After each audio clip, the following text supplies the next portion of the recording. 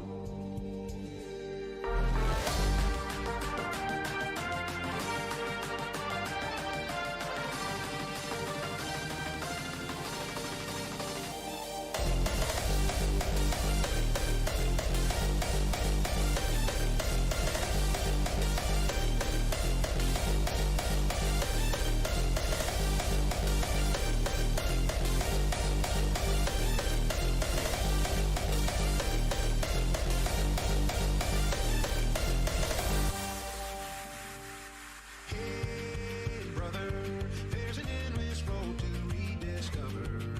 Hey, sister, do you still believe in love? I wonder. Oh, if the sky comes falling down for you, there's nothing in this world I wouldn't do.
If I lead the joint training on behalf of the Knights, everyone will understand.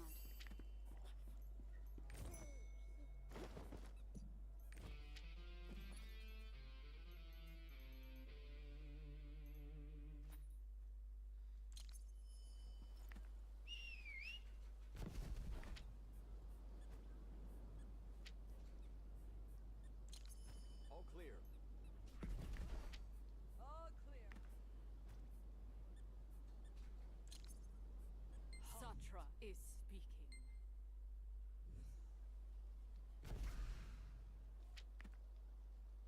Huh. The Queen's Knights are truly full of themselves.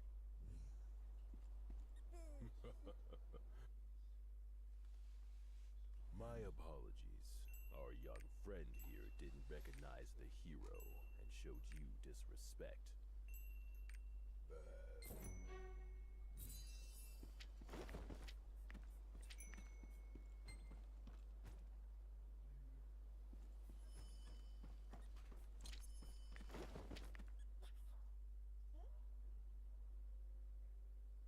He's preparing for the next speech. Let's go to the podium.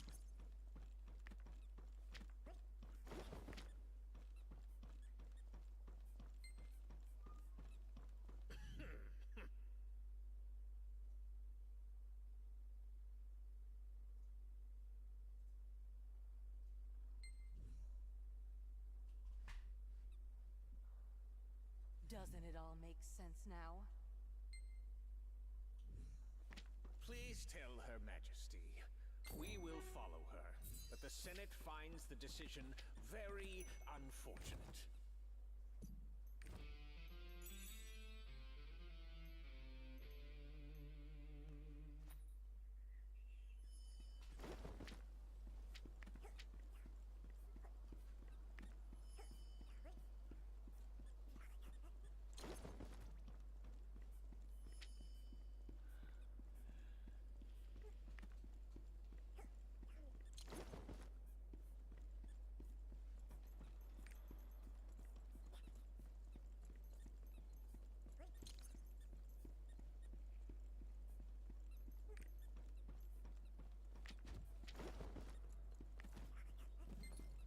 good talk with the Senate.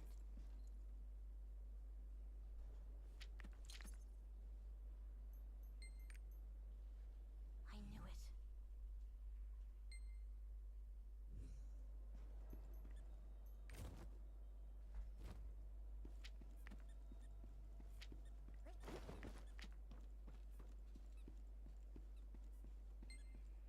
Oh, what did the Lunar Knights say?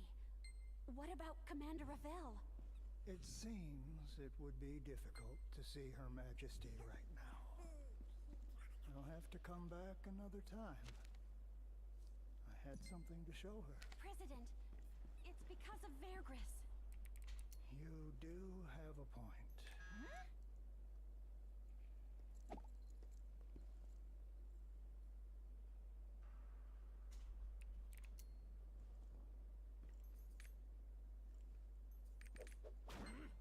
This is the first time I've seen a phenomenon like this.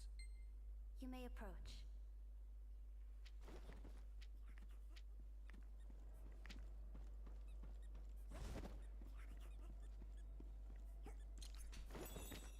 Aval is currently in South Bern.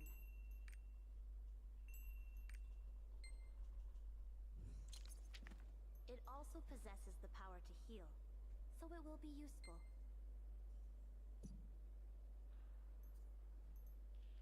You should head to Rania Village and meet with Gideon. Don't worry about me. I'll be waiting to hear from you.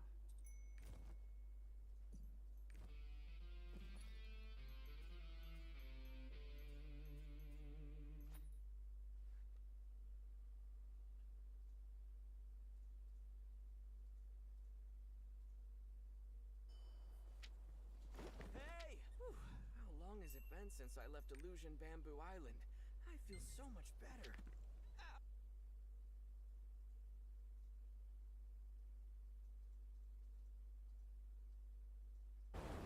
I have something to discuss with you. Hey, stop poking me, it hurts!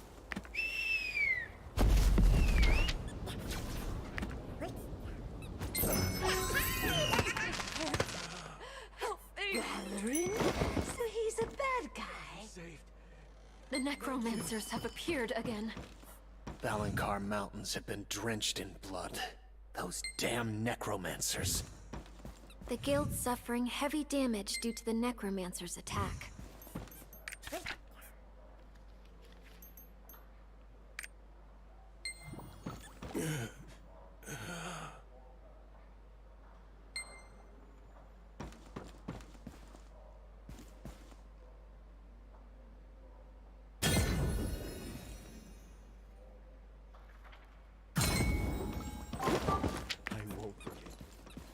Thanks to you, we can avoid having a critical lapse in guild requests. Thank you for your help.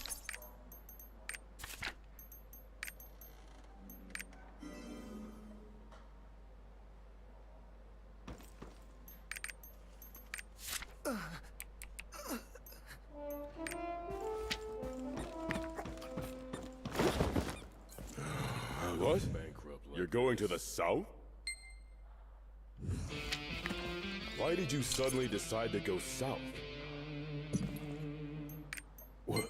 What?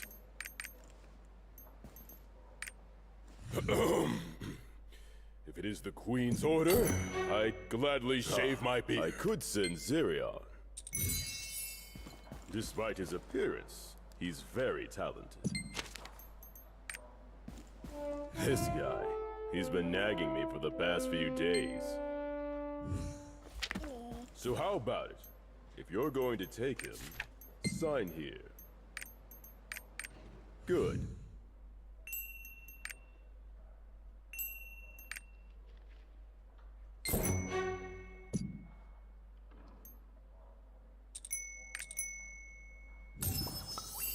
Good luck out there.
Hugs and kisses.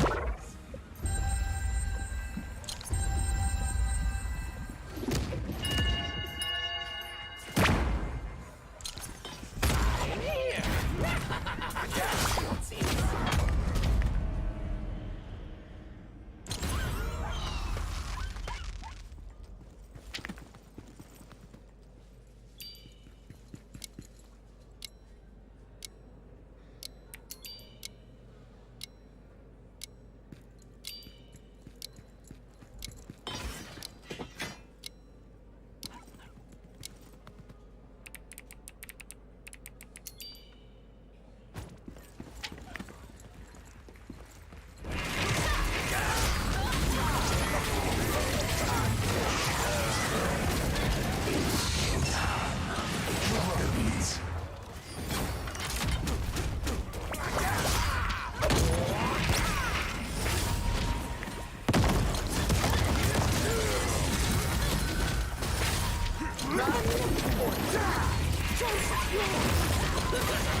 The star of this show.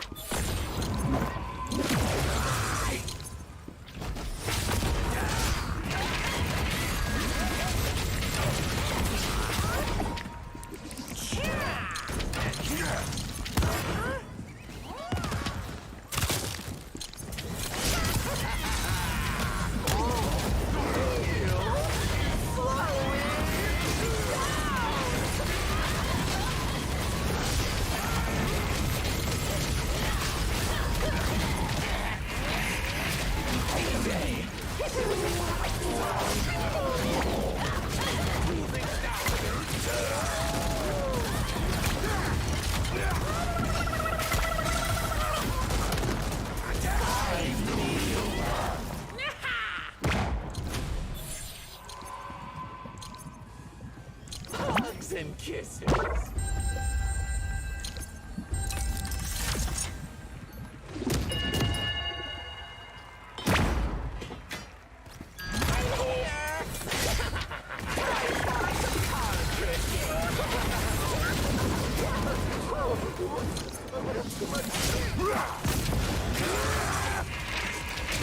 Guess what's inside the hat?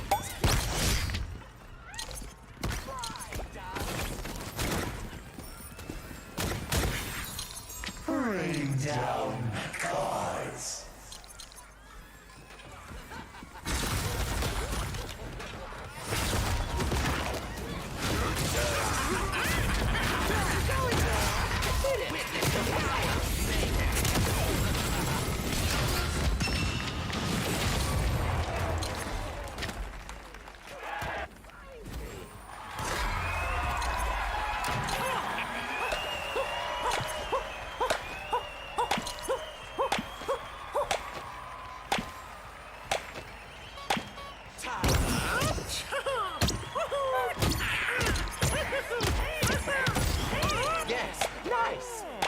wonderful! So wonderful!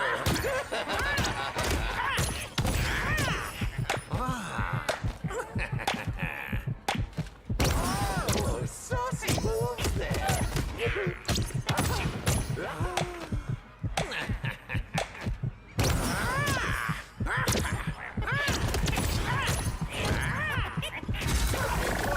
Card tricks!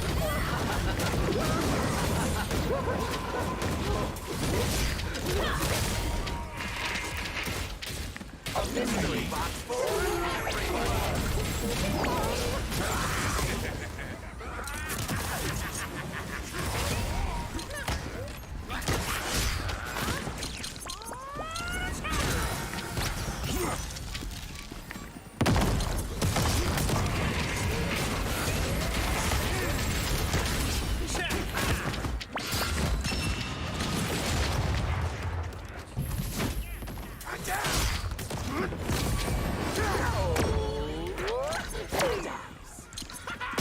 A spade! Fire away at our spade!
Is the star of this show.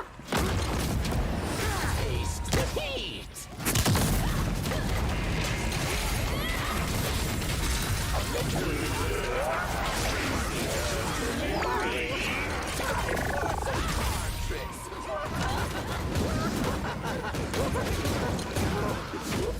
A little too much spin.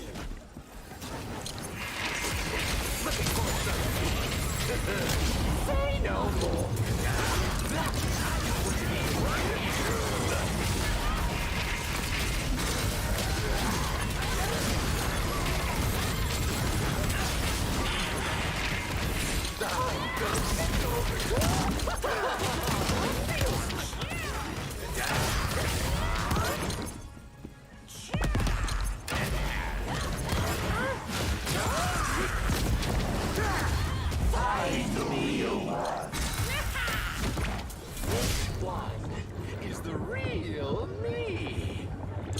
Take this heart over now.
Hugs and kisses.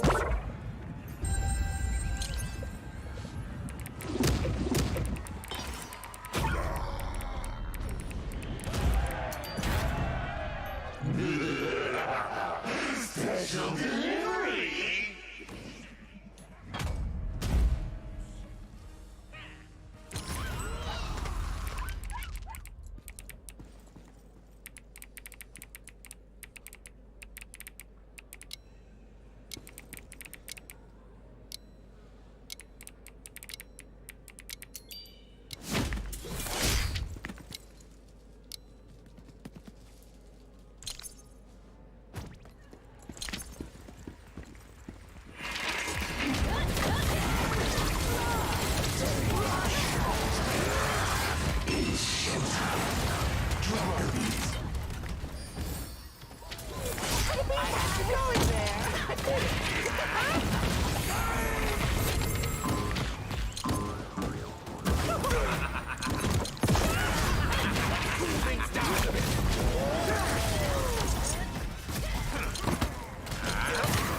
He's the star of this show.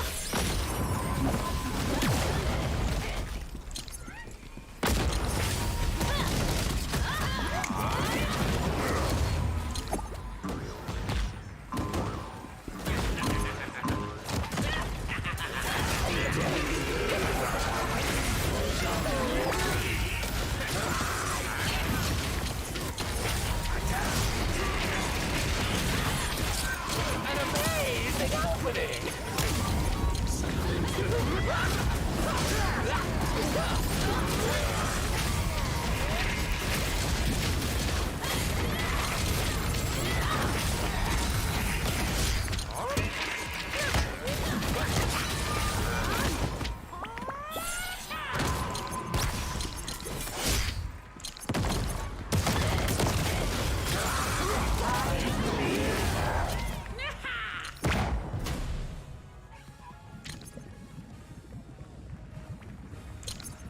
Hugs and kisses.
What did you get? A spade! Fire away at our spade!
You're getting into it.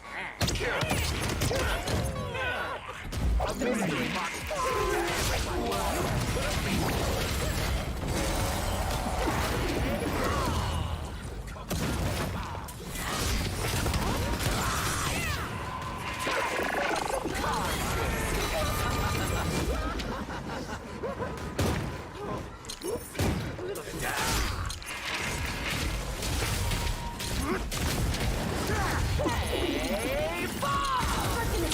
Spread your light upon us!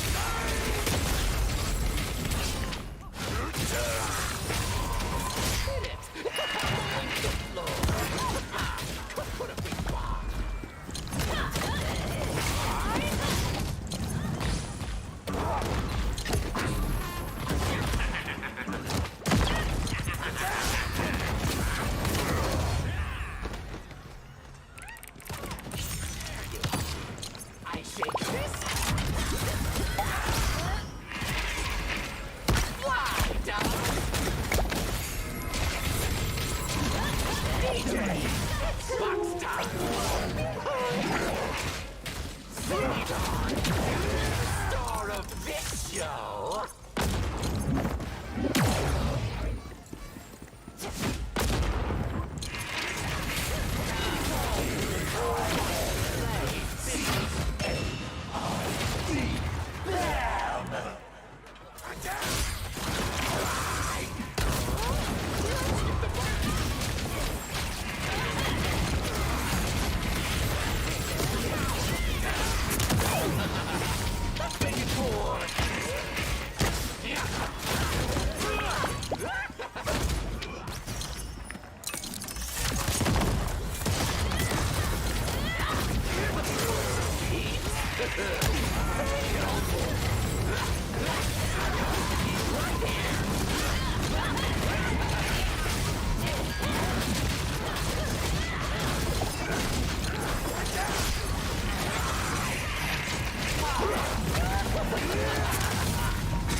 This is so much fun!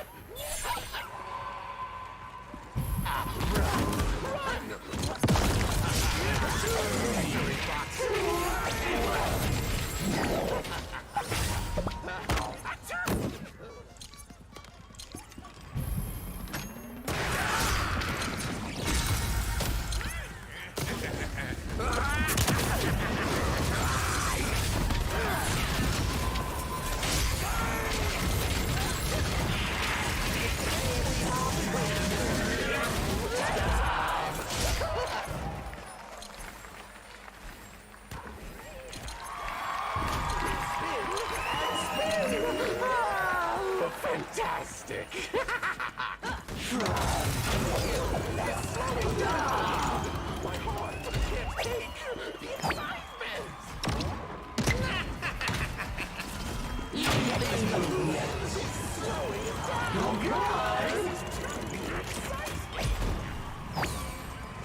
für sich.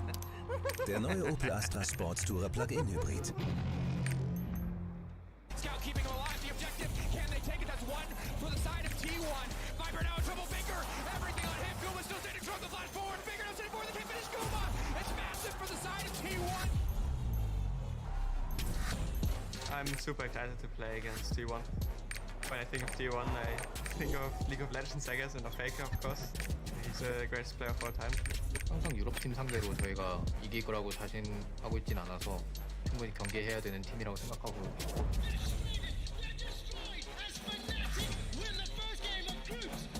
We will see how we compare. I think I can take Faker on.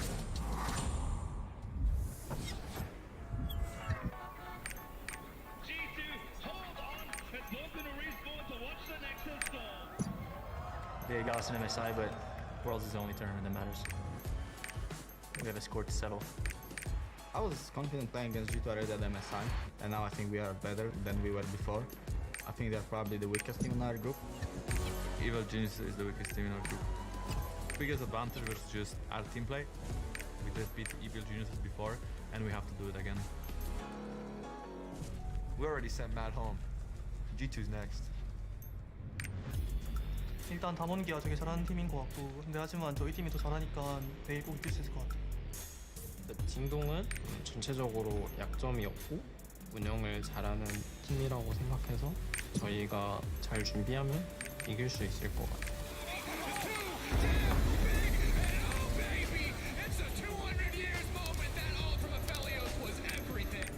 일단 20년도에 담원기아랑 저희랑 이제 1대1 조별리그였는데 이번에는 저희가 이대원을 이겨가지고 복수하고 싶었고, 뭐 제 닉네임대로 쇼메이커답게 쇼를 많이 보여드릴 수 있도록 하겠습니다. Don't ever say it's over if I'm breathing. Raise it to the moonlight and I'm speeding. I'm heading to the stars, ready to go far and start walking. Don't ever say it's over if I'm breathing. Raise it to the moonlight and I'm speeding. I'm heading to the stars, ready to go far and start walking.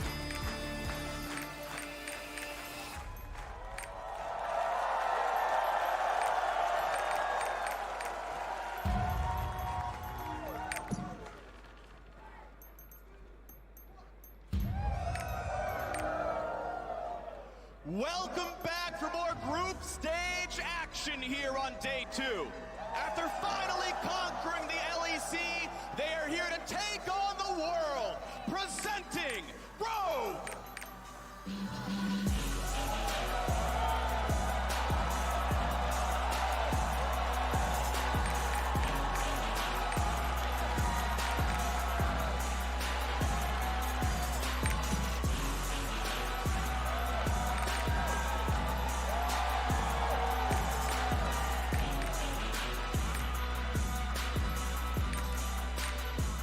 Their opponents have shown they are a force to be reckoned with by taking down the reigning MSI champions in Mexico City. From Korea's LCK, please welcome DRX!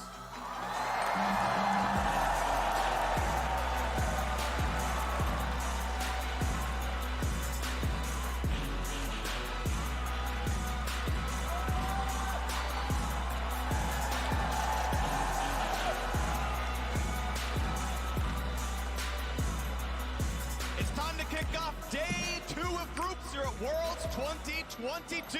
Let's hear it, New York, one more time!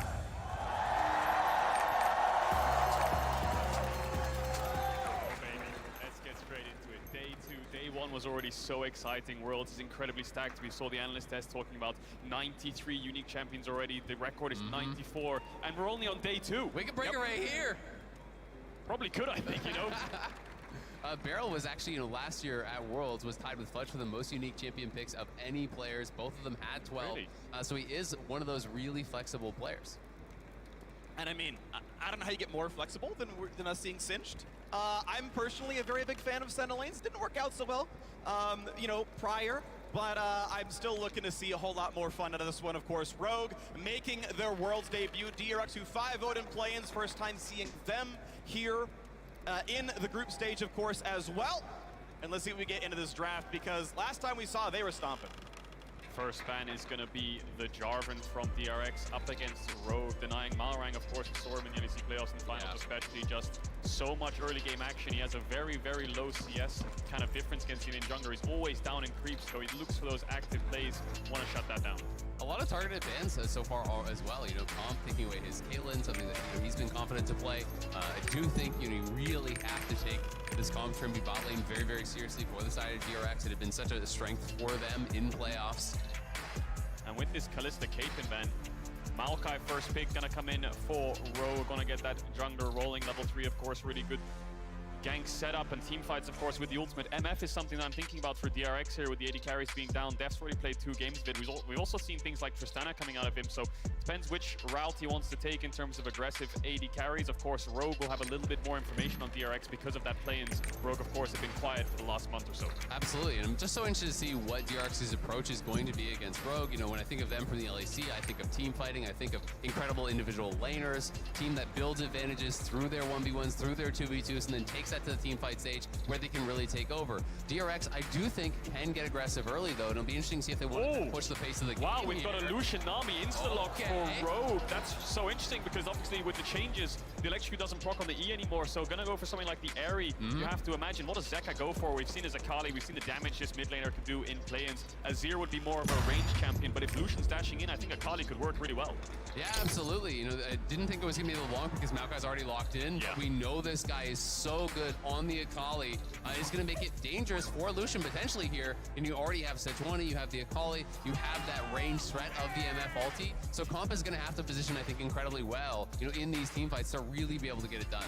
I really wonder what Larsen's gonna pick here. If you think back to the LEC finals, he was playing a mage meta up against Humanoid and Caps in semis in the finals. We did see a little bit of his LeBlanc as well. That's going to get taken off the board, but I'm expecting a control mage coming out from Larsen, and then some kind of carry blind top here from Odoamne along the lines of a Renekton or a Gnar. Yeah, it's so interesting. You know, with the Lucian Nami coming through, do you think that we're going to see Rogue going more towards like full-on early game, mid-game skirmishing, you know, playing more heavily for the objectives? Because that really was not their style at all, I would say, in the LEC. They were really a team to focus more on just increasing their gold leads and then looking for team fights late. I think they'll use their bot lane push and the aggressive plays that the bot lane can make as a bridge to the mid to late game. They'll probably pick a scaling mage alongside something like Renekton taken away. You have to wonder what the top lane picks are for Odo. Gnar, GP are things that kind of come to mind here, but it's just a question of how Larsen wants to match up against this Akali. Unless you really like your jungle picks here and you just say, hey, you know, safe tank at the top side. I feel like so frequently we see blue team save the Maokai Flex for last. Ultimately, they still have to show whether he's jungle or top lane as DRX to make sure Kingen can answer whatever comes through for Odoamne. Lux mid, probably not the option, to be honest.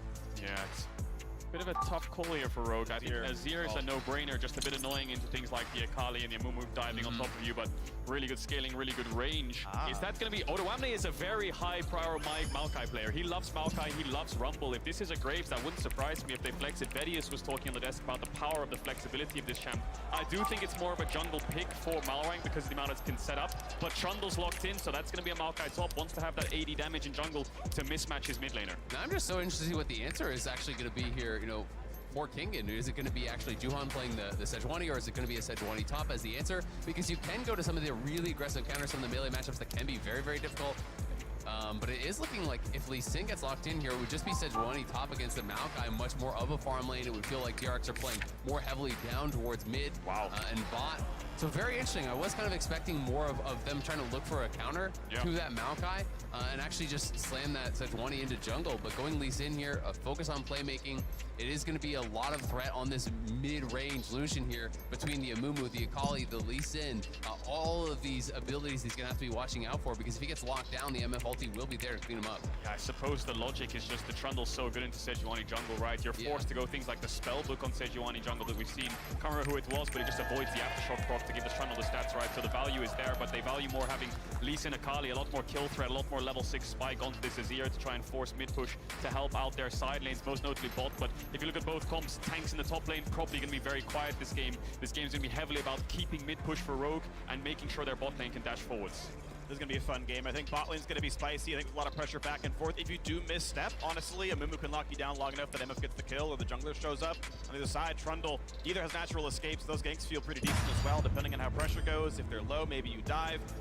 As you mentioned, bot lane, mid lane, probably going to be the place where a lot is going on. This is going to be so much fun to watch.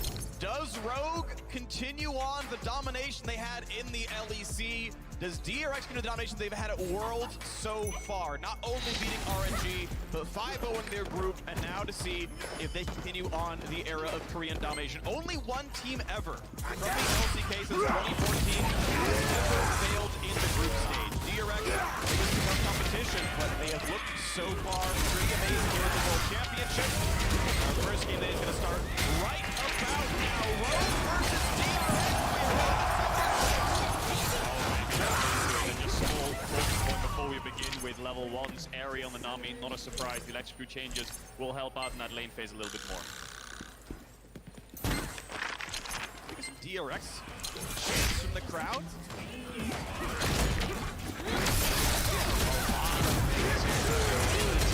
There you go. You can't escape it, It's always arrive. They always arrive indeed. So looking at this early game, interesting ward from DRX. They've actually decided to ward over the Dragon Pit, sorry, to spot Malrang. So this will early spot a late invade if they decide to go for it. No one from Rogue knows that that ward is there, and Trundle being in that vicinity makes DRX think that if he's going to start on the bot side, they will go. He's going to run up towards his blue buff. I think that ward there is just avoiding any kind of level 2 gank. Red to bot, they'll save a lot more. But I think that's the thing, right? It's like these guys do not have natural escapes. Mumu burning his flash level 1, that's going to suck a whole lot. And I mean, honestly, going to bubble after pillar, that's not good. Push flash, they'll kill the ward, but at least information is known that Trundle's on the top side. There's no info you're going to get other than that in the first place. You'll see him go blue, then run towards Gromp, and, you know, inventory is off at that point anyway, but at least they're the path to start. And actually very, very interesting. So DRX, with that ward over the wall there at Dragon Pit, tracked where Malrang went with his pink ward and saw that he spent his pink ward. So they noticed it must have been in bot lane Tribrush. So level 1, they go straight into bot lane Tribrush, they kill off the pink ward. So no value gained there from Malrang. Despite going for that early ward to try to cover his bot laners, they know Lee Sin likely is going to be clearing down towards bot side, you know, meeting up with that Amumu, and now they don't have that additional coverage.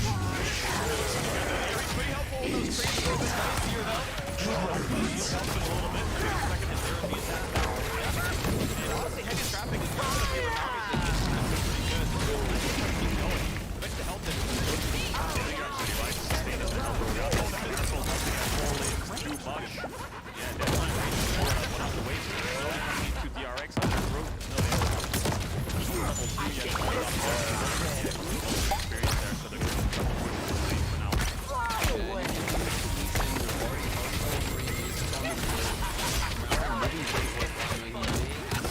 Cover here as wave is pretty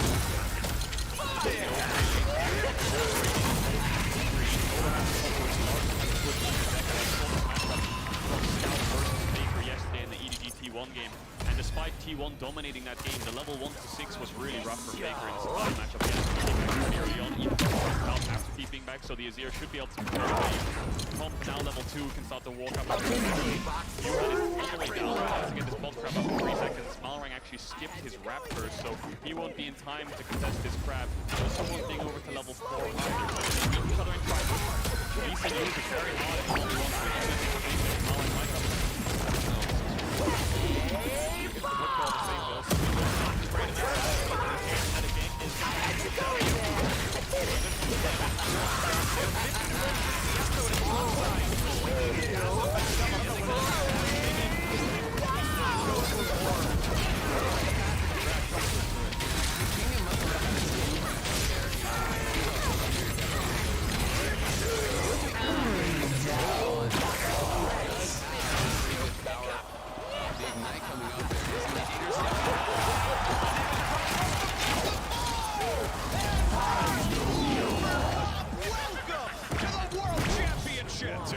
already going in Rogue's favor. Great bubble there. Death actually falls and Con gets the kill. Larson having the mid pressure. There might be a cross map here from DRX to look for a dive on the top lane.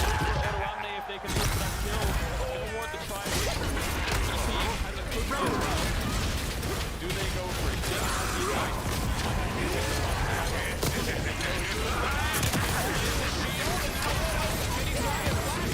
Jumps to a minion, drops the aggro, running back, take the drop, ping it. 20 health left on the hand, but Juhan, full energy, full health bar, auto game. Jumps back to the thingy, goes still forward to the flash. Played by Odo, walking on in that 1v2. And DRX will have to back it up. Rogue looking really solid so far in these early minutes, all the way there, still there for Odo to actually farm up. Yeah, and Larson and Zeka still trading. Larson has the TP back. Odo has Zeka. The DPS is really in his favor. Dive a little bit stuck on that top side. Odo will be able to catch the wave. Shadow in case there is a play, obviously. Would like the lane to reset. Has enough mana to be dangerous, but Zeka's health bar as low, doesn't want a bad recall. Wave sits in the middle of the lane, but no damage to be had. At least not doing anything here. So Trippy gives a little bit of damage. Goes never mind. Going on down. Goes straight to the lane. One auto back in. Larson wants to get out of mana. Again, Larson really wants to get out of this lane now that he's out of mana. They want to be able to actually reset this. But you can see Mallory walking through the lane.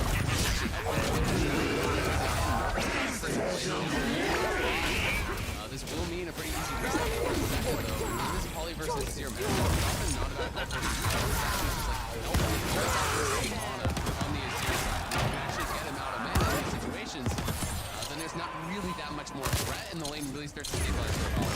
Yeah, Mallory's been a little bit quiet.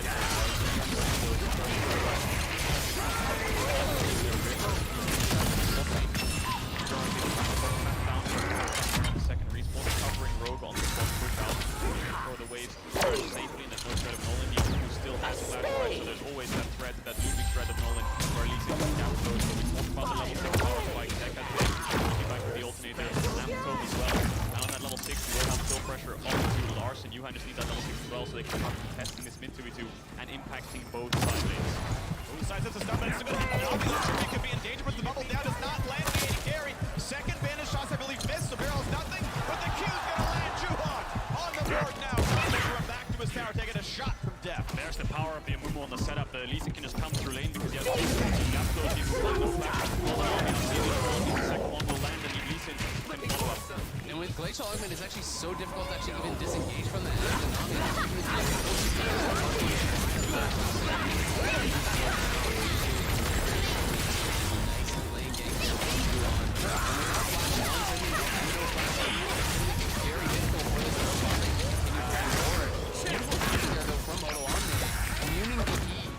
travel time from the Sejuani with the Twisted Advance.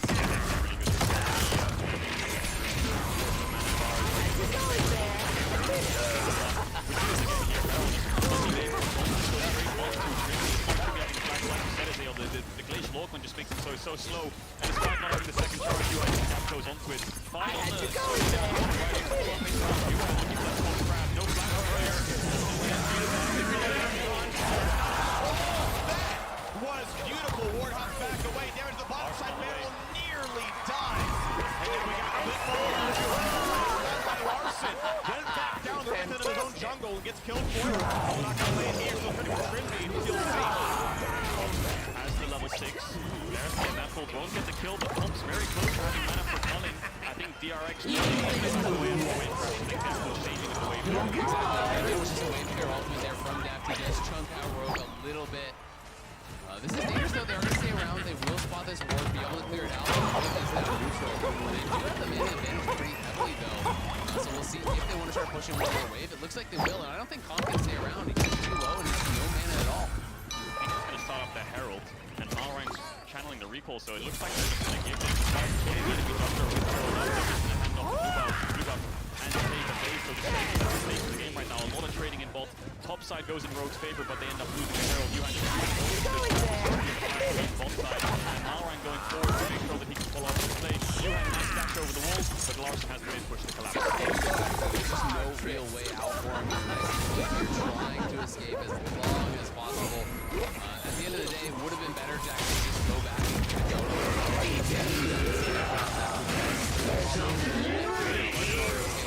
very nicely. Has a lot of trigger early on.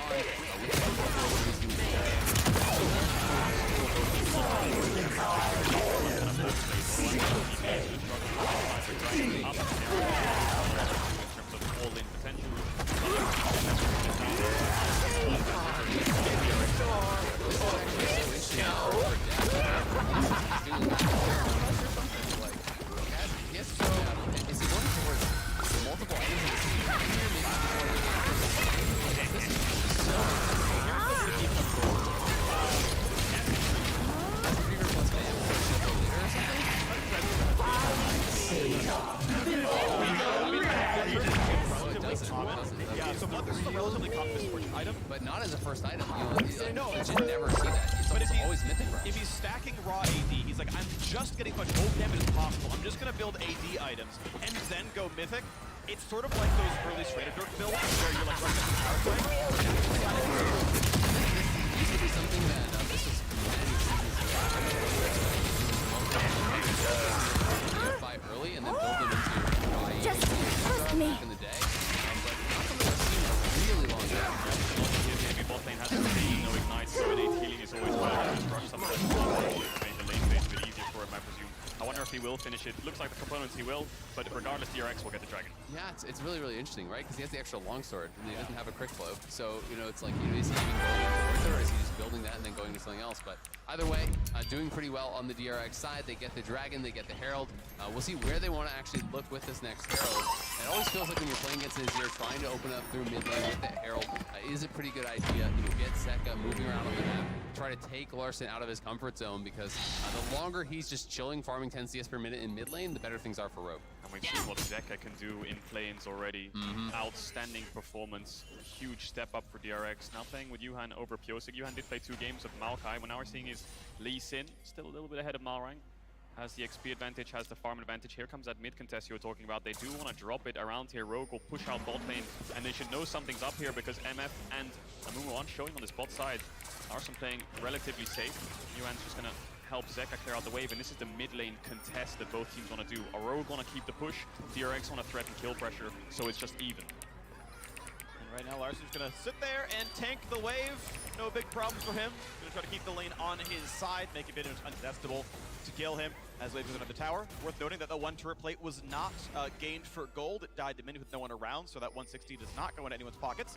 Comp comes through on a Gale Force, so 2 mythics now in the inventory as the Gale Force finally comes through for DRX's jungle. The Gale Force is where we see the Lucian really come online because the all-in is just that much stronger.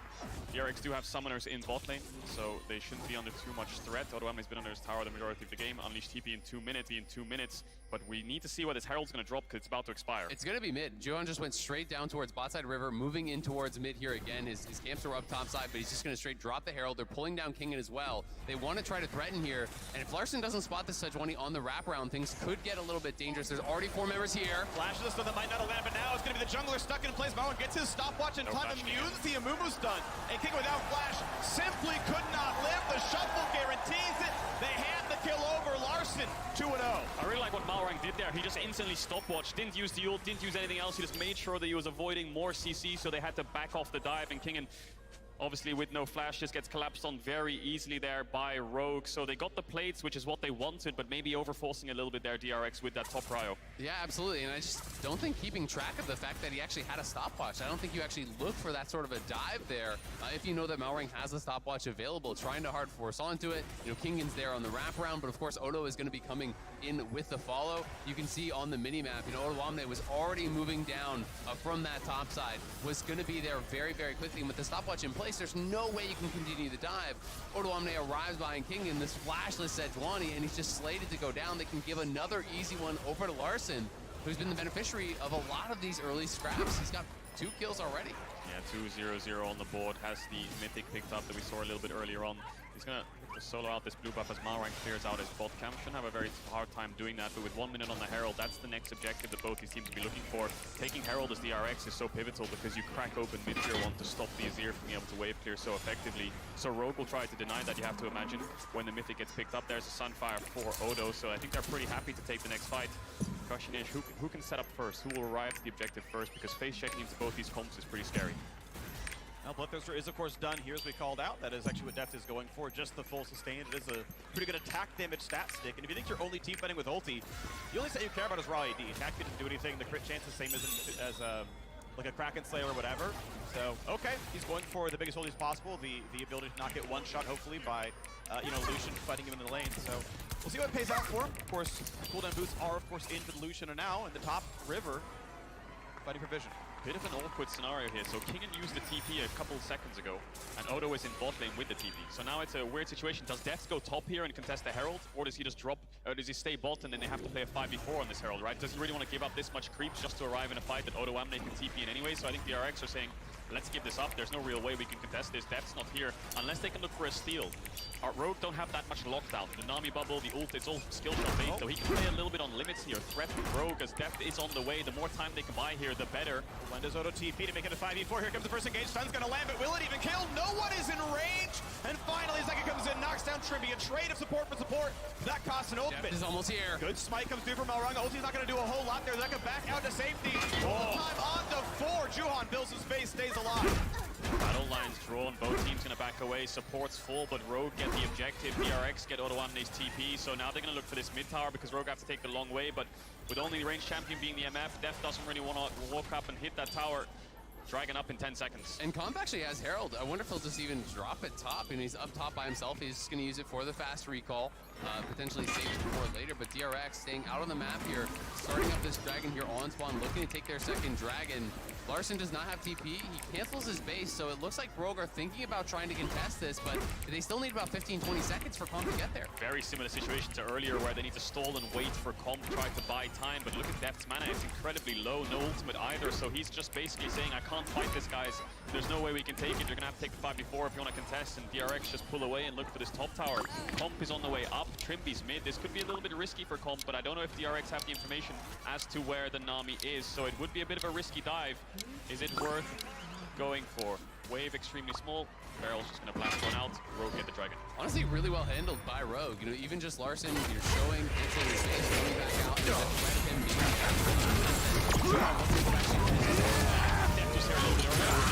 They could have done a lot of work on top of that, but they're using their style to pair so well with it. So by the time Death arrives, the ult is good. It's on the 4 people, like I said, they're free, but there's no real CC to lock them in. The toy hammer murderer will be appearing soon. Way nice kick up with it. You have done enough sustained damage to continue the fight.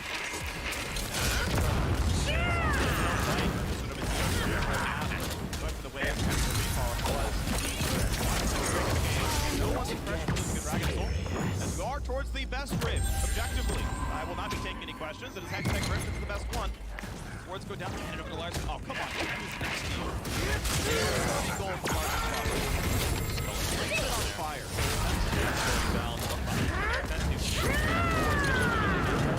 Still on Comp, like I said there, as they'll put it. Looks like it's moved from top to mid now. They've swapped the carries here. Rogue has lost top to mid. They're putting but Larson is very vulnerable on the side. If you want to gap those up here, try to get sneaky into Larson with a kick, he will fall. That's why Trimby's offering. That's why Malrang is unsure whether he will go to the score or Rogue trying to cover.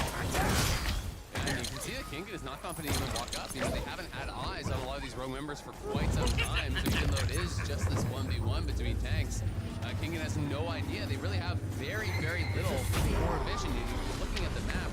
Their forward line of vision is literally that. They don't have anything else. They have no D4s whatsoever. So just now that Malrang shows, he knows he is safe to actually step forward and start contesting the wave as DRX are moving in towards that top side, trying to maintain vision in this area. And I think use this to try to make what Larson is doing on the top side feel dangerous. If you can control vision through that top side river and then approach into that blue side jungle there, deny some of the vision there, it becomes a lot less safe for Larson to be pushing out top. And that's why Rogue is contesting so heavily for it.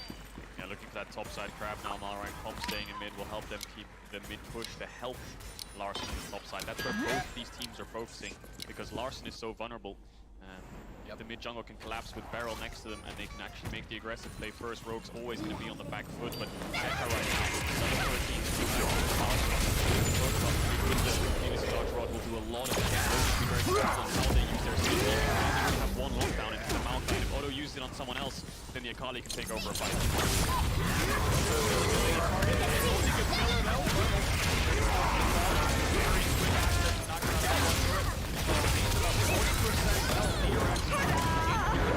The toy hammer murderer will be appearing soon. Who will be the last? I've shown, you know, some real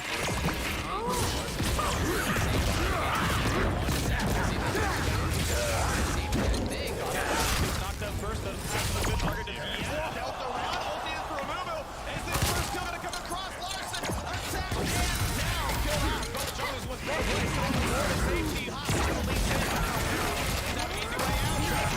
But he is surrounded and he will die. Oh, his first kill of the game. It looks good there for DRX because Larson pushed him out of the shroud so Malrang can finish it. You want to take down the opposing mid laner as well. It makes it a 1-for-1. feel like Nex has never really gotten involved in these fights, and by the time he shows up, he's always a little too late. Yeah, absolutely. And I mean, I think it's a product of taking the longer path. You know, Rogue had vision in that topside river. You're going to be a lot safer moving up there as Comp. You know, you can hit this trap from the map, which traditionally you want to have an advantage not really getting there in time, but they do. See the TP comes in here. We were a bit skeptical as well. They can pull this off. I think if the Azir doesn't hit, DRX run away with this fight, but because the pushback is not close to their that means they get the I thought Odo actually played it really smart. Kills, Zeka was in range, so he could risk advance. Because if you step out of the flash, then you just all one-up Maokai, and you're basically gone, right? Even if he falls into this advance, you create too much space. So really smart team fight here.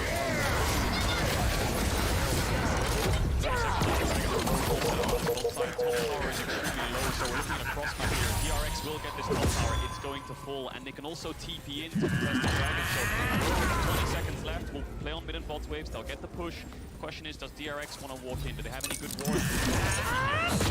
No vision in the whole area, right? Like, it does look very difficult for them to enter, and it will be a tough one. With him coming forward and actually basically just hold, I don't think they're really they are trying to work their way forward here.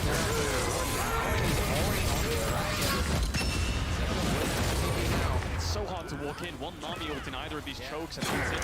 Basically over. Maokai ult as well. He just covers so much ground. Zeka TP level 14. There's the ulti on the two. Front line, they'll kill Barrow, but will they get one back? Trippy just stays alive. Front engage comes across again. A beautiful lead sits back. Flash to save the Johan.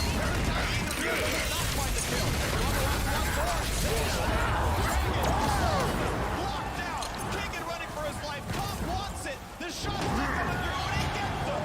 Still throwing the scoreboard. A rampage now, 4 in a row. And they're going to get the second dragon of the game for Rogue. Massive fight for Rogue. Yuhan's kick there onto Trimpy actually saved him. He kicked him out of the bullet time. A little bit of miscommunication or misplay coming out of DRX on the execution. Barrel's flank initially looked good, but it's a win team fight for Rogue. Malrang's up in 2 seconds and he has the Hex Gate, so he could get to this Baron quite quickly, but they're just going to call it off. And that force from DRX, to me, felt a little bit like desperation there, trying to get in at a very difficult angle. You can see, again, Barrel on the side here. The initial engage is pretty good, but by the time the bullet time comes in, Juhan arrives and tries to get the execute kick onto Trimpy, but he survives on the backside. And then Comp moving forward, the Sejuani throws in the backline. It's on to Larson, but the peeling Azir ulti there, knocking Zeka out of the R. They all pile forward, and Comp has been largely ignored. He can just crush through the fight. Yeah, Zeka had his eyes on Larson. The majority of that fight, and Comp was fishing and south so much damage, just dashing forwards off of cooldown there. Trimpy lucky to stay alive. Smiles coming out of Comp, of course. Won the LEC, got a pentakill in game 1. DRX looking a bit confused, a bit frustrated, probably dissecting in comms. How do we win these fights? We got a flank on the Amumu, but we still couldn't lock down any of these carries. Well, and it just doesn't feel like they've been super coordinated on when they're engaging. When the Amumu ult comes through, you need everything that feels like landing at the same time. The bullet time has to be there. Akali has to be diving in on the back line. You have to have Lee Sin arriving, but it's kind of feeling like it's coming in piecemeal. The Amumu ult, the rest of the people are arriving. They're not really all the same page, and they're not really coming to the fight. Larson in the second TP'd in pretty late. By the time Barrel engaged, he wasn't really even in range. You're not running away from me! As well, so Nozoni has no real self-heal. The Nami is going to be focused on the mission as well, so you have to play very self-sufficient in these fights. Should be stepping up with no flash. Confident enough for our setting. And DRX is on board this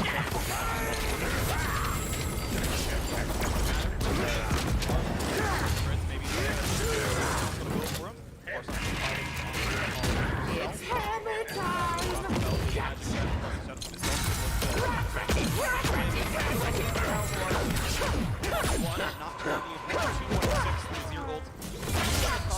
You little rat!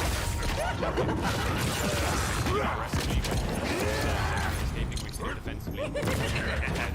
Question is, when Rogue has flash on Larson again, do they want to force Nash? Do they want to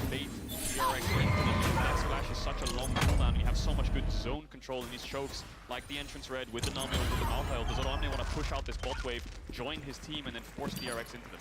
Yeah, I mean, it becomes very, very difficult for DRX even entering in these fights, you know, through the Maokai ult, as you're saying, through the saplings, through the Trundle pillar. You know, if the front line is actually hard engaging, you can even just pillar out the back line, pillar out someone like Def, and actually just kill off the front line, as Rogue has often been able to do in these fights. Then, as the frontliners start to fall, the carries can push forward from Rogue. And that's team fights so incredibly well. You know, they're maintaining the vision advantage almost the game, it feels like.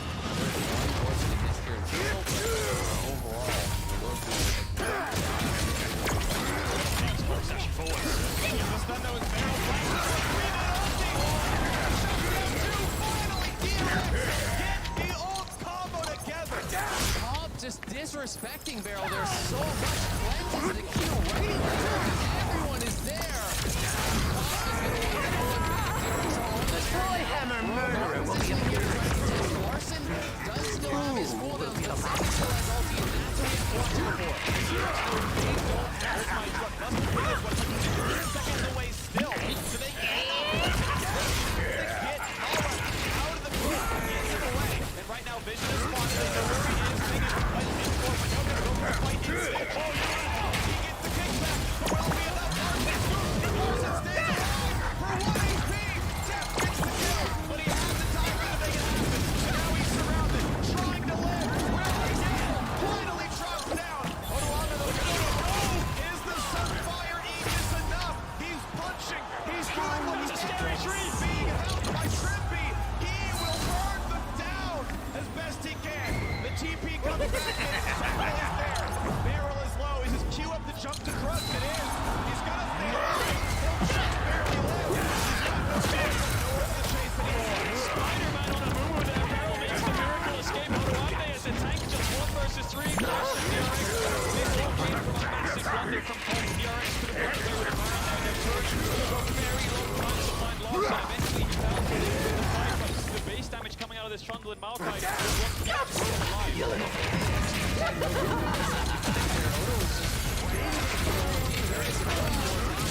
all about the second Odo is trying to make this. He's looking for the round here. He's watching it from the back. We're on the pinpoint controllers. But again, he's he'll push his second round. Going forward to try to finish him off. But we're back to live, and Malrang is on the dragon here. Trying to move over Soul Point. Rogue's third Dragon happens. There's 2 hot spots. They're going down to be careful. They're going to dive in here for the Maokai. Just locked up. Pops the shield. Will be enough. Pops to the Cobb kills him. Ulti doesn't do a whole ton from Dapsus. Everyone else gets back to safety. Cobb is down to splash. Gorilla matters. Second ulti gets the ulti.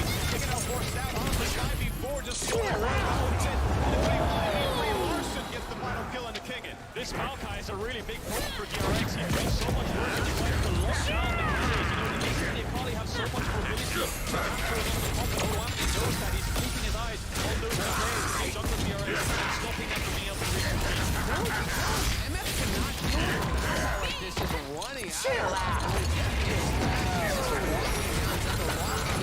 They don't feel the damage actually comes through the tree. And now it's Rogue here, bursting down this Baron very, very quickly with the Azir, and it's DRX making the call to just give it up. Rogue now on Soul with Baron. 3,000 or so gold ahead here, and they are looking so damn good. The initial attack right there. The pillar knocking back Juhan. So they try to turn it around onto Cobb. The kick comes through, but Cobb is able to splash up the right out of the way to death, and then now where's your damage? Yeah, very decisive from Odo on the initial engage, just calling his team to chase.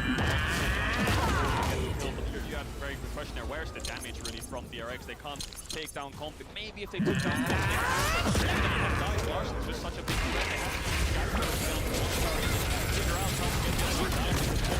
I mean, it's actually when they're doing so much of trying to get Larson, in these fights, Odo is just in the mix, slapping people Flash though, but he dashes forwards with the gauge first, and he will just anyone that walks up from DRX. Even Beryl in these fights is just getting absolutely melted after getting his ult off with this Baron. It looks like they're playing a 4-1, 4-man mid. Malrang Can will you split push. That's find how me? much Rogue value the lockdown onto the flanks. Odo will group up, Malrang will split push, Odo will mark Zeka. I think it's the right call. And I mean, do you see how annoying this is for Zeka? He's constantly trying to move into that side brush, threaten the flank. Odo just has it perma-sapling because with these high CDR Maokai builds, it's like a 5-6 second cooldown this late into the game for that sapling. You're always going to have the brushes covered. You have a match with this champion. He's going to keep you safe on those side angles. And Odo is not afraid of mixing it up with the Akali. Spirit Massage complete as well, and they won't game reduction on the King, and Ult's coming out to zone them away. DRX, maybe they can look for a turn here. Oh, good stun. Full barrel. Bullet on three. Is it going to be a no-go? Should put it along, buy some time. But it's still, it is mid laner down. There's only one carry left in this one. Odoamne holds the front line. Zeka dives in, but he can't find the kill. For the stopwatch, he's invisible. She won't push him out of it. The DRX cannot follow through this huge front line row. Well, and again, DRX are not on the same page here. Deft had already committed his ulti, then Beryl goes in, and Malrang had already pillared the ulti from Deft, so he had no ultimate when Beryl went in and found that huge engage. If the bullet time is there, they can actually crush through that fight potentially, but DRX just not seeming to have the communication down in this game. Yeah, it could have been a miracle fight there for DRX to turn the entire game, but they do get Larson, they do stop the siege, and they do hold on for a little bit longer. The problem is they're down 5k gold, Baron and Dragon spawning. That's the sole point for Rogue. But just watch Deft. He actually lets the ulti rip here very early on. It gets pillared immediately, then they go in. This is the communication that needs to be there, that Beryl's saying, I'm gonna go. You wait for it to go in, then everyone piles in over top. And you look at how low some of these members got. If you have a full channel of ulti, yeah, they use all that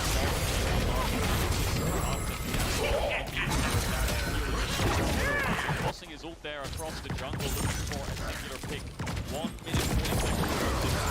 Rogue want to keep control around minute bots, keep control of these waves, keep DRX in their base, so when the Dragon spawns, they can turn the burn. But another goal to the Red Bull Bears power play. Worth noting, top one. One space is still happening. Stuck on the Ore Chase, for the top one. Getting it forward. Down to the force here is DRX. which he desperately needs, but you're not the soul fight. And missing that IE at this point in the game really needs that spike because he is their only true consistent damage to put in the front and out of completely out of the rest of the road. Still holding his vision line, staying on that. I shall protect you. The Cunning doesn't find a kill. There's the Maokai ult to zone them away again, but this could be an angle for DRX. If King and Fade they might provide tools with on the road. Do they stay longer? Do they wait longer? Rejoin his team. Rogue needs to hold this vision line. They need to keep control of DRX. Only Odo can TP back in. We'll see if he wants to take the recall, but right now they're just going to start just crushing this right side jungle, the path towards this Dragon Team. And the cooldowns are just so short at this point in the game. You know, Odoamne on his ulti, they're going to try to look for a brush camp, but it's only a 45-second cooldown here, and there's no vision in the area at all for DRX. Big items to beat those Zhonya's on Zeta, Infinity Edge on Death. This is the fight that they've been looking for. 4 items on this Misfortune. Can they find the angle is the question. They see absolutely nothing, and they need information fast because this Dragon will die so quickly. Death's going through bots with Yuhan. He has his flash, level 16 MF, 4 items. How much can they get done? Azael's been wanting them all game long to have some synergy with the Amumu. This is their chance. 5k health, the ulti's there. No way you can make it happen. Feeling set up by Rogue. They've got all the zone control they need. DRX go too late, too slowly. I mean, they have the items, but it just takes so long to clear every brush, and then you're slowed by the Maokai saplings. You can't just blindly face check into a Nami bubble. The game will end at this point if they get that big pick.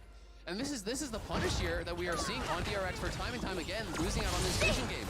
Rogue has been just relentless in denying the vision, cutting down these wards, thinking out very far out. They're going to TP for this. They want this. There. Yeah, Pillar may be down, but I don't know how he has a way out. No flash available. He got the turret, chooses to stay, and can't find the 6th kill. I thought they would let him live a little bit longer there with 50 seconds on the Baron. He's going to match the death timer of the Baron spawn, so he should be able to TP in. It's a good pick.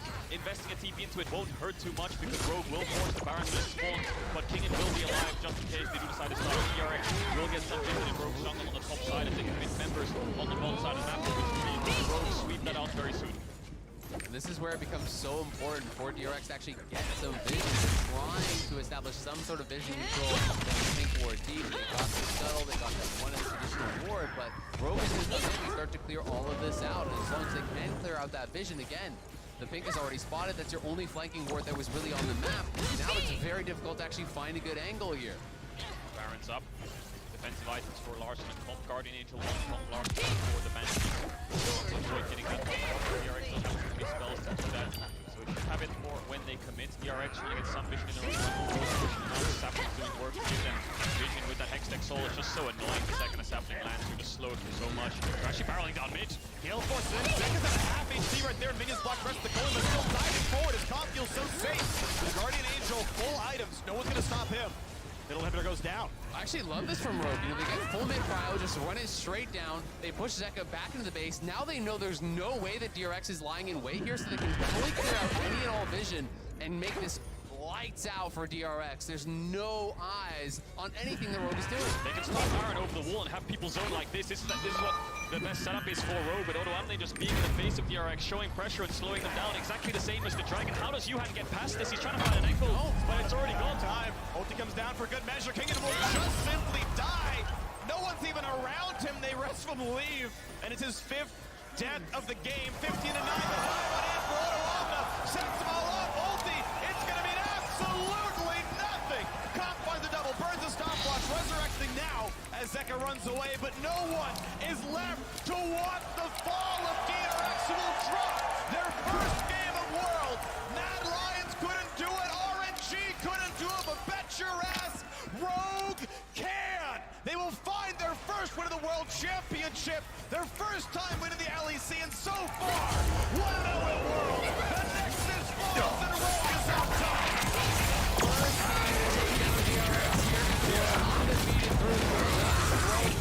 Beautiful game here, and DRX had no answers.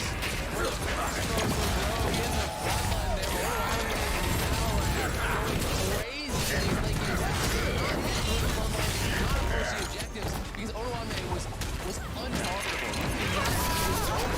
The toy hammer murderer will be appearing. There's just no real answer to it. When you're keeping Larson and Comp this safe, they're always going to succeed in 5v5. As much as Comp was doing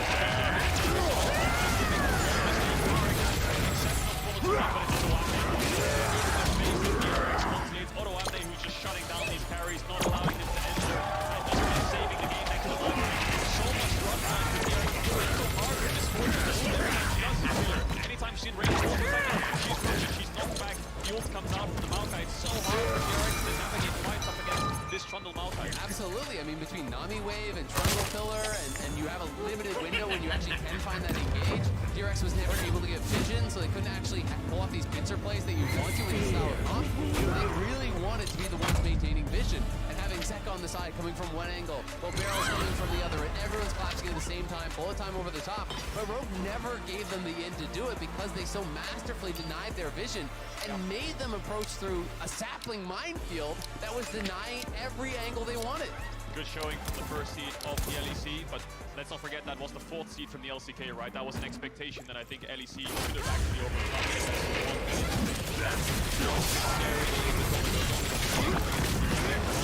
think it's just a strong force of Rogue. Always struggled in the World Championship, but they kept their trend of winning the first seed. That's true. Let's see if they can win one game, of course.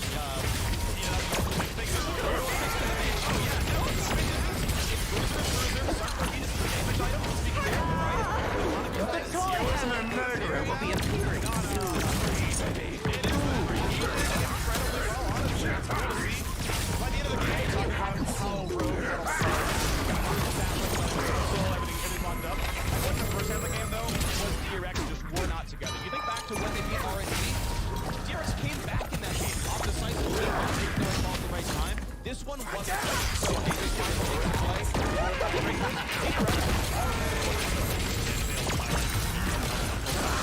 Wasn't there in the fight.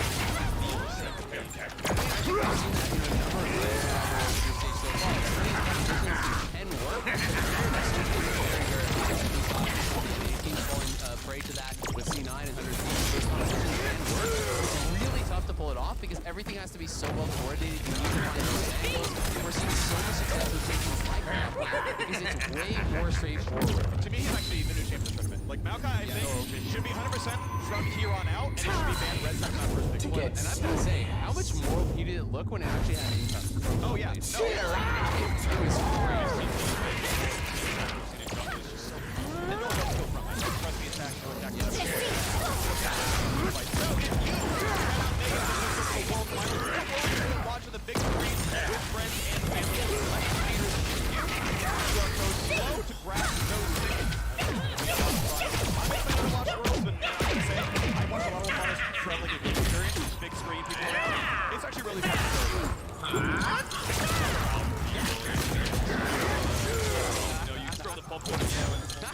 you stand up.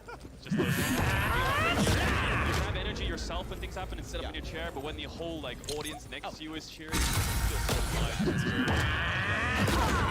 Yeah, absolutely. We're gonna get interviews soon, so this is why we are still up on camera, but we will be talking with some of the winners, I assume, very shortly. Toss over this one. So, I mean, right, LEC greater than Asterisk based on world performances. Well, they've got 3 games today and they're 1-0 right now, so at least they're not going to go 0-3. Yeah. The one thing I want to talk about is just the way you just talk about Maokai and how strong it is. And I feel like there's a couple of meta-defining picks. First it was Aatrox, now it's Maokai. The question is, can teams find counters to the champion? Can they find something like the Kane into Maokai? Can they find something like the Trundle that could work into Maokai in terms of taking their distances? The problem, I think, in terms of shutting down this pick specifically, is it's so flexible that even if you pick a champ to stop it, if they're on red side, they're just going to flex it away. Yeah, absolutely.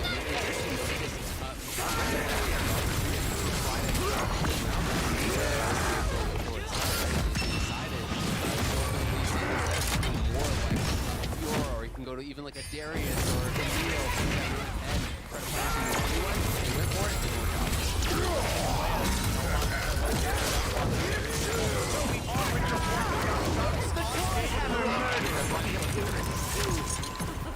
Who will be the last one? Yeah, I just had to talk to Odoamne, aka Great Boss Maokai. That was so annoying. Alright, first up, congratulations. Thank you, thank you. Yeah, talk a little bit about that. I'm so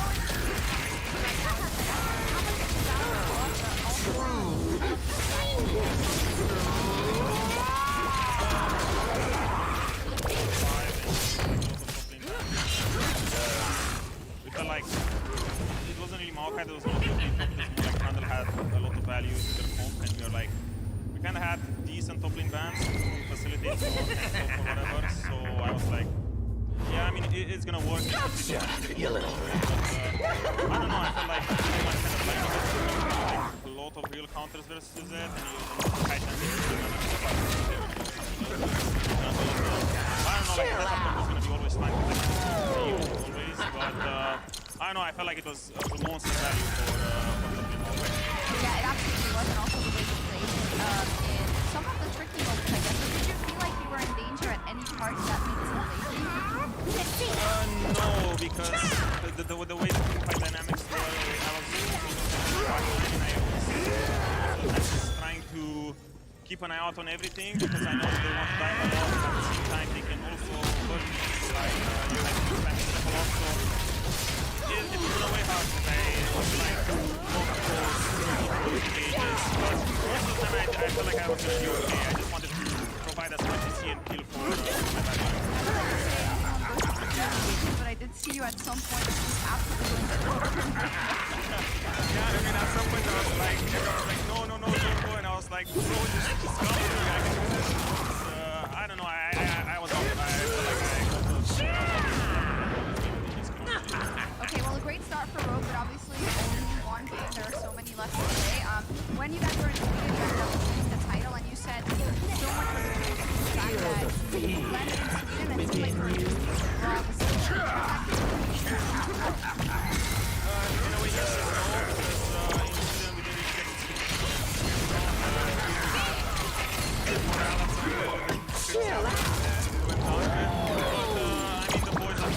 super motivated, everyone's super happy to be here, and yeah, I mean, Scrims don't really mean anything, we'll see, I mean, we still have a lot of games, you know, we cannot just be super happy after we beat the RX, we still want to make out of this, and I'm not gonna let the players relax too much. Can you find me? Final question, 2016, you were also here in North America, you made it to the semifinals, I think you made a lot of fans then, and I asked a similar question to Faker because he actually won his last World Championship in America. Is there similar good vibes for you playing against here and bringing back those memories?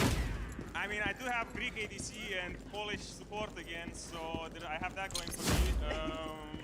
Yeah, I mean, that would be the goal, you know, like, where you succeed, we cannot just have, you know, just some lame attitude or just like, we're just here to compete and all of this stuff. We have to show up because, yeah, I mean, it's in in a way heritage. I think if you take the mantle of Esports, you have Absolutely, and I'm glad you had such a great showing in your first game. Congratulations, Thank Odo. you. Great start for Rogue, and it feels like he still has a couple of fans from last time. Back over to you.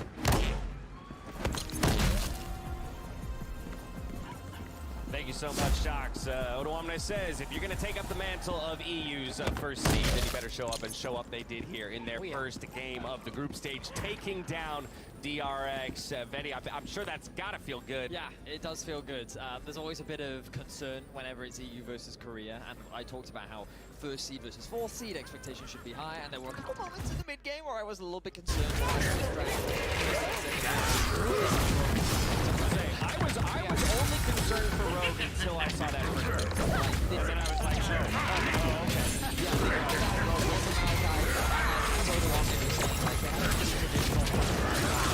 And we saw it how games. Everything was how quick this intentionally high. And I think the way in which they played the team fight was impressive to see. I think that DRX and the agency required on the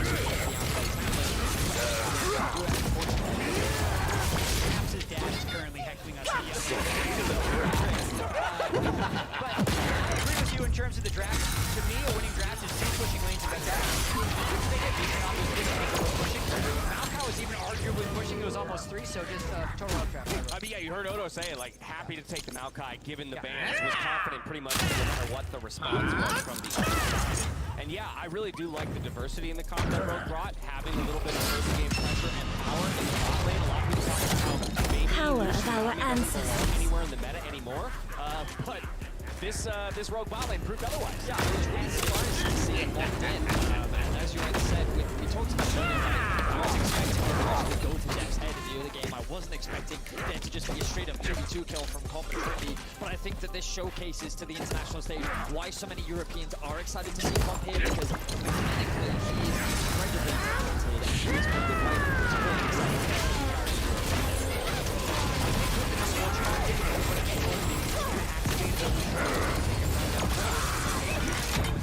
Are able to land that first Navi slow. You can also just see a little bit of a chill out. I mean, just talking performance on the Maokai. The other interesting thing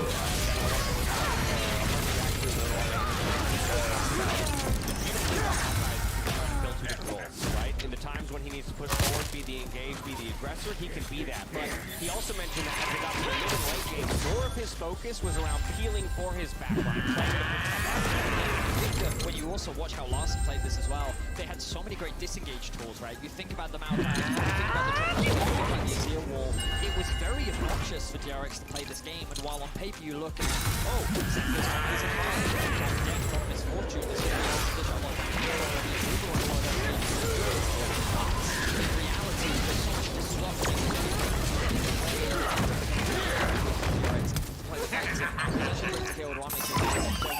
A lot of these fights work quite hard, and I think that that's the respect you need to give to DRX, because are still representing the LCK and their individual talent is something you still have to fear. Yeah, the only thing that gave me pause in the draft for the side of Rogue was letting the Akali go through based on the performance that Zeka had put up in the play-ins, but they dispatch with that in pretty solid fashion. One other fun fact on the misfortune, BT first, found out that that's because BT shield plus over shield or overheal allows you to maintain your strut as long as the shield is active, because you yourself are not taking damage. Fun little note there, that's why he didn't go for a Mythic first. Now, we're going to a break, but on the other side of this break, we got Evil Geniuses looking to redeem their MSI record as they face off against G2. But as we go, check out our 1+ camper, behind the scenes look rather, at our first day of groups in New York City.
That's the most I can give you. Fine. Then it's time for the ace up my sleeve. My beloved squishy pig with Original holographic cover art. Hey, Ash, what you selling? Save the references, Jake from State Farm. I'm saying goodbye. This little piggy went to the game store. You don't have to sell your favorite games. State Farm has coverage options. You get a rate that fits your budget. Thanks, Jake. Hands off the squish. For surprisingly great rates that fit any budget, like a good neighbor, State Farm is there. Call or click to get a quote today.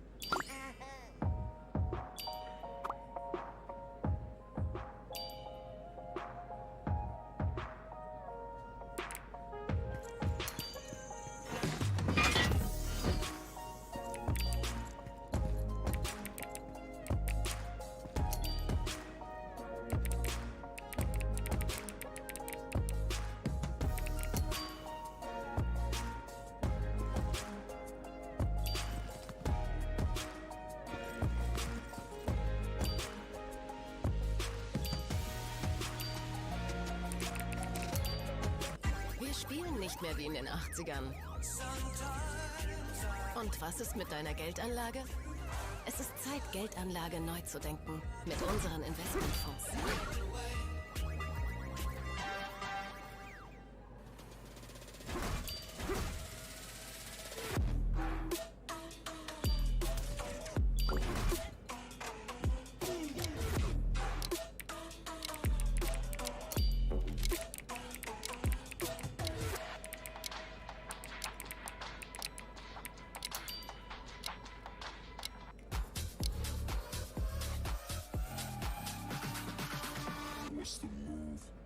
Selbst die schönste Reise endet irgendwann. Doch die Wege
New York City, and where we are gearing up for another EU versus NA clash between G2 Esports and Evil Geniuses. We're going to kick things off by going straight to the fans to see what they think about this matchup with our MasterCard fan predictions. Let's fly those up. Let's see where the community at large stands when it comes to determining the winner of this matchup. It is a substantial vote in play.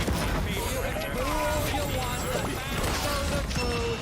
G2 greater than EG. So, look, even myself as an NA representative can understand to a degree when you have a 6-0 historic record just a few months ago at MSI, that this it's logical that a lot of fans would go the way of G2. Yeah. But Jack, I'm going to turn to you for maybe a little bit of semblance of, a counter argument, or maybe even stabilize. What is your rationale So for listen, EG? reality check. Normally I'm against. Normally I'll say let's go EG. Listen, I kind of realized I predicted against Rogue, I was wrong. Yesterday I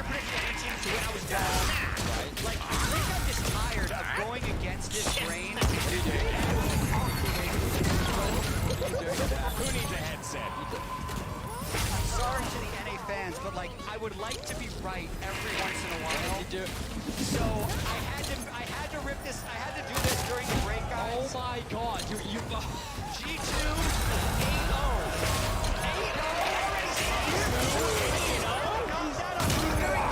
Not only is this man predicting the first matchup right for one, he's predicting the second one as well. He's calling for the shutout across the year. In between games. G2 over EG. Okay.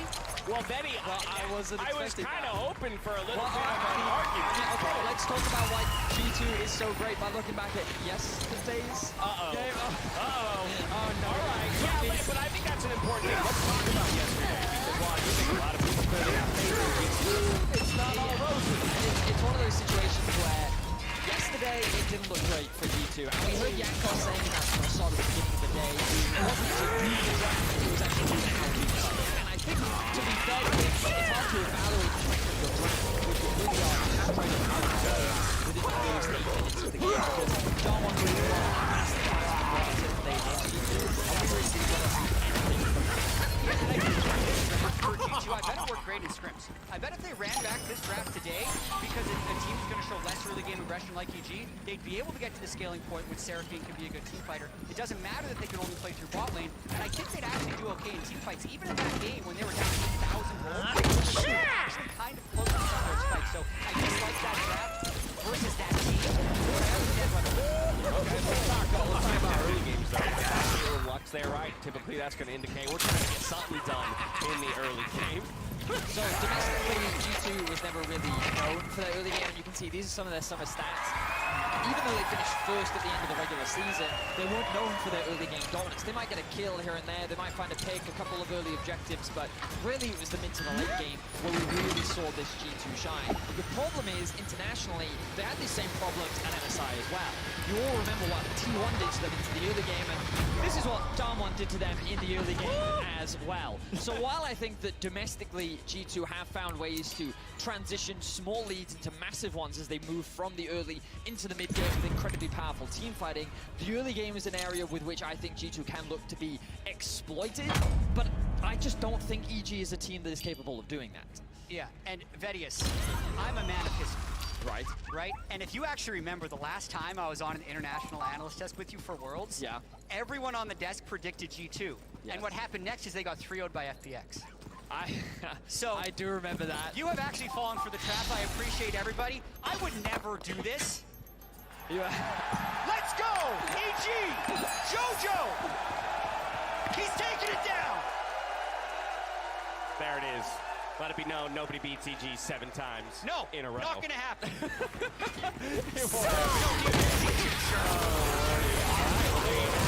split death. Any other way on this battle. With that, I'm going to get us back out onto the stage so we can meet the teams, meet our players, and get ourselves into this battle. D-Day! With the box! Thank you very much.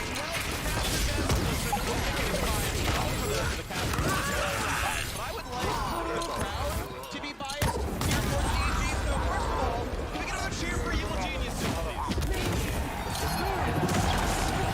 Okay, now. That was good. I like that. Navigating the champ select. Can I please get a boo for G2? Whoa. Surely there must be some G2 fans in the audience. Is anyone going to cheer for G2?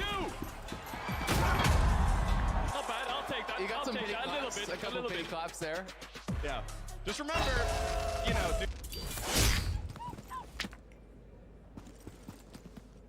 Holding it down for G2. Behind enemy lines. Respect. Respect indeed. We're into draft. Aatrox, Kaiten taken away, Yuumi taken away on the side of G2, trying to deny that from Vulcan. Akali taken off the board against Jojo Q, and I feel like Akali's been kind of permabanned against Jojo Q. Yeah. The question I have is Maokai after that game 1, right? We've seen teams heavily prioritize Maokai. Well, yeah, and we see we saw priority towards it. One, Tuesday has very high Maokai priority. Vulcan is in fact being solo queue, so I do think it's a 3-way fight here. If they're not going to get it out, it's interesting to see they're all waiting quite a while here for this final ban. So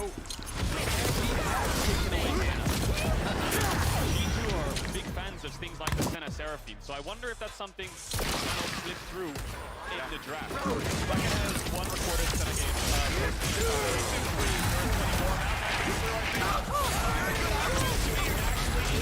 Of the patch. Yes, we have other things like well, Targamas has also played a number of games. He has 4 games. I think he's actually won 3 games. They've played Yasuo Senna.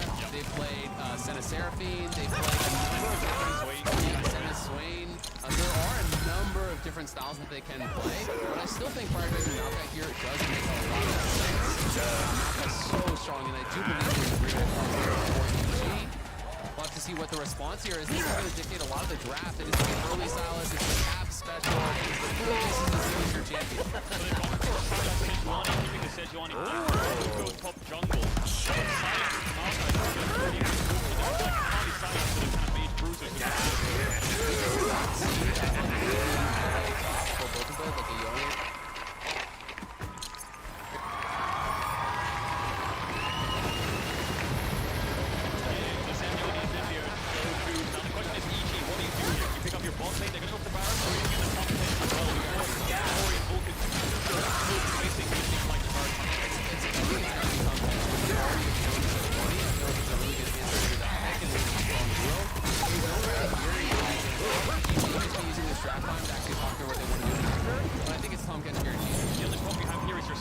Jojo Pune just a little bit. When the blind picks Sylas, they're going to be able to stand those things away. Now the question is, do G2 go for that now that AD Thomas ran away top laners, or do they pick up something like the Senna here and have something deep in their pocket?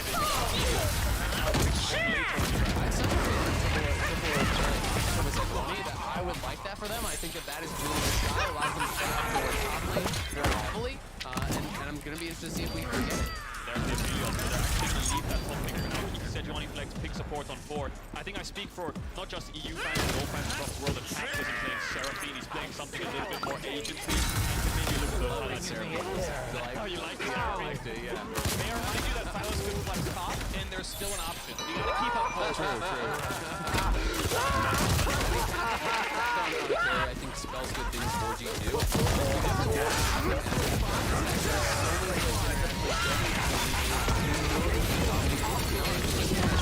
Crushed EG so far this year. He was 6-0 at the time. EG for some revenge. We want to see if EG, even as the individuals, yes, there is no Danny here. Yes, it's not the intended starting roster. But we want to see if that improvement can show against a team like G2 that is truly world class and has been around the block so many times when it comes to these big events. Definitely have one of the most successful and storied orgs in European history. Next to teams like Fnatic, they're scoring off advance, so it's hard to support picks. Trying to take them away. Things like the Lulu, the Braum, I feel like G2 will have options. GG is just removing the strongest ones. Yeah, very interesting though. G2 also with the Graves ban, obviously their read would be then that means it's an impact tree. And I do think that would pair well with a carry jungler like the Graves, so I think it's intelligent. LeBlanc is up and does feel like a JoJo special, something that he is pretty comfortable to go towards, but it does feel like EG are building more towards straight up 5v5, so I feel like maybe you want to go more towards just a control mage. That Darius ban tells me that this Maokai probably is going towards the top side, and I feel like with G2 seeing that, they should probably pick support here and keep the Sejuani Flex. And I actually really like the ban, even though we haven't seen it, because when I see Maokai top, that is the go-to I think of in solo queue, and also does pair well with Sejuani for the triple melee top. So even though we haven't seen it yet, I do think it's a smart respect ban. Broken Blade is the kind of guy that would be willing to bring it out. Rel AoE CC against Tahm Kench I think is always really, really strong. You're not just targeted CC on one person like the Leona that's more easily denied by the TK. This makes it more difficult, and you can poke off the gray health as well on that Tahm Kench. Do they go for things like the Trundle here into the Sejuani and then just basically run back the Rogue comp in a similar vein of the Maokai, the Trundle, having something like a Victor as well to fill the role of things like the carries? Is that something you think EG would run? I think it is. The only concern is just that, are they going to be... Jojo set. It is set mid, baby. Now I think we're going to have a higher damage jungler. I don't think we're actually going to get the Trundle anymore. It's possible they go towards Trundle, but I think you're too low DPS. You need AP from jungle for sure here with set, so... I feel like they really need AP damage in the jungle right now. Unless Kaori goes some kind of AP Varus build, it must be... Oh! Inspired Nidalee up up against G2. Now, Jankos has that option of counter-picking this, going for something like the Lee Sin if he wants with more dueling potential, or just taking a bullet, playing the Sejuani and giving the counter-pick to Broken Blade. Man, you gotta give it to EG. They don't lack for confidence here. You know, going in with the set mid, there was a massive game from Jojo in planes. Looked really, really good. It's Fiora, though, another melee topside. You know, AD melee champions, we're talking about it earlier on. I think triple melee topside, when you do have that Sejuani, is so strong for your skirmishes in 2v2s, for your 3v3s around Herald even. You know, even though Nidalee is really well known for her early game power, it's so tough when you're fighting against Sejuani plus a melee in a lot of these skirmishes. Let's just look at these comps because we have 8 melee champions right now. The only ranged ones, well, also 7, and Nidalee will go in a little bit in melee form when she dashes forwards, but it's only the AD carries that are going to play on range here. Fiora, Sejuani, Sylas Rell into a set Maokai, Tahm Kench. There's going to be so much fighting. It's going to be so scrappy. It's just a case of finding the right targets. Well, and honestly, like, I just worry for EG, you know, if there is that threat, which it feels like there's a lot of dive here, and AoE CC potentially coming through from G2. If you can even just pressure Varus, even if Tahm Kench is there to save him, they don't really have a lot of damage there remaining, right? But set ults can be massive here when it is those 4 melee champions. If they're all getting clumped up, if you hit multiple people with the Haymaker, multiple people with that Showstopper, it can be really bad. I wish League of Legends was real. All right, let's go. He's having fun. What would Smoge in there as well? What would League of Legends look like in real life? All these spells, TPing around, dashing, blinking, invisible god. You're just getting your ass beat all day. You're just fighting to the death. Oh, I'm just looking at the game right now, looking in all chat. Jojo Pyun is taunting Caps. He's writing Caps, Sylas, oh my god. Oh my god. So this will be a banger game. The set, of course, is something we see into things like the Akali, the Sylas, the Galio, melee AP champions, or he can just pull them into his Haymaker and just look for the damage. Well, and one of the things that I always love is when I'm playing a Goredrinker champion and I look across the rift and there's 3+ melee. When you have 3+ melee, Goredrinker always seems like you have insane value with the heal there. And when we're playing against a 4 melee comp, if you can get in the mix there, get a good ult with everyone stacked up, clap them together, get the big W off, you know, get that huge value from the Goredrinker, it can be pretty powerful. But I do think if EG fall behind it all, they are going to be so light on damage, especially if bot lane does poorly here. I think this comp is a disaster. Could be. They need to get ahead, and EG doing a 4-man point in that brush with Jojo baiting it. JDG did the exact same thing yesterday against EG and got first blood. Maybe they were trying to find a way for G2 to walk in and punish. G2 don't fall for the bait. They're just going to drop a ward there, EG, on their entrance. And I think the biggest problem the G2 have in the early game is the Nidalee. The clear speed is just so much faster than Jankos. Jankos needs to keep track of a jungler that's just faster paced and can invade a lot easier with these lanes earlier on. Well, we're going to have to see what he can get done, because it feels like it would be a look towards topside unless maybe Blackhead and Targamas are way over pushed. But it feels like you want to play heavily here, you know, with the set. Jojo's starting E, very standard in these melee matchups. Get the clap in, hit him with the 1-2, hit him with the thumbs up. Oh, he's doing sit-ups! You gotta love Jojo Pyun. Even as an EU representative, EU fan, I'm a huge fan of Jojo Pyun. So much confidence in such a young player. He's gonna pull Caps back again, so some nice early trades coming out here from Jojo, and I have to say big props to the players that use emotes to taunt and, you know, the in-game character emotes just to have a little bit of fun during these trades. He's denied all the CS so far. Caps actually not. There we go. Gets his first bit of gold in the lane. Caps on the board. The defenseless, helpless minion gets cut down. As a quick fight in the bot side. First wave in, and Targamas W's back out for the shield. So yeah, G2 mid and bots losing the push right now. Broken Blade will need a few more levels before he can start a really hard contesting Impact. Have the grass procs and the vitals, but again, level 2 first. These lanes for EG going very good in the early stages. You talked about it, Azale, having to snowball this early game. Nidalee, of course, just finished her top side. Camp's gonna move it. Oh, he's done. Oh, he might just die. I mean, 200 health left. He's gonna keep waiting for grass proc, but the same will happen through for Fiora. New vital coming up soon. Passive comes across. Q's him out of the queue. He had to get that timing right. But the wave is screwed. He needs help here, and Nidalee's clearing from top to bot, so there's no help here in sight to actually reset this wave. How close is Impact to 3? He's a couple minions off. He really wants to get 3 for the level up, but Broken Blade could look. So Impact had a cookie there that helped him out so much in getting a little bit of mana. Does have a little bit of regen coming in now as well, so he can trade back with this level 3 advantage. I think the second Broken Blade dings over to 3. He will start to look for those vital procs when they arrive. Jankos now pathing back towards his top side to help out Broken Blade, and he's not spotted. Crucially, with this wave pushing out, Impact could be in trouble. Yeah, with the next wave coming in, there's no way he actually gets this reset before Sejuani gets top. I think Impact is going to be dead unless he backs it up right now. He's got no ward. He's dead. That's out the bot. He won't find the first stun, but here we've got the 2v1. So Impact, how do you live? You know Jankos Q is going to land, and actually, he's dropping the farm in the meantime. Try to deny some as well. Flashes. Stun's still going to land. First blood through for Jankos. I have to say props to Jankos for backtracking up there. That's the thing with jungle, identifying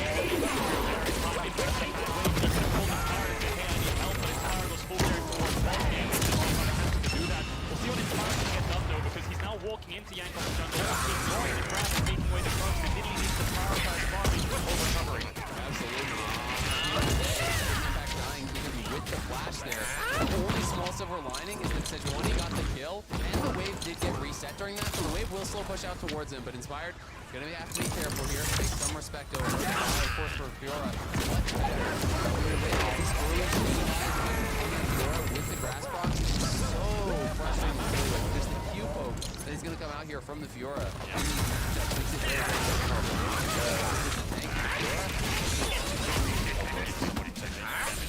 Damage coming out of Fiora, so it's really hard to tank deal with. Wave in a good state there for Rookplay. There was a lot of trading in bot lane over the meanwhile, and G2 got a long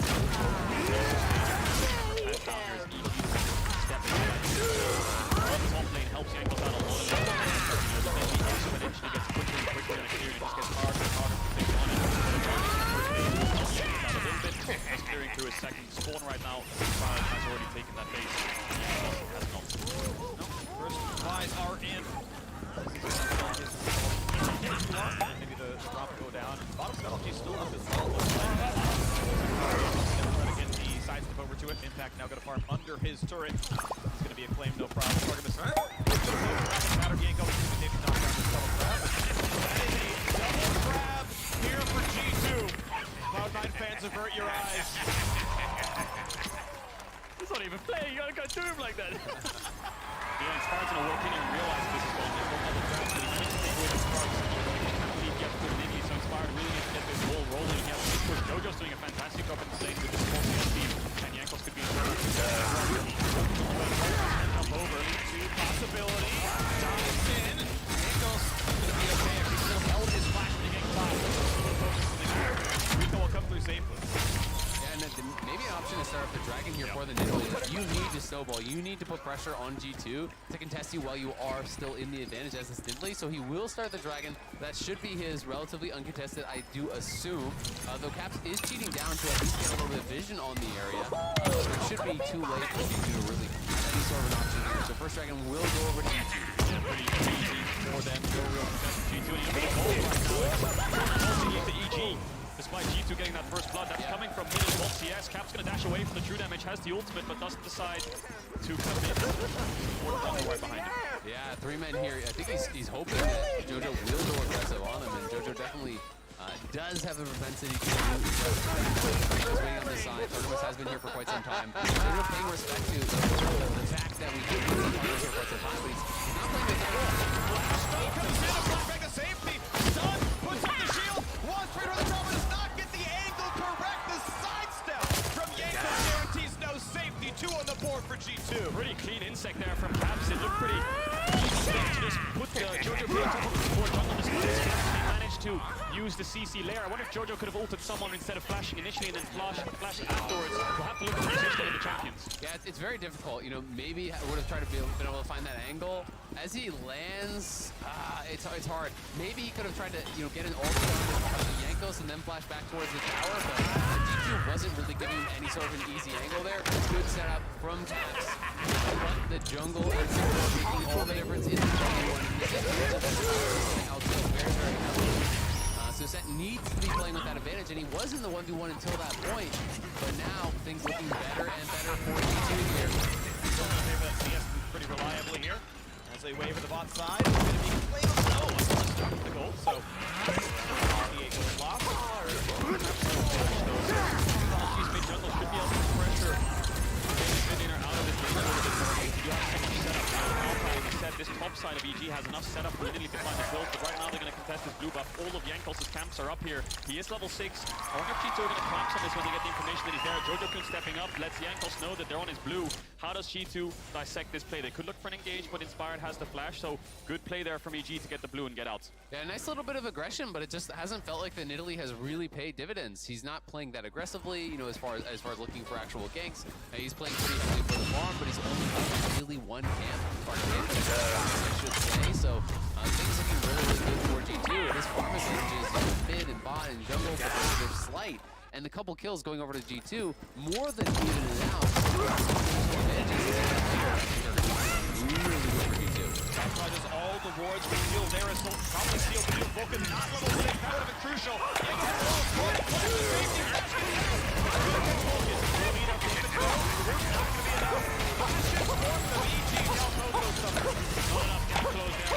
To kill the Thunder Hedge, but they both have no flash.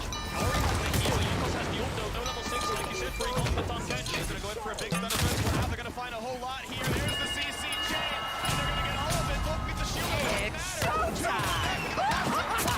Gets the kill. Good ult there from Jankos. He stunned Kaori and then ulted Vulcan instead to interrupt the W to escape. JoJo will get a lot of plays. Inspired will get Herald. Yes, G2 get 2 kills and they even up this bot deficit, but they may lose a lot on this top side. May you feel my heart. Honestly, G2 gets so much more from that. I mean, Flacket, that was behind, but really making the effort here for G2. The individual lanes are doing well for EG, but it's the mid support, you know, moving around together. Jungle support go mid, they get a kill there. Then jungle mid go towards bot. They're just spreading the advantage around the map here. It's just really good team play from EG. Over to the side to make sure they can lock both down. You can see a lot of pressure topside from EG. How can they use this Herald? Where do they place it? I mean, with that mid tower being so low, they could Herald that mid tower and get it taken down. Caps enjoying himself right now.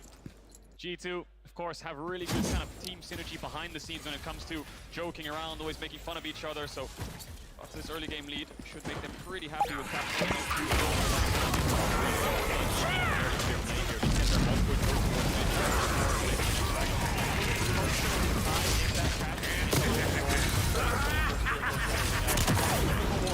Maybe a redive here.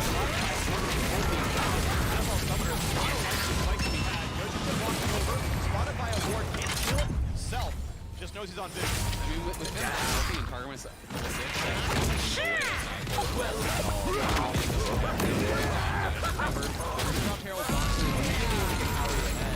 this is a situation where we're talking about the Varus. The Varus is your game. The Varus needs to be doing well.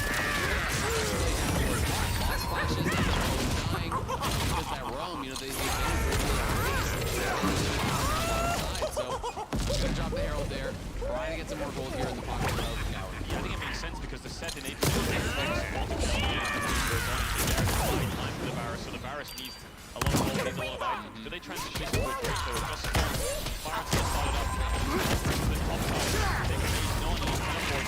G2 could try to stall this, and I think Caps is calling the auto phase for his mythic here to keep back. So the longer this goes on, I think the more really G2 will be to contest. Drop it. I mean, it's just dying way too slow, and with no flash on Kaori or Vulcan. You can put up a shield, but will it even matter? It, of course, does not. Flacken on the board for a second. 5-0 G2. Nearly matched the game score. I mean, after they actually bail out on that initial play, nice parry. Now he's going to turn around for the engage. Fourth Fido landed. Does have flash, but not going to be ready for the rest of the kill. So ulti down, Impact lives. But can you regen to stay in the lane? Broken Blade's out of mana. Yeah, EG just didn't bail out quick enough. As soon as Inspire goes over the wall, you've got to get out of there immediately.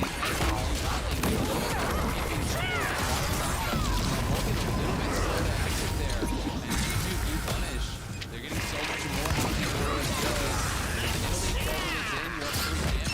Dragon is your advantage. It has not been worth it, or even close to worth it, for this Fire to see the shield play in terms of flashing on Rizzo. The ulti off because I think Cat landed his stomach. I don't even know how he did it.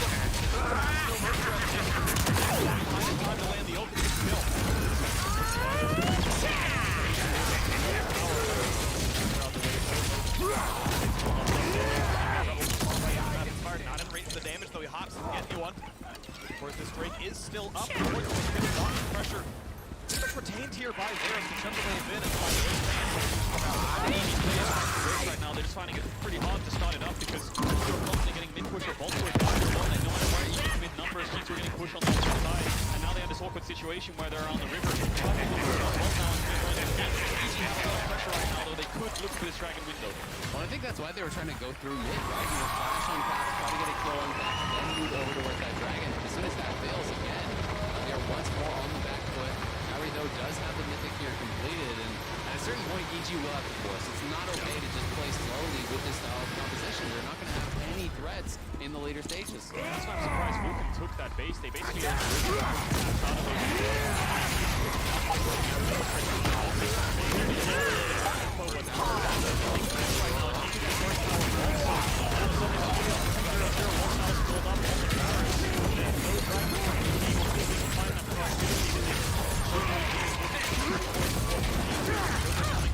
Has the unleashed teleport this G2 start this dragon up? I mean, they're going to start it. I feel like this game has completely fallen out of control of EG. You know, this is all G2 now. The gold lead may be relatively close, but the game state is not whatsoever.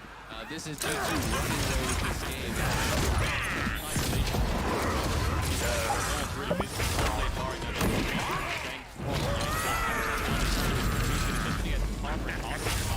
So I feel like EG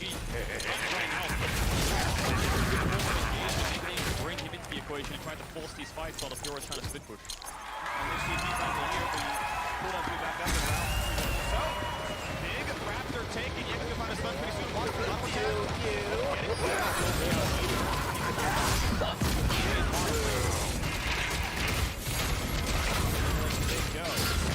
Plus 610, he is huge.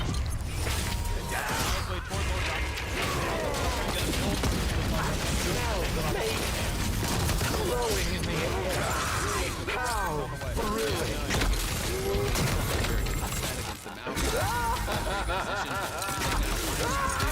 Inspired with 15-minute mythic completion more than anything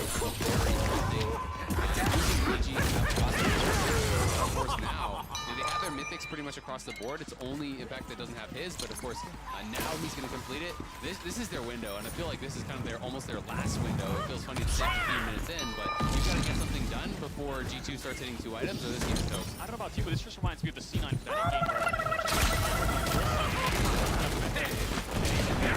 where it's actually been working in scrims where the game's a lot more fast-paced and bloody, and you can get these advantages where it's just a lot slower paced and the game's not as messy. But yeah, their windows are running out. They're like something 3 minutes. Herald though, that's something that get that mid lane tier 1, but G2 right now holding a big push. Out on the side lane, Helios is ahead of the Varus. May Elzawin protect you. On top of Scuttle Crab, and they're spears all over the game. EG mentioned they're on a timer, so I think an action is taken. Eye opens up yet again. It's closer to smite range. Nearly resetting the aggro, but not quite yet. It's Sparky, the damage coming across. Still poking towards the ankles. Big speed. It's on the front line. Is that the fight they want? So Vulcan brings to safety. And so for nothing, Ankles is down. Trying to cut the cross. Torgamus has to get out. Huge damage out of Felios, though. And the gold leader Black, it means so much. Cap dives in, finds another. Dives away now. Torgamus the flash of the wall. Will he find the kill? Shield is not gonna hold up. G2 wide EG from the left. They're not done yet. Out of the wraparound here. Looking for even more against the Spartan Impact. May not find it. True Sun doesn't land here. The hooks are coming through. As what it takes to make this kill. Dives on in. Could be stunned. This is a sidestep. Everyone's out. Very messy fight. As you can see, so many melee champs in the game. It's just a bloodbath in the center of it. But it's Black is taking out a lot of damage with the gravity. With the Dugan, sorry. In front of his big working in. The reason it's so easy to start is because Jankos uses almost a Jojo, and then Jojo gets this big W in a second when he comes out. Just throwing the rest of G2 away. On top of the Mount Tiles, and then the Surge was just fantastic. Absolutely, and critically, it means there's no Devourer here for Kauri. Caps actually tagged him, I think, there with the stolen Verisol, and then just alley-oop to himself there, hits him with the chains, locks him down. Vulcan can do nothing to peel because he had to spend the ulti there on set. And as soon as Kauri goes down, he knows that there's no shot for them in that fight. Control sure how they can get some damage out, but EG will get this mid tier 1. They do have a Herald as well. Inspired is slowly getting a little bit ahead of the Nine Tower, so they're got that level. Maybe the Herald's going to that top tier buffer. Interiors want to side in if there's some kind of cross-map shenanigans going on. Taking back top tier from Impact to catch the wave. The game will slow down a little bit for the next 30 seconds. The Dragon will spawn. Magi is already feeling confident here. I've seen this game before on Silas. Oh! It just got this. No, either way, the Opti should be a stun. The Mutiny game is going to be that first stun. In the second stun, into the last vital being popped. Will he tank it at this point, though? Next one's coming relatively soon. W, Auto heals up. Under the tower they go, and Broken Blade finds his kill. In the mid lane, it's on the Vulcan. That's going to get his next one. A bit low, though. Cowrie does not get the rest of the damage needed. They can't go back for any more. Auto's looking to throw. Blacken gets whatever he wants, set up by his lane mate. And a killing spree for the Ophelio. G2 are winning out top, they're winning out mid as well. Blacken had so many backgrounds. I don't think his guard could jump in there as much as he wants to take the Magi stacks off the caps and try to turn the fight. He would die if he jumped in. G2 get the kills in mid, the kill on top, and they're going to get the Dragon too. There's the tower. Just wanting to get out of the red buff. Not sure who got it, but ultimately doesn't matter too much because the Drake is going over. G2 going to have their second Drake of the game. 11-1 now the kill score. Picking up where they left off at MSI. No games have been close. They have crushed EG all year. Yeah, it's another stomp it's looking like here, and we can see, did he actually spot him at all? Oh, he did. He but I guess he just wasn't that worried. Wanted to get the last little bit of farm, but Sejuani comes in. I think he saw his HP bar and probably assumed he was about to recall or something, so he just wants to crash the wave. Maybe Impact even thought in a 2v1 he had enough to live. He almost made his way out, but then Broken Blade and Jankos managed to find that kill. All the meanwhile, there was a fight happening in mid, so Targamas just jumped in with the Hex Flash and the ult, pulls them all in with the Magnet Storm. Caps gets the initial kill, dodges out on his Varus Q, I believe. No, it hits actually. Inspired wants to jump in, but he knows if he does, Flacket will just melt straight through. Yeah, just no real way through, and you can see how powerful the AoE engage there of the Rel is when you're playing up against that Tahm Kench. Find the Tahm Kench. Grey Health is not going to save you because you can actually crack that with the Q on Rel, so well played there by Targamas. It was a good draft. Now we're going to try to find Broken Blade here. Good parry. Post into the ulti and getting away. Beautiful. Broken Blade just honestly guess his mind reads the timing on the stun and gets it right. Yeah, let's not forget this group. Very, very tough on Damwon, JDG, the other teams. If anyone wants to stand a chance from EUNA to get out of this group, they have to beat the opposition in a 2-0 to actually have a chance against the other two top teams. Well, and it's so heartbreaking for EG, you know, coming off of a game yesterday against JDG where I know they felt they should have won. They felt that was a game that would have been theirs. To lose that one in such close fashion against one of the world's best teams, against one of the big tournament favorites there, and then coming in here against G2. And Gold still relatively close, but the game feels completely out of control here for EG. It will take a miracle for them, I think, to pull back into this one. Yeah, they need some overextension from G2, and they need to get caps down and get those stacks off. G2 are baiting Baron right now, but they don't have the quickest Nash. Not so much damage from champs like the Sylas. But G2 probably looking at the next Drake in 3 minutes, get on that soul point, look for this mid-tier 1 there. Those are the objectives. EG on the other side, just finished second item onto Kaori. Maybe I'll look for a defense. There's a stolen Maokai ult to allow G2 to walk forwards and take the tower. But EG need to look for skirmishes soon. Two in turrets. 4,000 gold lead here as well. The rough part about games like this, though, is you know you need to fight early because your team won't you already so it becomes very, very difficult. He is kind of caught in this loop where they're hoping, well, we need to have an automatic fight, or we need to catch them on the side.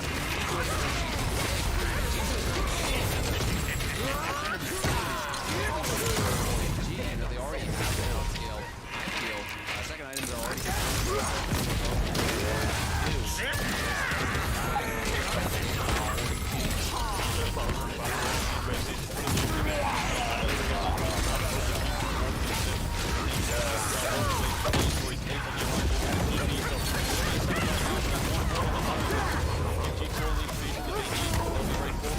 Check because of course they're not on this Baron. He's going to try and push as much EG out of this top side river. And for G2 it's just a clear answer. He broke them aside and wait for Drakes. It's on EG to start the fight. Absolutely, and I mean, Blackhead looks like he's going towards the G2 third. He's going to play it safe here, make sure he keeps out at all times. And G2 do. Don't need to do they are already doing. Only factor you have the vision advantage because they are scaling comfortably into the later stages of the game here. Maintaining that control for the last quite a few minutes. Nice bolt there actually across the road. I think give people all the information they need as to when they'll start it up. And Targamas just used the sweeper, so that'll stay there for a very long while. But EG use that information. Look for a pick. They found Caps. Yeah, bit of a fight towards the top side. Will it be enough? The question, when can he find the ult? He's already stolen one from Maokai, so he doesn't have that one yet again. T.B's coming in to start reinforcing. Caps gonna flash, gets the re-Maokai ult. Jojupen caught out, but for how long? Puts it across, gets stunned, should still have the shield. Gordinger for a second. Shut that into Caps in front of the Magi stacks. Jojo staying alive, he flashes, gets up towards Tom Catch. This needs to be the fight that EG wins, but Targamas is too tanky, and Broken Blade finds the kill. It's 2-1 so far. Impact left alone.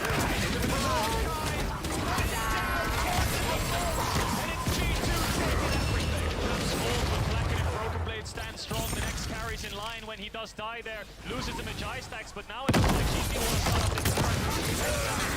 Respawn, he can TP in. It's not expiring already. A little bit close to work with Targamas. A little bit scared right now. 2 walk up. The initial spear is going Is it enough? EG the Bear Pit Inspire types in and he goes down far too early. Down his play. Inspire drop. And G2 are slaughtered.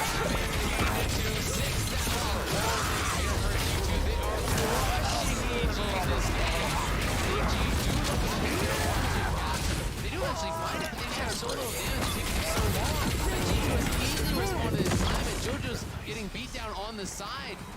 Both mid laners kind of struggling in their skirmishes. Caps falls initially, so it's a back and forth. Corey arrives a little bit late. Olympus ult from Flecken. Gets so many shurikens so he can dish out damage on the appeals, and then Broken Blade can start to step forward and kill the backline of EG. His impact goes a little bit too far forwards. Corey really can't hit in this fight. The second he steps up, he's just going to get closer as well. Now the Dragon started up by G2. That'll be even so that puts them on the open assault point. With the Baron, they're going to start sieging down the tier 2. Absolutely. But it's going to get even shorter here as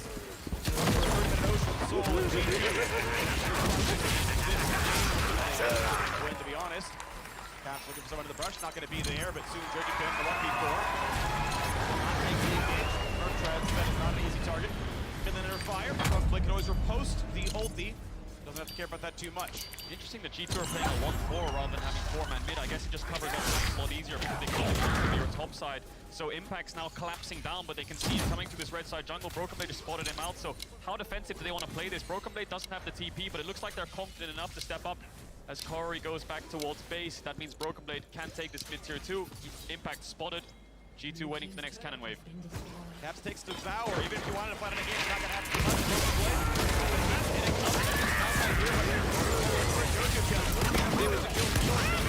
Pops guilty gets the boost. He gets healing. Hits 2 vitals already. Wow. At least brings down the ulti. The top laner Jordan has dropped. About 3,000 gold to the Red Bull Baron Power. The inhibitor now gone as well.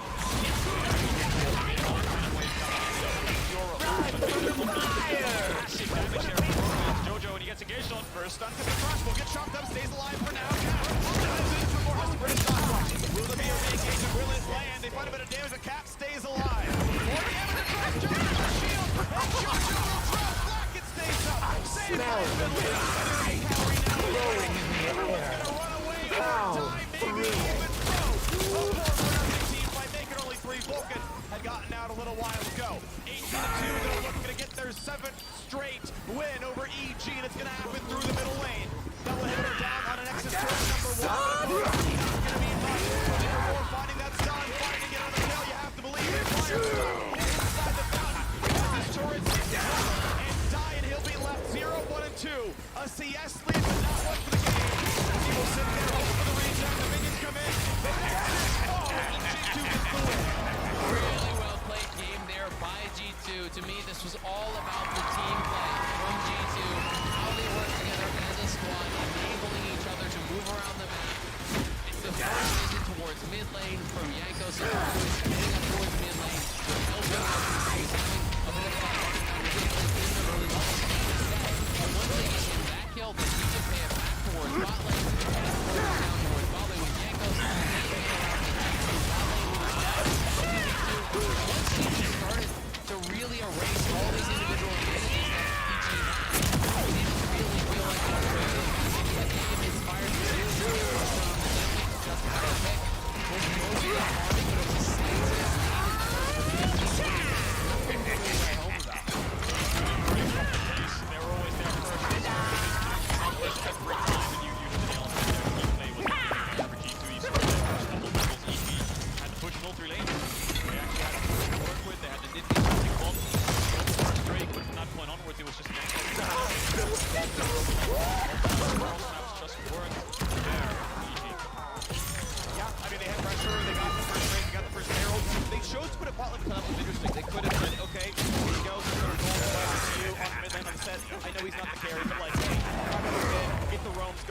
They chose to put the money towards Varus. He could never finish that bot lane. Jericho actually died to just for a lot of money. Was there almost winnable, but EG never put the rest of the resources down. 5% of that. 3 to 1. That never came to line. He never got to like the range of the seconds. So it felt like there were those small gaps where he more on the line.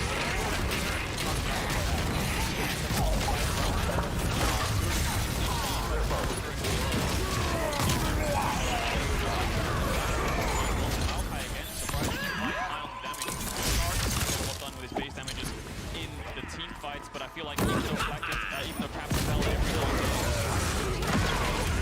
never regrets on Flackett. You know, you really want to get a settled on the Sejuani, land on top of the Aphelios, and then have follow-up from things like the Varus or the Nidalee, but that never really happened. Well, and that's actually why I really liked how G2 were playing out a lot of those fights. They were actually primarily engaging on Jojo, right? And actually pushing Jojo back. They were forcing out the ulti from Vulcan onto it. And Jojo was enabling that time. No one is threatening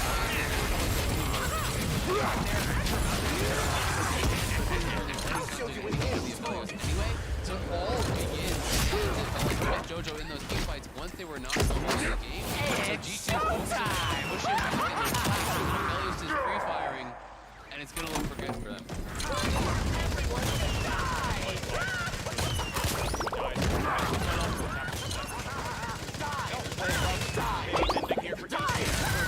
Gods above, please protect us all. Had looked pretty good. Hey, we're scaling up.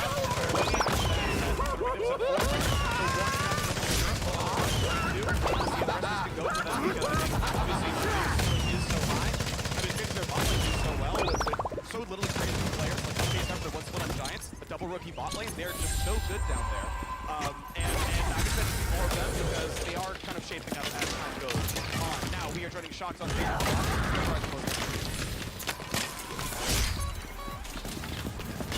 Thank you very much.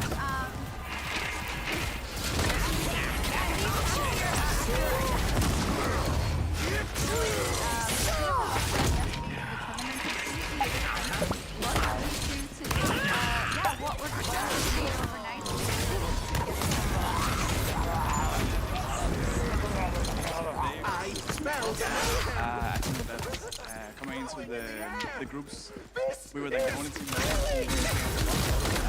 teams can win, right? Yeah. And the momentum is always very important. And we were a bit worried, like we started to worry about the beginning. I think that was looking forward to snowball that tomorrow. I mean, I think that's of course,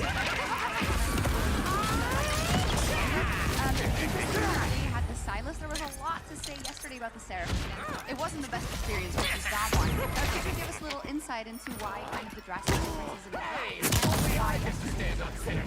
I mean, the biggest difference is like other shops, like different teams, red side drafts might also be a bit different. And then just seeing the game order of the games and how they're going for like a bit more aggressive. It was really great to see. Other teams were coming off a win. Obviously, the last time we saw G2 was on 4 patches ago, and was also in Europe when we got the So where was the practice focus specifically in terms of what you guys had to workshop coming into this? I mean, so we learned a lot from the final. I think like losing games was not the everyone. It's not losing once we go down in the fight, right?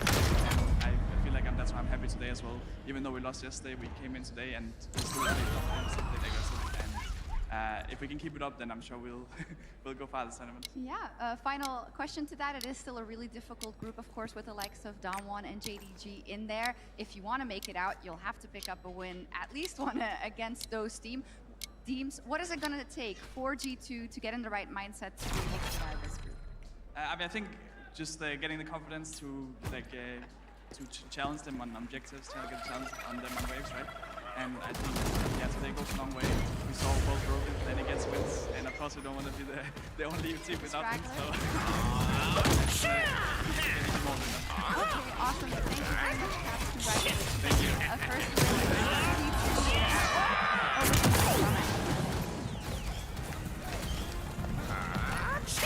Thank you very much, Shox. G2 Esports dispatching Evil Geniuses with ease here to move ahead. 7-0.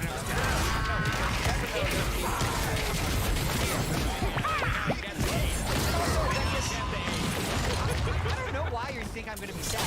The West is still 2-1. On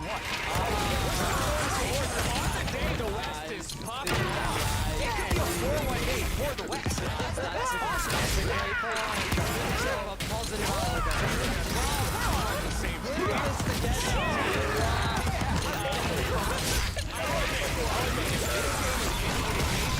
We can lock up that.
This is so much fun!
This is so much fun!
May you feel my heart.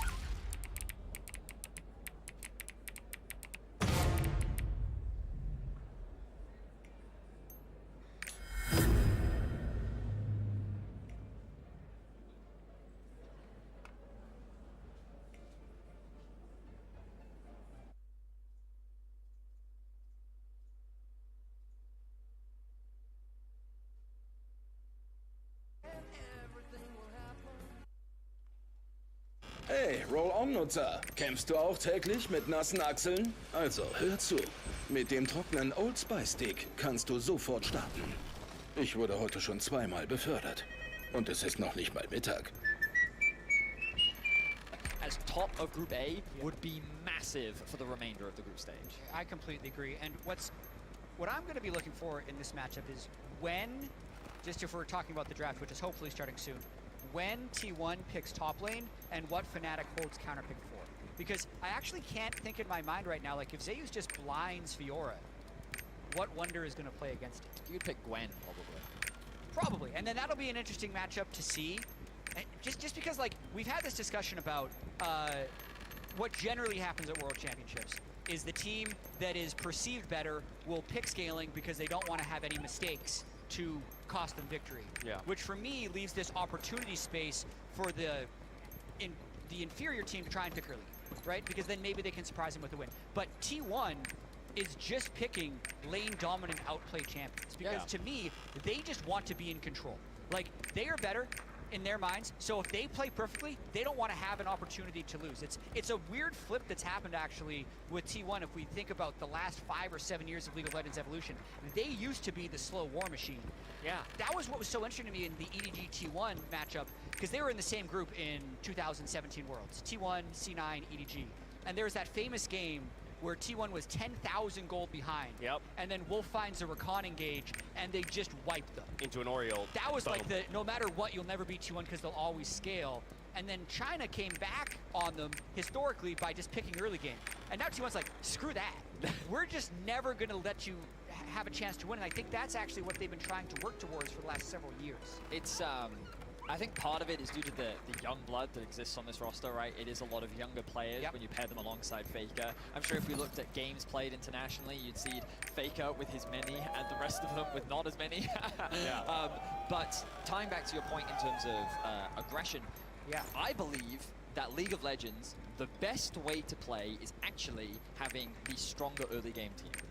Because by having agency and having the ability to decide everything, by having push, by having control, being able to invade, control your own vision, in theory, that is the better way to play. The problem is, if you at any point make any mistakes, you will be outscaled. And scaling is something that these comps can't control. So if you are, in theory, the better team, the debate then comes down to how confident are you in your ability to beat your opposition, because assuming that you don't make any mistakes, then early game aggression will naturally always be better. This is However, such a rabbit hole. I love it. I know. I love it. I love it. I love it. Yeah. But here's where the problem comes in. In theory, the fastest way to score 3 points in basketball is to shoot the instant you catch the ball. Right. Yeah. And if from you the other side of the court. perfectly, you're going to make it every time.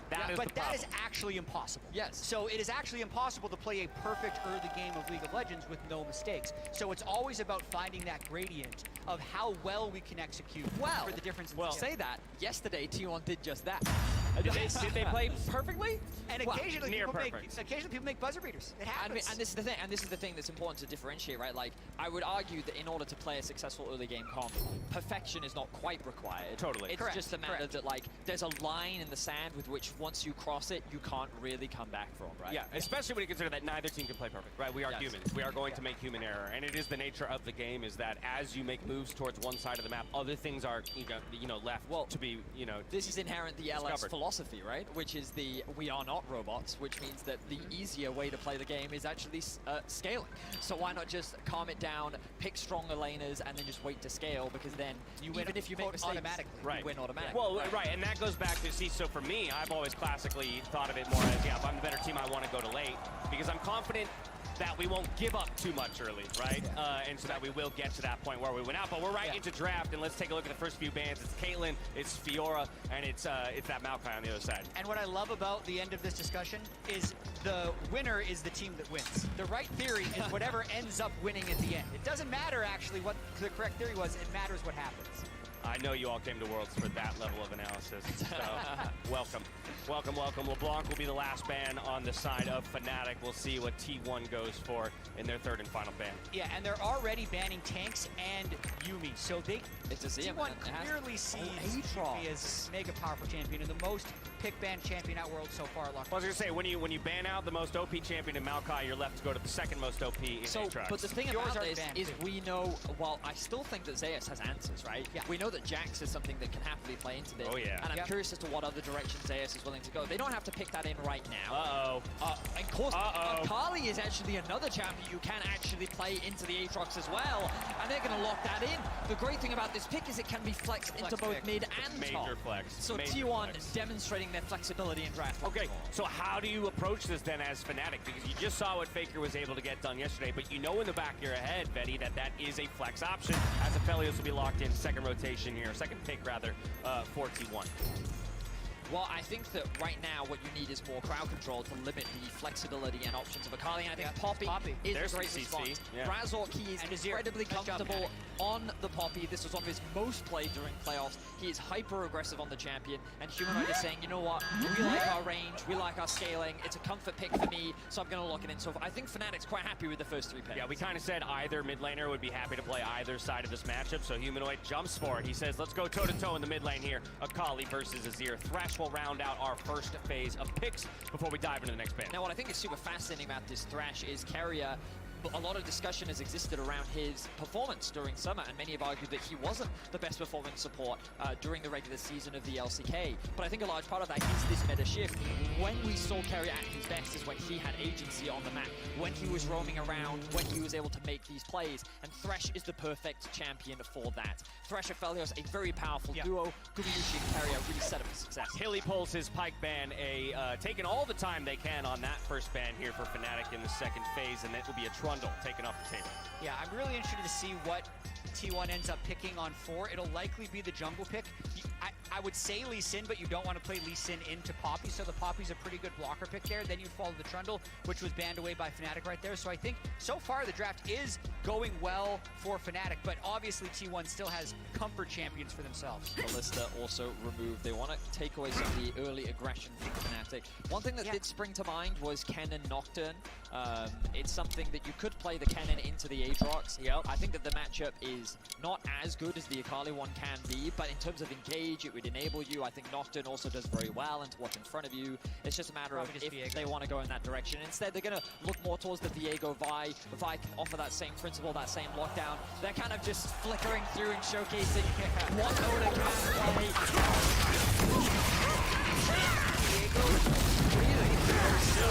That's an ego pull. Okay. I was like, that is the most ego stuff. He goes for the Viego pick here. And a snap pickup on the Lucian Nami, so we do get a little bit of that early game focus, early game power in the bot. So, I can tell who's been scripted. A European meta has developed, it seems. But that Lucian Nami is very powerful and present bot lane, something that the entire world has basically. At the World Championship, we thought that it would fall off, but it seems to have returned. He's decided that he wants to have ways. Top lane Fake is going to be playing the Akali into the Azir, kind of as expected. And I think that both sides are pretty happy with what they got. Yeah, Castle locked in. Yeah. I like T1. Based on what we talked about, I think Fnatic got what they wanted and they pulled one draft. Okay, in terms of where we'll be looking, where are the difference makers? Based on this, who are you looking to on each team? I think that this mid matchup is going to be really important.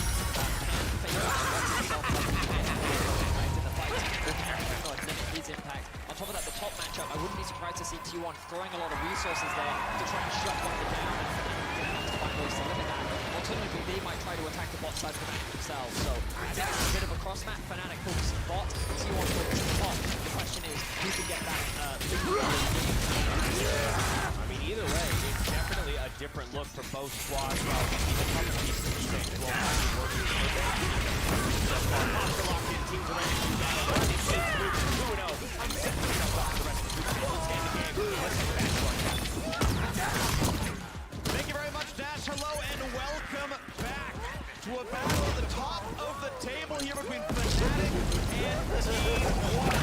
The LEC so far are winning group stage by the most. They are 3-1.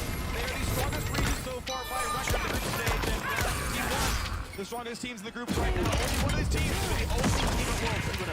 It's going to be so interesting. Like, I'm really interested to see how the mid lane matchup is going to go. Yes, I think it's more about bot and top this game as far as stylistic, and champion picks, but Faker was amazing yesterday on the Akali, and Humanoid has just been smurfing in World Blow. It feels like, crushing play-in.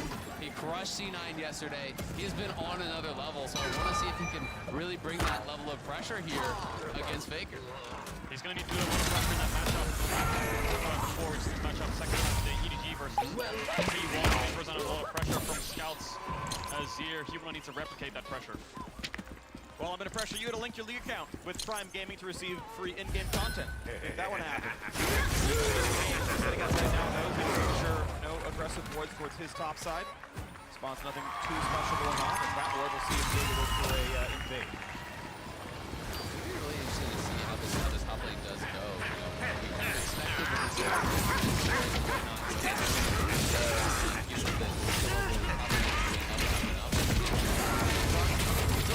this pretty solid. I want to see what he can say.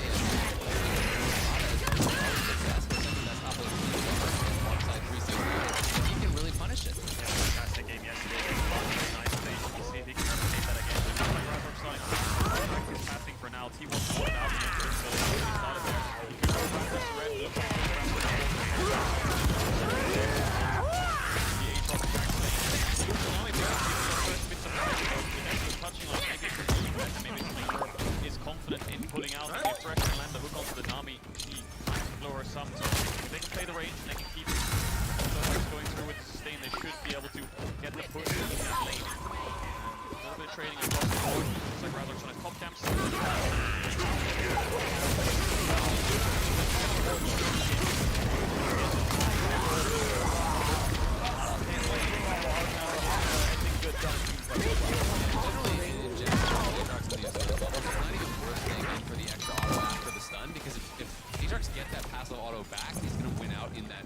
Humanoid is just about getting the Counter-Strike, backing it up. He wants to have push here. So far, so good for Zeus.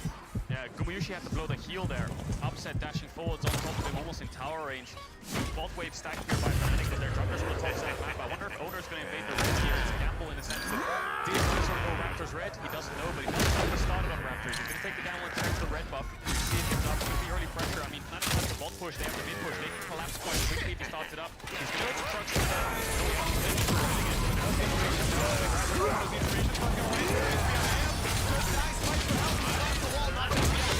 And now out of range of the stun is not going to be hit for anymore. He knows now it's right down. There is no steal. Red buff goes over to Owner. Razor has to run back down to his lane. He's also a bit low on health. But look at Upset. Upset is already push back. Stun a whole lot more. Just to burn his own flash, but he can jump the wall. Goes for the stealth. Wants to get Hilly. First blood through to Fnatic. Trade it back now. Bacaria will be handing over double buffs to Upset. Be strong, everyone. In their favor, we saw Carrier blow both of his summoners to get upsets, but Owner overextending there. Razor plays a lot of confidence.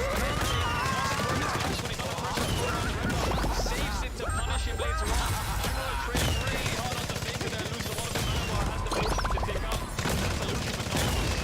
Absolutely, that is huge. After Upset locked both the summoners, trying to deal with this bot lane was going to start going really in the favor of T1, but Owner just not paying respect to the fact that Razor could still be around. It seemed like his read was Razor would have run all the way out, would be getting out of there, and he thought he could chase him straight through, but the big punish from Fnatic. Is indeed now early serrated Zerg on this Lucian. No summoners though, so very vulnerable, and now Humanoid's trying to crash this mid wave. Owner is on the way. No flash, of course, with the flash W, but Humanoid might have to burn. Has no. Gonna try to get past it, but yeah, he's too close to the tower at this point, so really no angle for that gank to actually land. Nothing lands, and I would love to see the replay of how Upset lost this summoner. So this is the replay of the jungle 1v1. Razor doesn't hesitate here and just flash away instantly in panic. He just holds it, procs it, past it, gets to the base, rushes right. What happened? No, he didn't. Oh, what a rookie. And he flashes laser play. Upset has to match. Both summoners burn from the supports.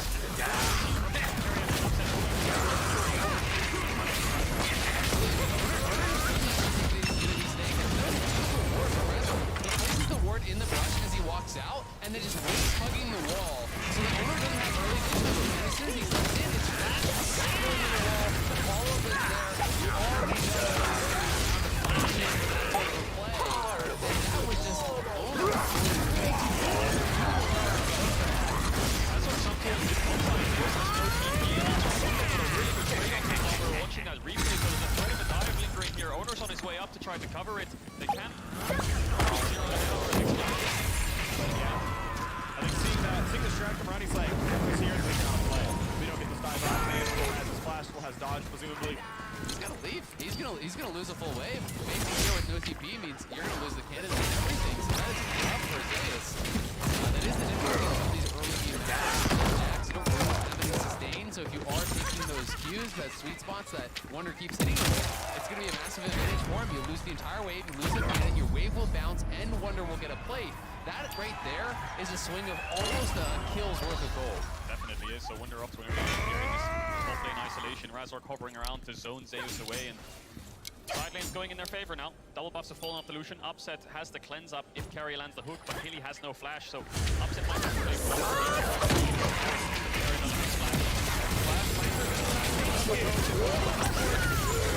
That could have been a killer for him down.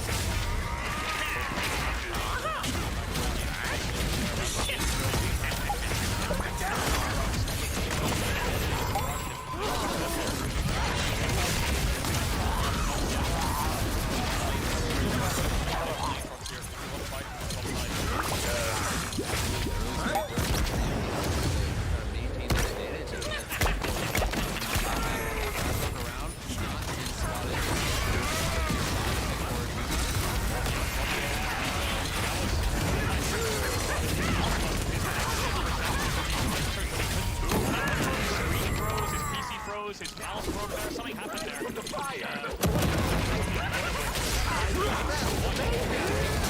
That looks so strange, so they will have to review it, and we'll give you information.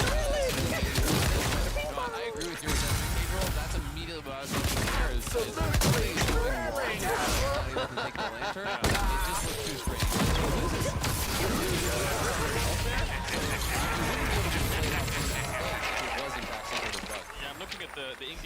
now. Komushi just lost around 25% of his health bar. Razzles around ready to dive.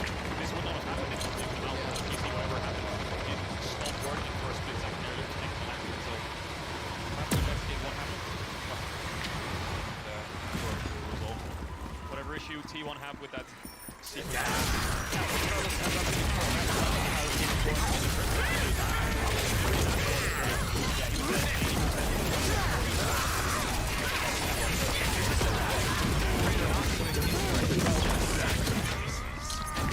Character just stops moving at about 800 health, you know, we're just went from 800 health down to 371. So it took about 430 days.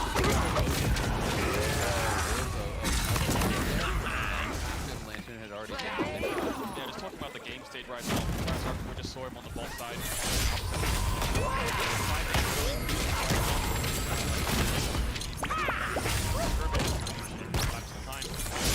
Owner and carry.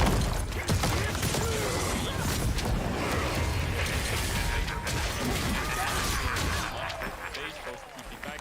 Very even states. Dragon still up. Herald spawning in about a minute. We'll give you updates in a second.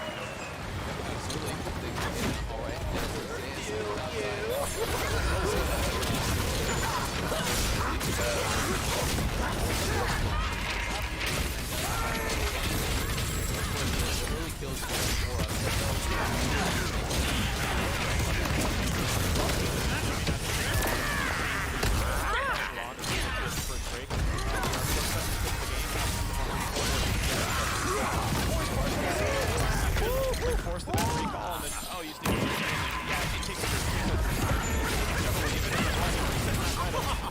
dragon and sit in lane and hope I can play the lane out down a new quiver, which obviously is tough to do, so that's why we often see, so rarely actually, is Drake taking too early. And it also really goes to red side. Like, for whatever reason, it's like a 70% so far at Worlds that red team gets first Drake, and blue team is like 76% first Herald. Interesting, I think the word you brought up there is actually a very easy way to describe tempo, right? Where you have an advantage in a lane, whether it's you have a first base, you got a good trade, you're up in items, whatever it may be, or you have more numbers on that side of the map, so you can actually make a play. It can be a Drake. Knowing the limits of the play is very important though, because if you overextend and you lose that turn, they could get 2 turns in a sense, right? You have a lot of tempo and you have the base and you're getting your recalls cancelled. So yeah, right now T1 bot lane getting a little bit pushed in, wave stacking into them. This is an option for Fnatic to look for Drake. Upset's really low on mana though after that dash forwards and that combo. Yeah, they do in essence have some kind of like a quarter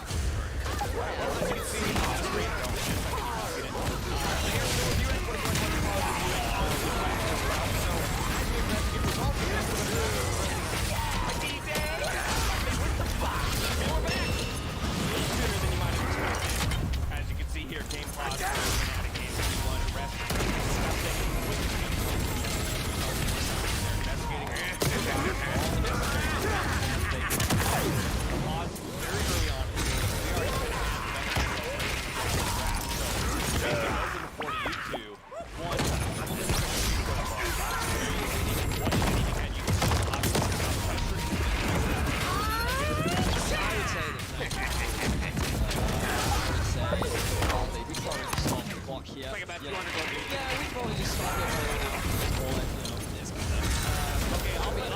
League officials to see if they're willing to jump on that. While Matt was on that, I will say that already in the early game we saw a bit of aggression from Diego.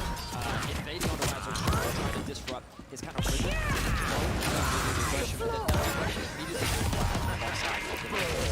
Fnatic tried to leverage their push. With this Lucian on, they will have the clarity in the bot 2 versus 2. Their health bars were very low though. Gumayushi and Harry are doing a great job of trading health bars.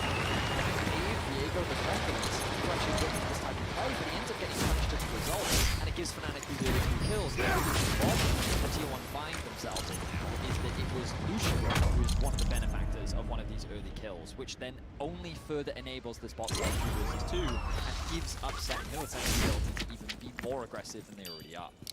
Yeah, I think if we can pull up the draft, thinking about it more since we've been able to see it, it is, to me, a decent-sized draft advantage. Because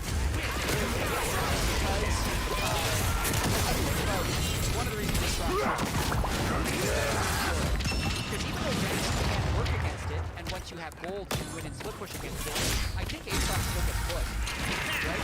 Even though Akali can't have kill threat against Azir this way, I think Azir still gets pushed. Right? Even though Akali was stretched, and Aesop was winning that lane, they were winning it, and they were getting pushed. So, like, I think you had to get a sheer push in all of the lanes. When you're able to generate first blood as well through that nice core kill of Owner, it sets them up pretty well because it's not like you're scaling it hideously all the time. So they've done a really good job of getting early game cryo with decent skill draft, which I think puts them in a strong position. So can I ask you for a point of clarity? Because when we watched the draft play out, well, because of the players, because the game is on Team 1 side, is this what you make and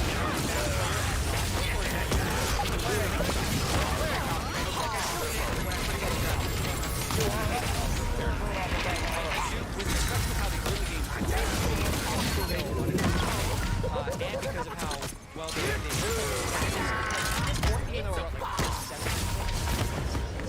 it's closer to 50-50 expected before anything started. Okay, so we already talked about how T1 has been very controversial with their drafts. Pretty much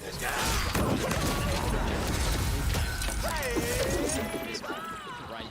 It's not easy to play, right?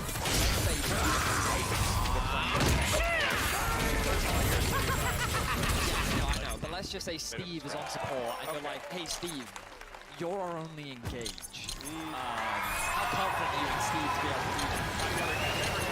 They're right, exactly. Now that's not to say that Carrier and Steve are on the same level, right? But my point is that, like, one of the things I always judge in terms of piece of execution is if I put my foot in the spot, how reliable do I think to pull it off? I'd be like, yeah, I think my mate Steve could probably do that. Yeah, keep it up, Steve. You'll get there one day. Also, now I'm starting to understand why I come and play with Right. Exactly. The barrier to entry is low, and this is the thing. T1 have a tendency to pick compositions that have a very high barrier to entry. This is not necessarily a bad thing, but let's have a look back at this replay. Jack. Yeah, so this is why we paused. It looks so Puma basically stops moving for like a second, takes a big chunk, and then grabs the lantern. And what we hear is they're investigating because they have basically the full view of Sushi to see if it was his like mouse missing his course. Yeah, very officially, League of Legends are investigating shadow play. Shadow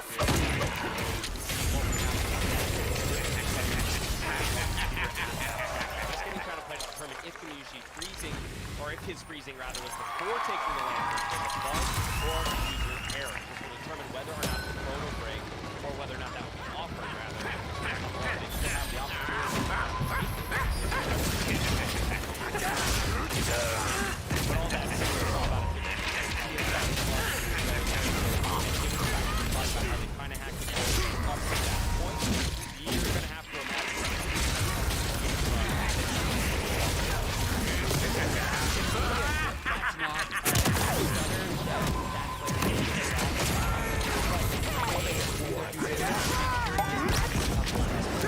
Oh, if I had to predict, I would say that both the mouse doing something.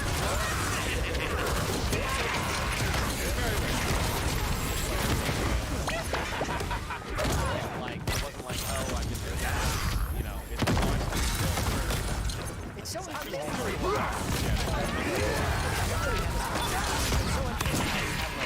Game bugs and technical issues. Yeah, like I was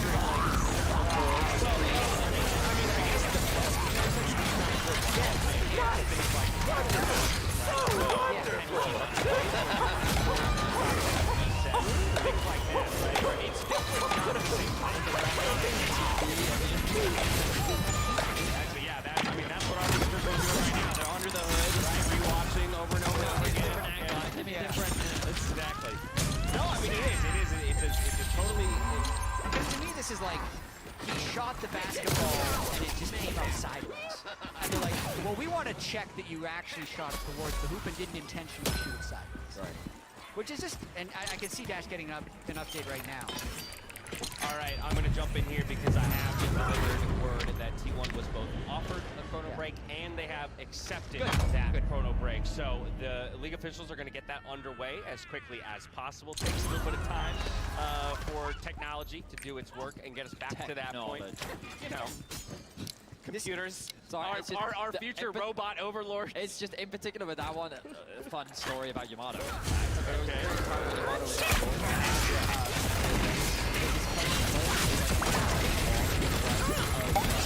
This person just standing in the street with a sign.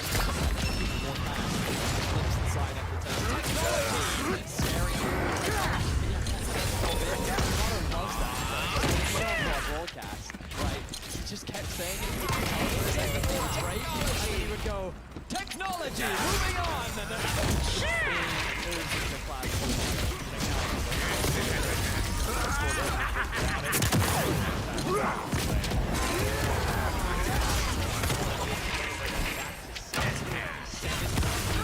Times that's 5 seconds.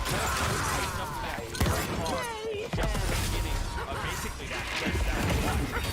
Yeah, it's a little tricky to find the right chrono break timing because in the rule set it says like dead ball state. So you don't want to go back too far, but they also know the general position of where the Fnatic numbers are. So it looks like they kind of took a place where they're still going to have to respect the game and work off, but they know that it's there. Yeah, that's exactly interesting. From one perspective, you feel like Fnatic knows and on the flip side, Fnatic and 5 seconds to go for the game. Or do they just reroute our jungler? I don't know. Do they know? That's the question. How much do you know about what they know? I don't know anything about it. All I do know is that I think the Fnatic fight is also yeah, I think the one that's taking off that situation. The way I think the draft is very much that.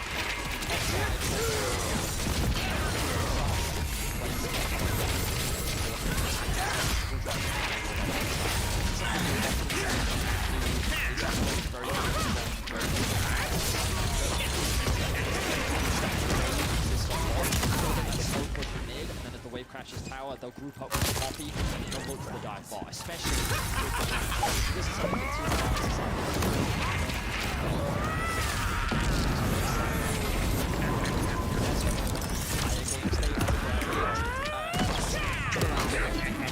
setting up that current map state in the bot lane, and already we're back in the game, we're heading back to the catch.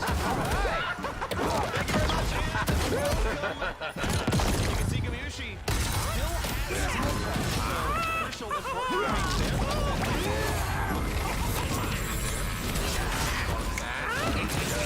So, looks like they're going to be skirmishing potentially over the skull, and it could come down to who has the looks like a person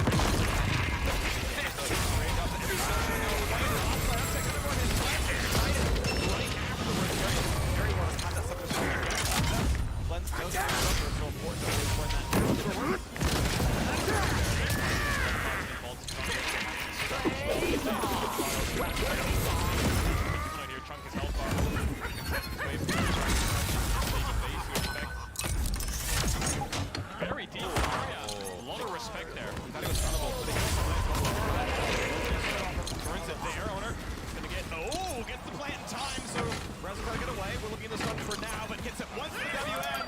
Has to goes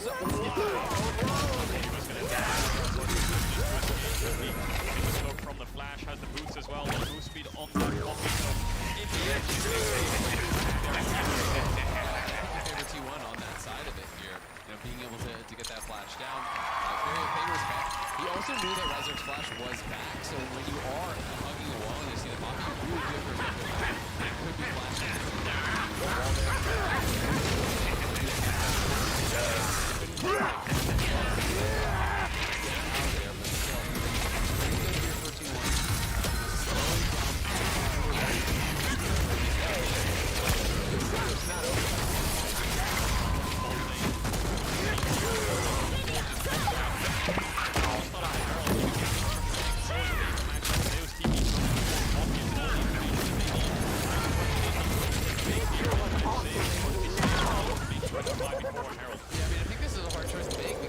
They're going to just start up Herald potentially. Wonder is moving down towards bot, so you might just sort of hoof it all the way down. Because if you actually go Herald and you don't pull Wonder down towards bot side, you're going to lose plate to Zeus, and he's just going to get too much.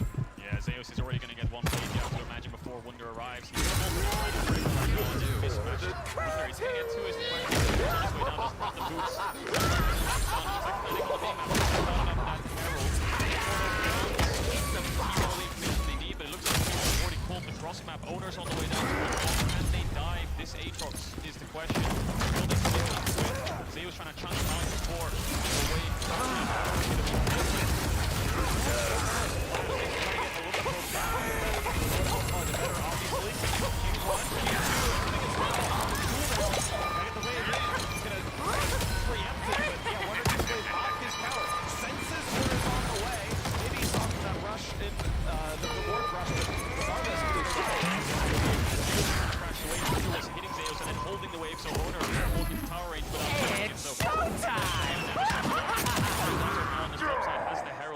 careful. No flash, a hook could connect, but usually just hovering away. I think they're moving up to cover as well. You don't see one map moving up in case they're well set for that, but they wanted to drop the Herald here. Gods above, please protect us all. Almost did, but it will be a T1 Dragon traded on the other side. First tower here for Fnatic. Walking on it. Once you share a lot of circle this way, it'll just Mythic sooner, but it will lay up with power spike now. 2 on the bottom side. Stun will come across. Ulti's on though. He's going 2-3. It's going to be just too much. Owner ult to disengage the stun as Humanoid's TP comes in. So Fnatic defend the tower, they defend the plate, they get top tier 1. The solution is off to a massive gold lead up top with the force in base, and Razork's around mid lane to catch the wave. Carrier ran all the way down to the end of the trying to help Razork because he won't get nothing. The gold lead now in Fnatic's hands. Through these early minutes, you can see Gale Force done and Mandate done for Billy. So both of them early on, both of them were those kills around the owners kind of over rushing that bottom side, and they're going to be spiking like crazy. All the tools he needs, you just talked about the amount of damage that they have, the champions as well, the amount of plays that they can make, and picks that they can use for upkeep. A very strong performance so far, getting out of groups as the first seed, got himself a pentakill on the Kalista. How much can he get done on this Lucian? It's going to be the late game insurance, but he's on upset through this mid game. A bit of a lull right now, though, as the first rank and Nova both playing. The power spikes are huge, but there's nothing to fight for unless you're an LPL team, in which case the mid wave, you know, just slap down 5-on-5 right away. But this 2.3 thousand gold lead, 8 full 23 minutes away from the And we have to see, you know, when and if players can actually get any sort of a serious advantage in this 1v1 in top lane. You're chunking Wonder down very low. Wonder does have no ulti, so I think he wants to potentially stay. Over the dive, goes in, forced to flash away. Wonder does the exact same. Doesn't have the damage for Q auto, so we'll trade that back.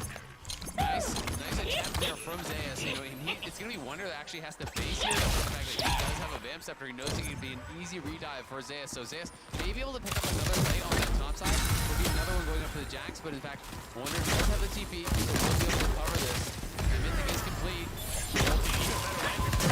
Playing around the angle, what it could be. Step there for Carrier. And Owner killing the ward, feels safe to do so. Information on Razork. Carrier was probably thinking about a flash play there to help Owner gap close because Faker is on the way down, but if Razork's in lane, he just needs to turn straight on T1's head. Mac just being easy, upset using the ultimate to try to chunk out the lead. Get a bit of a sneak advantage up against Davis, of course, for this, but he's the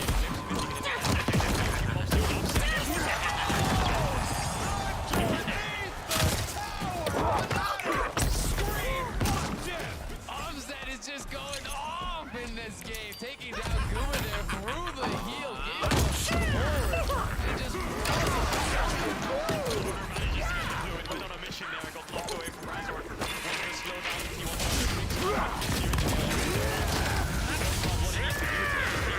Mid-game, this is exactly it. I think this is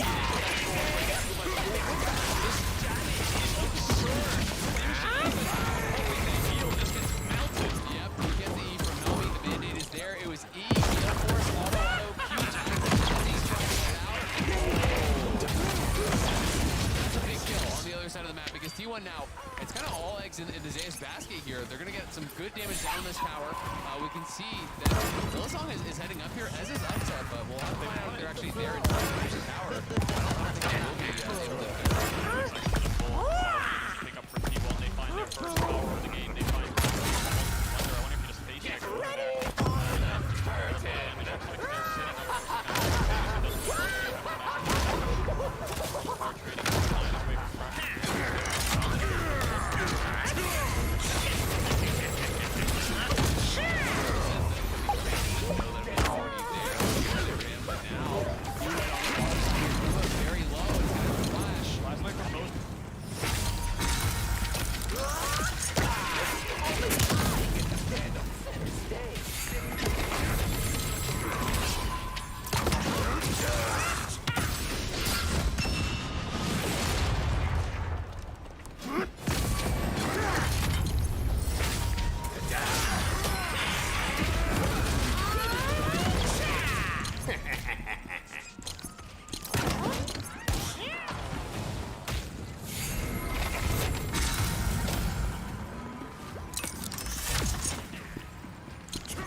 the mayhem.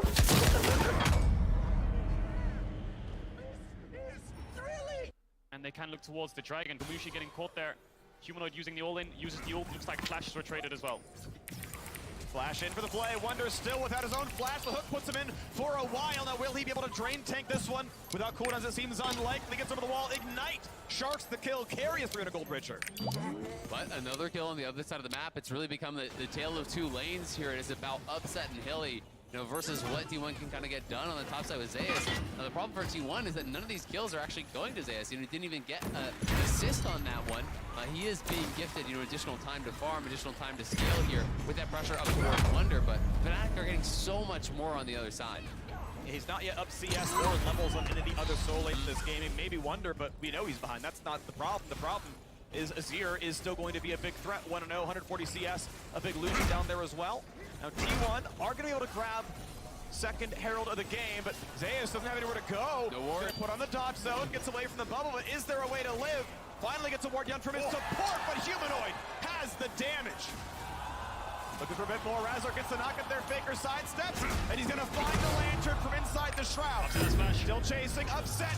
Can't get in range. Gale Force already down. Cannot find it. Faker gets out. Yeah, doesn't get in range for the damage. Burns his flash there a bit wasted, but Fnatic get the kill onto Zeus. Humanoid with his mythic already, and the sword shoes just melting through the Jax will get the top push out.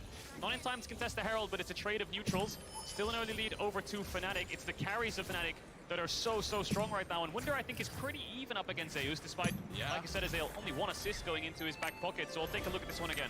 Yeah, we can watch it one more time. You know, the lantern is there to get taken out. Zeus looked back stepping towards it. Maybe he didn't realize he didn't actually have a trinket ward available. Then it finally comes back on cooldown. He can actually go for the leap strike out, but Fnatic are already there. They're on the chase here, trying to finish off Faker, who's sidestepping as much of the culling as he can. The Gale Force was used there to finish him off. Couldn't quite get the kill. And it does cost Upset his flash, so maybe there's an opportunity to try to get a shutdown there. 17 minutes into the game, look at Upset's items versus Gumayusi. He has a Serrated Dirk, Rapid Fire Cannon, and a Gale Force. 2.5 items so early on.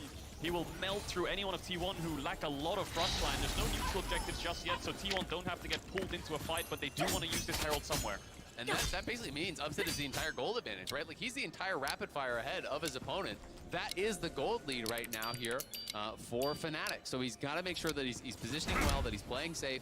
He did use that flash aggressively, so that is potentially a window of opportunity here for T1 to punish. And gonna be interesting to see where Zeus goes with the build. When there isn't a Azir that's this strong, since you are discouraged from that Frozen Heart build that a lot of people do love, which would be a strong sword, but maybe for something like a character or Death Dance, we'll see more general.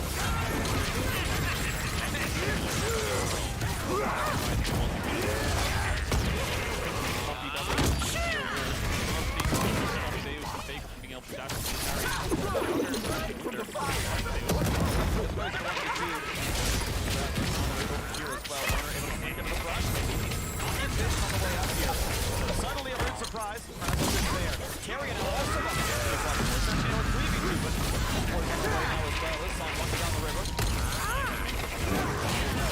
There's TPs on both solo names. Both names. Quite close. The minions are on the way to block Stolen. He stays alive. Burns a summoner kill. Fnatic knocked down a summoner. Go in there, looking for the 1v1. Owner still on this bot side, and Fnatic are just gonna hit this mid tier one. Owner has the Herald. He could drop it bot here if they try to trade towers, but it looks like they're chasing onto Wunder on the minions. Fnatic's covering him off. Bot lane of Fnatic so close. He won't come to mid tier. Before he sees them from that vantage. It is no play. Well, they gotta get out of there. They're not respecting the roam at all. He's not gonna be a 4v2 down here. Razor in behind Zeus. Gonna be a fight that's gonna happen. It's everyone around. 2 versus 4. Fnatic about to get even more for dinner. They're gonna be around. And Faker shows up with half the lead. 3 boys will not be able to shut down. Oh, Faker shuts down the gold lead. Upset is down. The TP is huge. But Faker's locked in place. He's gonna drop. Humanoid on the killing spree. Gumayusi has flash. He's gonna have to avoid Gale Forces out of the bubble. Nice try there by Hilly, but good reaction from Gumayusi. It's a 2-for-1 in favor of Fnatic with a massive shutdown onto Faker. No way to play with Herald. 45 seconds. Fnatic didn't go for it. The third of the game. 4,000 gold lead. Fnatic can just shop and be blank. And T1 are going to play tower here, so they get a little bit more offense back into that. The Herald having to be something behind the scenes.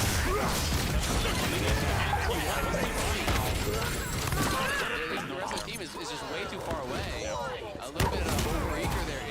I mean, if Humanoid was already in mid, and then you can kind of go for the pincer play there, but Wonder going in, hoping I think that his TP wouldn't have been noticed, they would have had more time for the setup, but gets spotted right away. T1 will get the base, and they're going to try to look for a counter tower. Yeah, they should be able to fix this concern. The Dragon spawning in 20 seconds too, but there is a Herald still in that top lane. No pushing that top wave. No TPs on Fnatic. They could be at risk of losing in tier 2 if they just TP up there.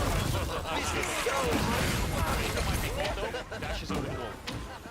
Wants to go in. Goes in for the play. Smells for now. Gonna be able to wait everything else out. TV coming back into the Jax now. Just T1 trying to show. Not get the RT on Faker. We're gonna inside step, dives in, started to the wall, and Razork says thank you for the goal. Maybe you belong there. Is they're gonna get one back. No wonder. Gets dropped. Humanoid stuck around. Has to bring a flash. Oh, flash in. Body of order. What happened? Razork. 3v3 on that right now.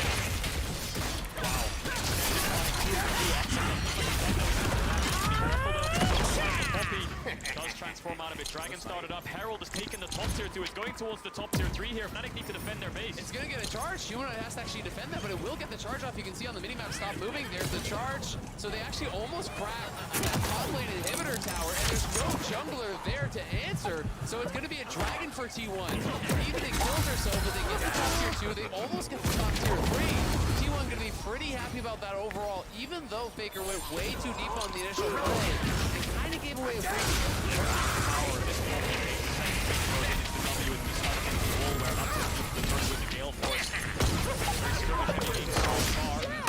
Even fight on that bot side. T1 big because they got the Dragon and that top tier 2. Fnatic now trying to retake control. The mid balance still up. Maybe a quick Baron for Fnatic, which is huge here. All the goals are in exactly the right place. 2K holding it for individual business. 2K over 2K holding for upset individual matchups. So this is the lead. It is all the carries exactly where Fnatic would want it to be.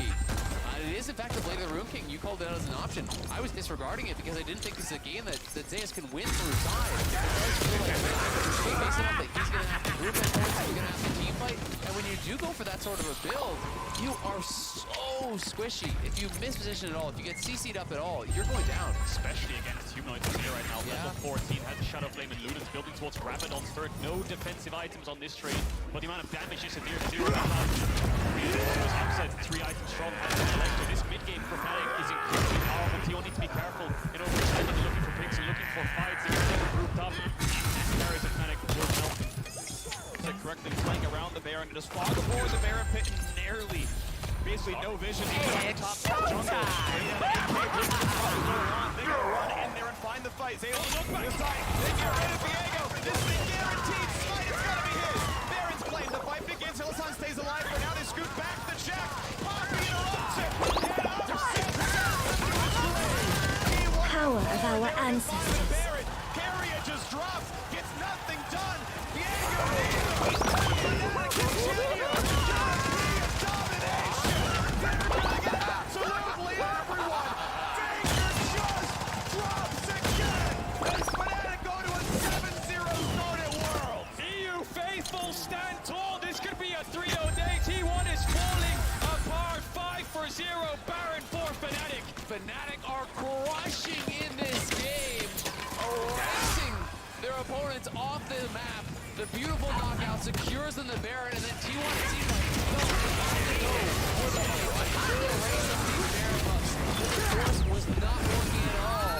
They are not ready to team fight. They don't have the goal on these carries, and they got destroyed. This knockback from Razork was so clutch. The pink cord on the entrance instantly hits Odo to send him out of the fight. The reposition from Fnatic. Watch Humanoid. Hillsong looks like he's in trouble. Pushes away Zeus from the flank. They reposition behind the wall. Razork peels away Faker, and then from there it's a front to back with Lucian here. Exactly, and you see how quickly that Jax is going down. Owner is not even there. T1 see that the game is falling, and Keria looks for the turn with the flash play, but he's instantaneously dead. Owner tries to go in and get something, but he is blown out of the air as well. It's skeet shooting for Fnatic. knocking down T1 player after T1 player. Fnatic looking unstoppable. Full of energy. Hylissang, of course, was late to the tournament. Had to go through COVID and jet lag and all these struggles for Plains, but now revitalized. Fnatic looking like they could go up 2-0 in this group. Look at Humanoid items. The amount of damage he will do in this next fight is absurd. What does T1 have left? Their wave clear is so weak. They've got nothing. Well, they're going to see what they can get. Zeus walking to mid lane. We know top is at least low, but Regan's back to 1/3 HP. So top inhibitor, definitely a guaranteed claim. 6,000 gold when you count the ace. On the Red Bull Baron power play, Fnatic still have 45 seconds to crush the base. Jack's hitting mid lane, so Fnatic will hit the turret. Wave is down for now.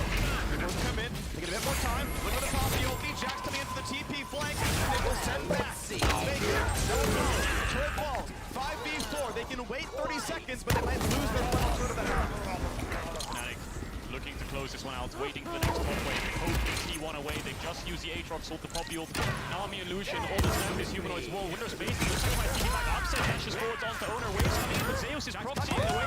He's cutting the wave off, so they can't look for the end. Fnatic needs to chase this stretch. Looks to reset. I don't think they can stay here much longer. Dragon spawning in 20 seconds. And that times out Baron. That means there is no Baron. We have to go for the final Nexus turret, which means the wave clear could always be there. Were they going to recall stop? Were they going to recall stop? That was a second away from magically finding a 5v2. Yeah, I mean, if you find that last member when the recalls are desynced, a little bit like that can mean so much. But instead, it's a 10k lead for Fnatic. It should be their Dragon for sure.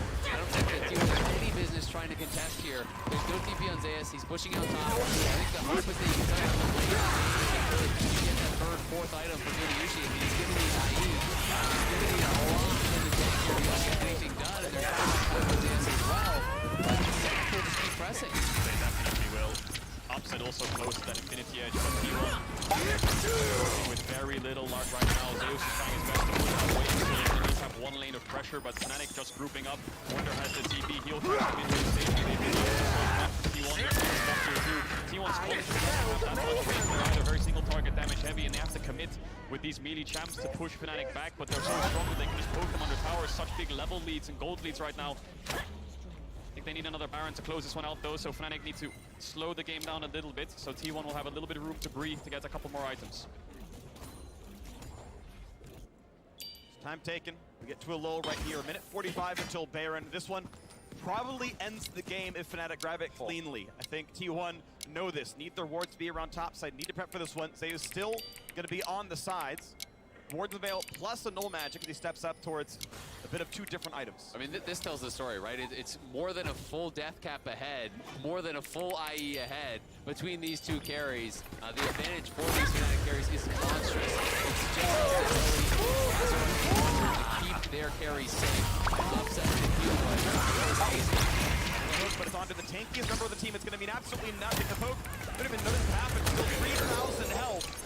Faker on the wings, but can he find a single good target? Flash is back up for every single member of Fnatic. They walk in, they just march for the mid lane inhibitor turret, and they'll be given it. Top still pushing in. Means very, very little. Flash in the back lane. Zeus gets nothing done. The cleanse the tackle, and they die down to top lane. On his way in either to get Nami. The scoop by side. Perfect timing by Humanoid, and it's T1.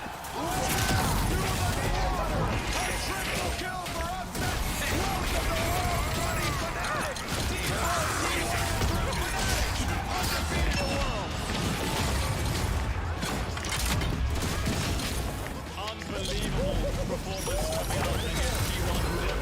Flawless yesterday against EDG. This group is shaking up to the absolute they could have won this, but they just sitting at 2-0. I mean, this is the group that I thought would be the hardest to predict out of any of them. But I didn't think Fnatic would look so dominant if they were to take down T1. I thought they could potentially do it, but to do it like this, I think, is the real surprise. How dominant they look. And over T1 was really something to see. And T1 has been near perfect at Worlds. Through play-ins, through groups, yesterday, today. This guy is a man on a mission. It feels like he has barely put a foot wrong in the entire competition. Think back to the semi-finals, Fnatic getting demolished by Rogue, but then they go to the plains, and as Jad said on the analyst desk, teams can grow throughout plains. They can improve, and it can help them if they get through in the first seed or if they win their best of 5. Coming into the group stage tonight, incredibly strong. Having a fantastic tournament as well. Interesting for T1, but I think they're going to be very early on in the game. That felt like it really did put the Fnatic bot lane in such a good position. You know, prior to that, it was the issue with the pretty good about but that one misstep, Fnatic are so good at pouncing on those opportunities. You know, Razork set up the game perfectly towards the brush. Owner takes it, he walks in, stuns him immediately, Hilly's flashing over, the double bust and the kill go to Upset. That really did kind of springboard them forward in this game and put that bot lane in such a good spot.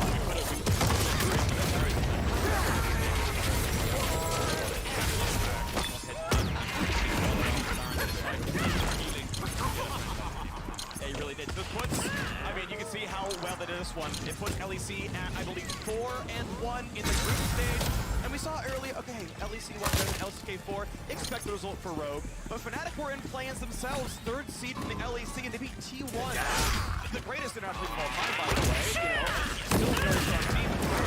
Stepping up so incredibly well. It was tough to fight, but right, he got himself a counter pick. Jack had control. He was down 0-2 on Big Wonder, but he's got double the damage here, risking mid and bot. I mean, one of the problems here for T1 was it would be okay if the Lucian tanks are ahead. If Jax is also just getting an equivalent amount of head top. But even though Wonder died a couple times, he was 1 assist for Zeus. He wasn't even involved in the second kill. He wasn't really getting he built purely for the 1v1 in the game. There was for 1v1 at least in the game. We saw in the game that he was like the Counter-Strike. Super strong carries. You have built up CDR, you have built up any tank stats, you're building for that 1v1. Wonder's not going to give it to you. And I think it's super help to keep this game forward. Poppy's death has been greatly over-exaggerated as well. You know, you saw Gen G pull it out despite them losing a game in things like Jackson Graves. It can work very well. These top laners that want to dash in, the Akalis, the Sylases of the world, it functions very well to appeal to your carries. Well, I feel like it's a lot of champions that the death has been over-exaggerated for. You know, you're talking about Poppy. What about Lucian in this game? What about Yuumi? We saw Yuumi Sivir. You know, Yuumi is also situationally very strong as well. A lot of these picks from 12-15 are here, at the very least situationally, can be very powerful. So I think we're seeing some really rapid development in the meta so far, just between, you know, play-ins and groups. I mean, it means you have a lot of options, right? It means we're in a very healthy meta game where there are a lot of viable strategies. Like, we have seen the Hydra over. It's like, straight up. You get a link of Aphelios and Sia, right? Like, these 3 items to buy every team, but it's yours. We've seen both sides of Zero and Akali win. There's a bunch of options there, right? There's that, well, we know from, like, Scrim and Champions queue, Karma mid. There, if you're going to play a carry jungler, the Hecarim's, the Graves, like, maybe that'll come out at some point. Maybe they're waiting for UB comps for that to happen, but then it's there. There's a lot of spices available. Aatrox, well, you know, it still won, but, like, the Jax won the lane, but everything else kind of blew over. So, you know, what's that going to look like on the line? Obviously, the tree, very good here in the Maokai. So, a lot to look for, a lot to discover here at Worlds 2022. And now we're joining Shots on stage with Upset for the Verizon post-game interview. Thank you very much, Freak. Indeed, Upset and Fnatic completing the 3-0 day for EU. A fantastic victory over T1. Congratulations. Thank you. Yeah, really incredible. I think T1 came off a fantastic game yesterday. You guys did as well. So what were kind of the focus points as to what you wanted to attack in T1? Well, we had a lot of different strategies prepared depending on the pick ban, of course. In this game, it turned out that bot lane was pretty volatile, but also top. And we managed to get a decent advantage bot side on the level 3. I think we know what to do well. And now my mid is always winning. So never try to attack where they're weak in the game.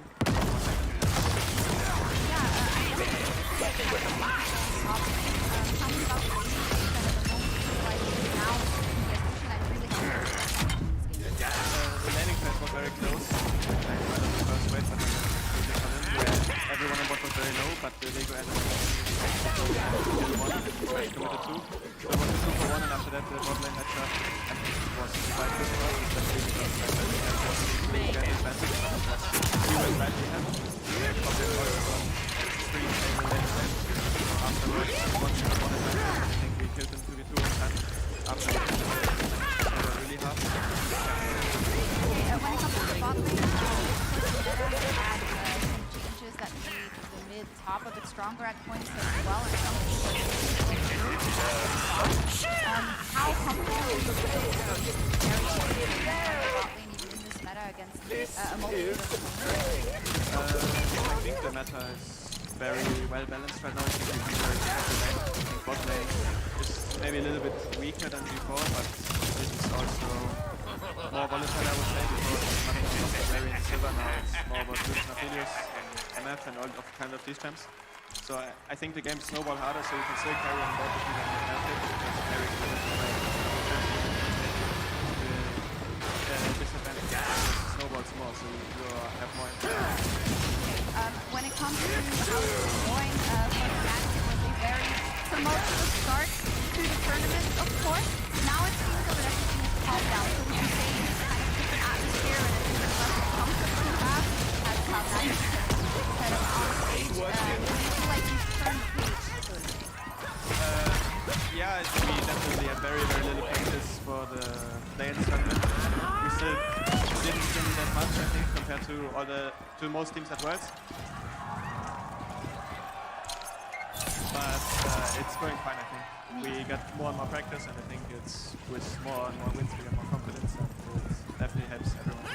Absolutely, I hope you can build on this momentum. It's been fantastic seeing you play at Worlds so far. Thank you very much for that. And that's over to over at State Farm.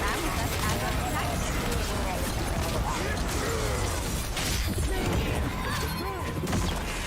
Thank you very much, Docs. Fnatic remain undefeated in group stage here at 2-0 as they take down Team 1. You heard it there. There's a team that any role in this current meta can carry, but for Fnatic, it'll be the bot lane that gets it done this time around, and they do it with a very, very stable solution. It was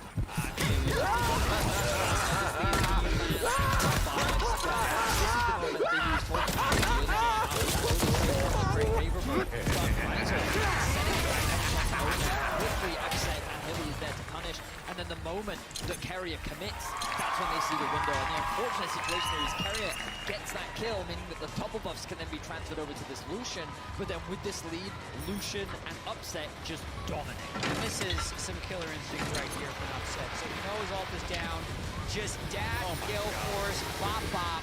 That's when the Lucian Nami gets ahead, how it can just destroy low mobility. It was just an incredible overall. This was a team that tried to play for long, but this is what we got today. This is very traditional in the sense of ground championship, and they did it in a very convincing fashion. But in the same vein, while Upset really was the damage highlight, Rattle was the kind of man hidden behind the did so much. A number of times he was from rally engages, but all the different times he was successful plays. This or trio really coming online. Yeah, and you did see that it was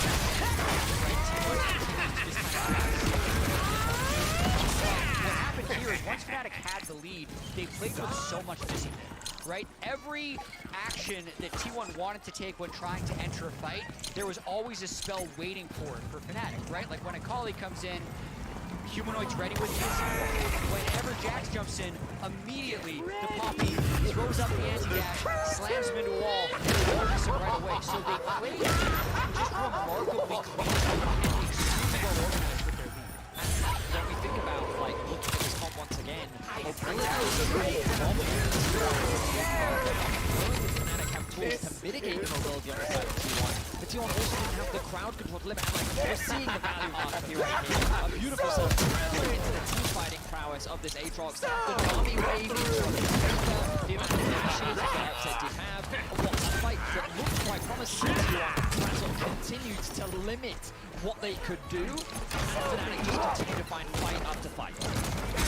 Yeah, I mean, honestly, the more we're watching these replays, the more I'm actually moving to the side of support. On the side of Fnatic, just that right time, all the time. Holding those positions to make sure that he can beat out, you know, kind of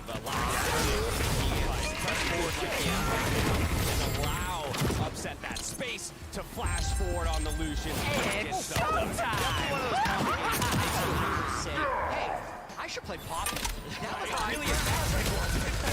And I think what's really big as well is Fnatic got a lot of comfort. They talked about how they haven't really had much time to square. They really haven't had. May Elzawin protect you. Tournament. Fnatic historically had a lot of drama, and maybe scrimming is not as good because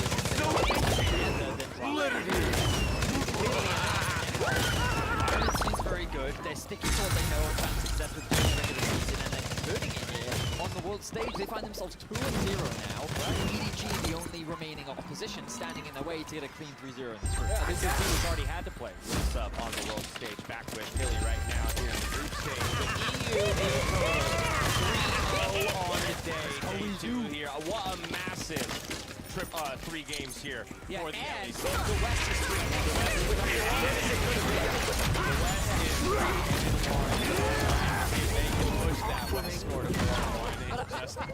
The thing for me, and like the thing that I love about Worlds is into these tournaments, the expectation is, well, the West is going to get dominated.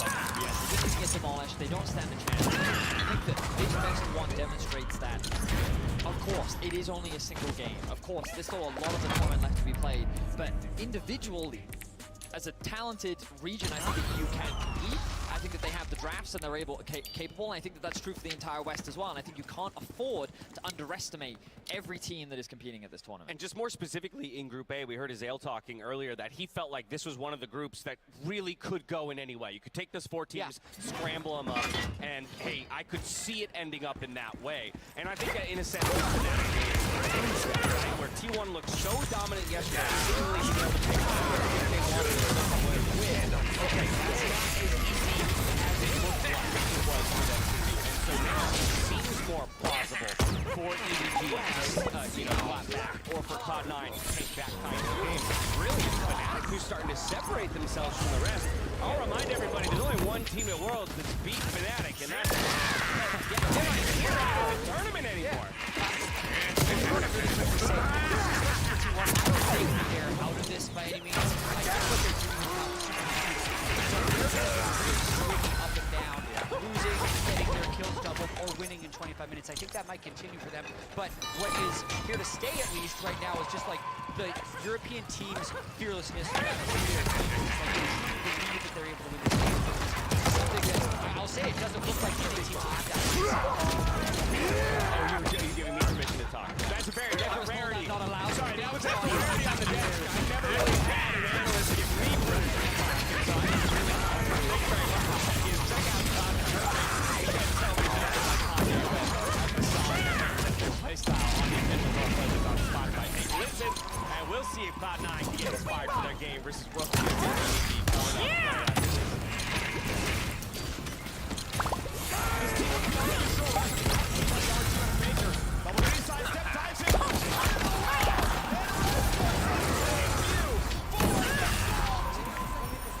Now, from the fire!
I shall protect you.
Welcome back, ladies and gentlemen, to the World Championship Group Stage. It's game number 2, and it's game 4. And I'm Atlas, joined by 2 other guys.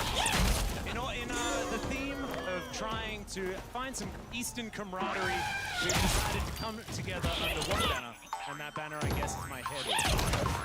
I'm a big fan of the Atlasverse. I don't know how deep it goes or how many more people we have to join in. But I think this is a pretty solid start. Yeah, I had no say in this. I was forced. Definitely didn't enjoy this at all. Definitely not happy. I'm reunited with Atlas and here at Worlds Groups, even though that last game hurt just a little bit. It's all right. EU are not playing again today, and their rise will not continue, at least for this particular day of groups. So let's get into the draft here for this game, as the World Champions take on Cloud9. And I think Cloud9 got off to a bit of a rough start yesterday. I have no doubt they fixed it all, and they've come in today ready to take them down. Yeah, and I feel like one place I'm really interested in going into this matchup, specifically in draft, is looking at top lane, because obviously Aatrox has been the standout. When I look at Blandre, like of course Blandre can play the Aatrox, you would expect EG to want to go towards that. But, you know, Fudge is someone who's very comfortable playing counters like the Fioras, like the Jaxes, and for EDG top lane has been a point of struggle. I also was very appreciative of C9's attempt at going for a more skill-intensive draft. I think that starting off confidence isn't necessarily a flaw in of itself, but after seeing that yesterday against Fnatic, that didn't quite work out, I would personally expect them to at least steer away and try to get some easier win conditions so that you don't really run the same risk of close your first teammate not go very well, you're leading behind and going for the entire game. And it's a look over to EDG's side. They don't need to worry about shooting. That one has been banned. That one is on a topic for this particular game. That one's definitely very difficult. There is the Aatrox first.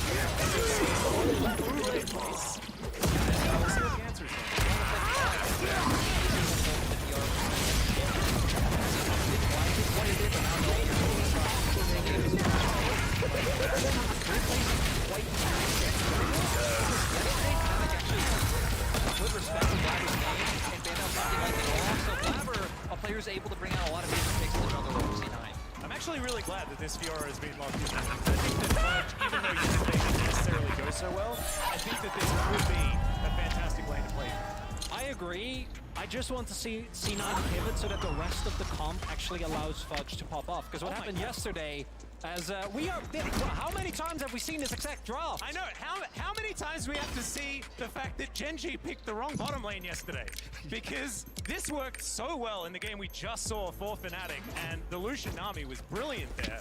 It didn't work so well when it was. And now for the side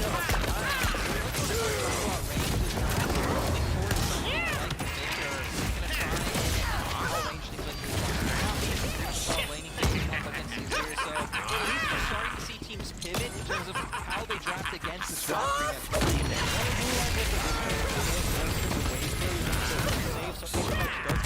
An isolated lane against the Aatrox that made Barber face some attention. That's an opportunity there. The other side is, especially Frozen 6, a lot of getting shoved in, your flash gets burned, and especially with a Poppy, any subsequent gank while your flash timer is down becomes really, really hard to play.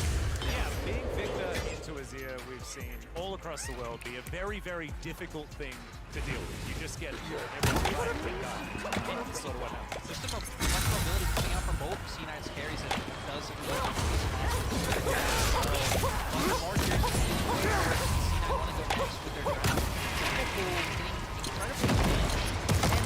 I mean, we haven't really been left in this scenario where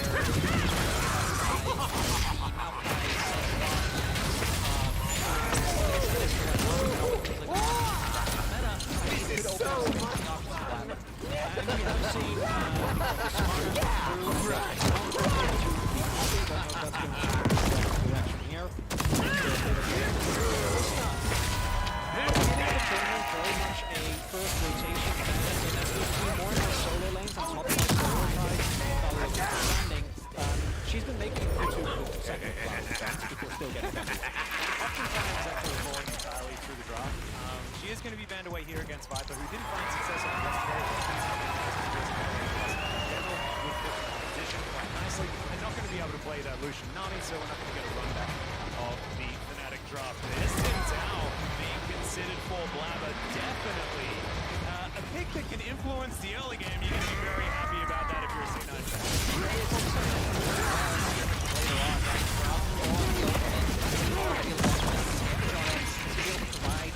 For Belgians Berserker teamfights.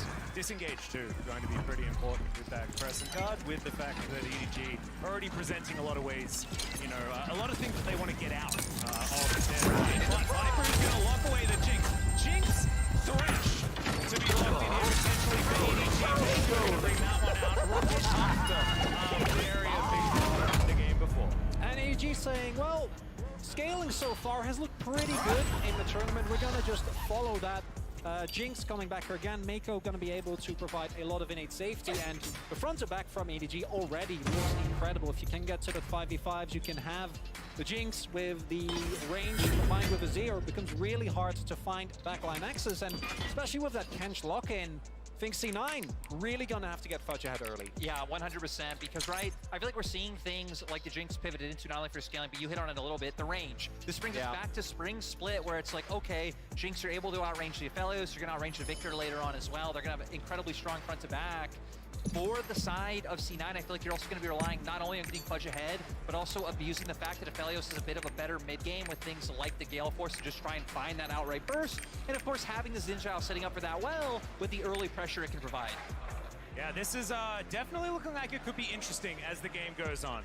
The push that you're going to have in the early game, especially pre-6 for the Victor, should be able to give Blabber some avenues to get around that jungle. But I'm worried, like you guys are talking about when it comes to that late game. Jinx Azir is something that we from the LCK know a lot about, thanks to a lot of players really defaulting to both of those picks. We've seen them used early game and late game in a lot of those compositions. But EDG, it just looks so standard, comfortable front to back, it just does its job. The thing is, that's exactly how it looked yesterday for EDG coming out of draft. Solid across the board, not a lot of weaknesses, the scaling was there, and that's why, you know, a lot of C9 fans in the crowd, I feel good for them going against EDG because EDG struggled against teams that were looking to push the pace in the early game. That's why I felt like teams like Top Esports and JDG were able to get the better of them.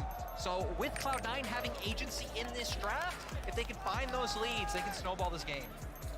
And we are just about ready to hop onto the Rift for game number 4 of the day. Cloud9 trying to bounce back off yesterday's loss. EDG trying to do exactly the same thing. Of course, they've had slow starts in the past as well.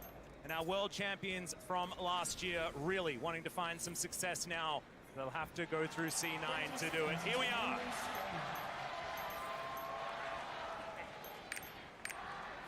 And looking at the early game, I mentioned earlier, I would love to see some attention paid to Fudge. I think that looking at the rest of the map, it can be quite hard, especially as long as summoners are still up to get a good angle on either Viper or Mako or on Scout. So trying to get Flandre behind, trying to make sure that Fudge actually is able to leverage the matchup, unlike yesterday where I don't even think it was Fudge's Fiora's play specifically, it was more how the team played around it and how they kept opting in the team fights with a Fiora, and they weren't really in a position to get anything out of that. Yeah, and especially, it's just because build drafts do look pretty slow in the early game, right? That, for me, it's a lot about setting Fudge up and then transition that is Mako. Yeah, Hook already connecting here. Just sending a message more than anything else here for Mako. Not going to go over that wall, don't think. Which, probably for the best. Yeah, I'd say so. Don't start throwing this one away early on. But then looking at the early game for the side of EDG, I feel like a lot should just be on JJ looking to shadow early. You can try and punish bot lane in terms of trying to get something off on the Tahm Kench and make sure that these plays are able to come through with the Thresh. But then it's a lot about once that level 6 comes online and then utilizing the fact that Scout has the ability to, again, take Jensen's flash and just kind of look to play make on repeat.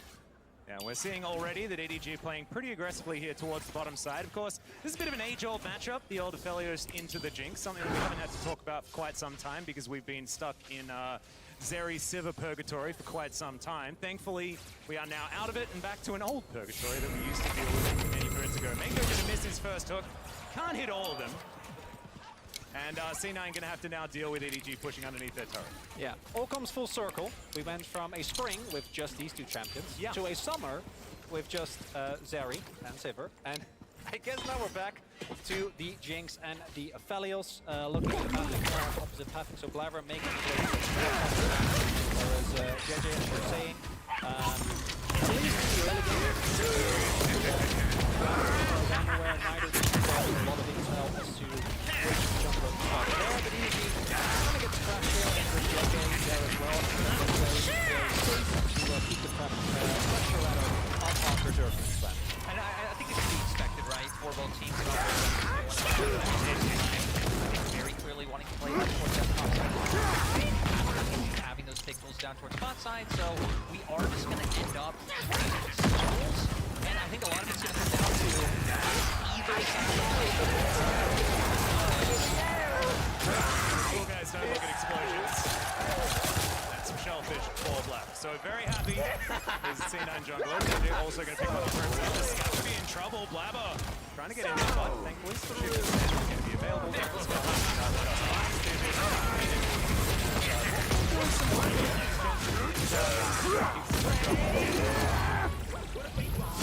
I do at least really like the opportunities. Only having his truck camp up, so not too much available. Looking for the placements, now of course able to get out of there. And if you can try and set Jensen up for a back, considering he does have that mana bar low, and then come back to the lane, and then sort of start that dominance with the easy push open, really open up for options. And with how low action thus far we've been, I wonder what we're going to see.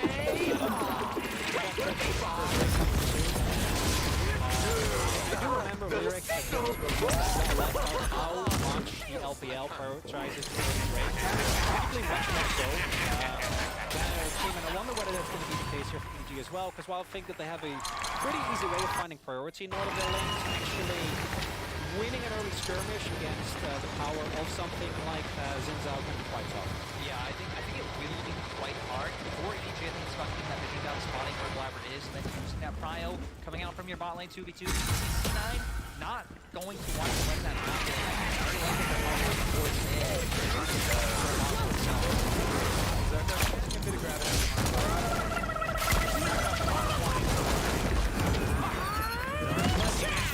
Gentlemen, of course, C9, another team that does very, very much. We'll see who's going to be able to get their hands on it. Like you said, it's going to be a bit of a slow burn. And when it comes to the late game, I think it's a really interesting discussion because Fiora exists in this game. Dash is always a late game condition. I find it so difficult to talk about skill when she exists. And the interesting thing now is that to engage, relatively lackluster specifically the Poppy, the Mako hook, but especially looking at C9. Quite a tough one is JJ. Yeah, we've seen on vision there, but the Emperor's Fight is still going to land. Jensen holding onto his flash, uses it now. Blabber in position. Can he stop this? As the gravity feels fantastic defensively. Winter comes landing. JJ,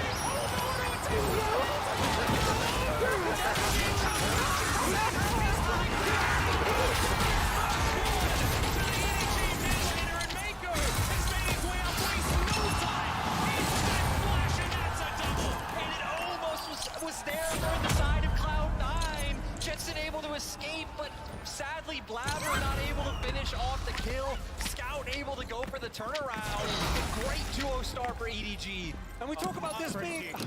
It starts slow, and all of a sudden, what looks like initially, I think, a quite nice setup.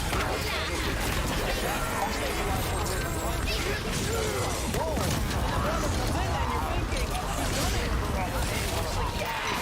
Does connect with the button, not able to go through. Ward going down. Just able to land this. You can see the lane had the roam over because they had pushed. It meant so much to get this kill. I like that Andre did hold on to his flash though, so he'll be able to keep up with that. Such a great we were hitting on earlier. One of the plays with 06 is what we saw them do, right? Go for the Empress Divine, throw Jensen in. Jensen now not getting the flash up. Scout is now already making his way to a for Cloud9. However, this dragon should be going their way. Cloud9 with the Cloud Break very soon. That will be success. So, next one going to be against I would hazard a guess that we're going to get Hextech as the final. So, anyone who agreed with me with the fact that Cloud and Drake will be killed the most here of Worlds, apologies wholeheartedly for suggesting it. Oh yeah, I felt that one. It's very good. Great logic that either it is actually right or it is not, but on us, There is a fight. There is going to be an Empress Divine in the mid lane, actually. Oh, I love that! Scout picks up his third. Oh man, EDG off to the races and then some. And this is exactly what we're talking about. With that Victor into Azir matchup, they know Jensen's flash is done, so every single time, Scout just shoves into waves, says, hey, guys, free kill, and they take down the Victor. I also love the move of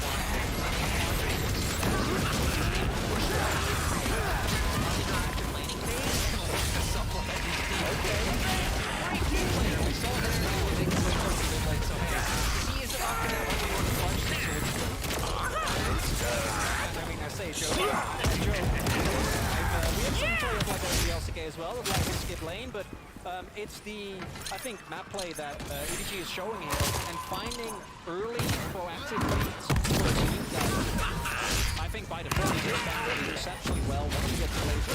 Especially with this drop, for C9. We don't see that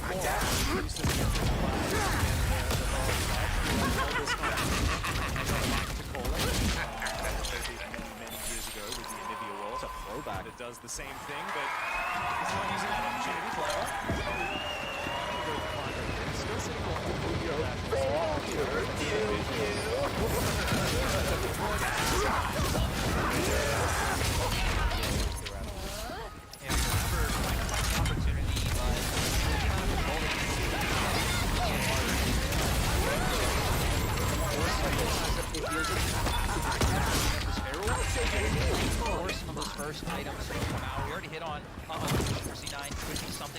Gale Force on Berserker, playing it's showtime! We do incredibly well in the Stoblin matchup.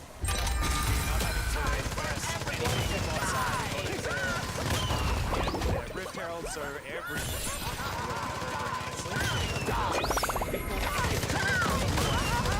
Be strong, everyone.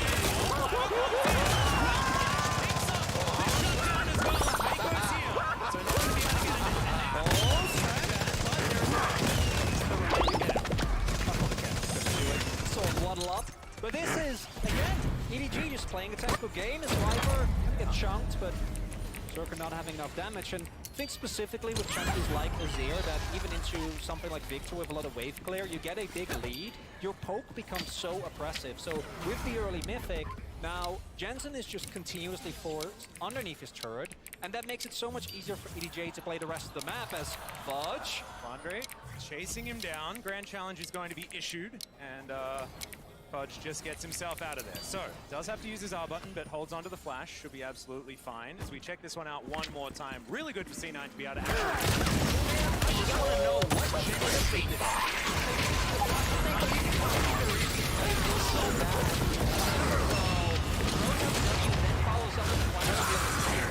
beat able to get the kill across, but I mean, PG in such a dominant position, and interestingly enough, it not coming from the bottom lane. Yesterday they weren't able to leverage their strength going against one, and then once again they were talking to more super I'm gonna go the gold is not looking too bad.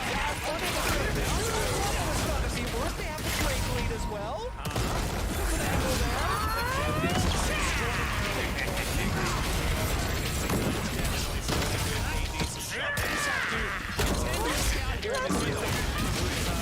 Very, very powerful.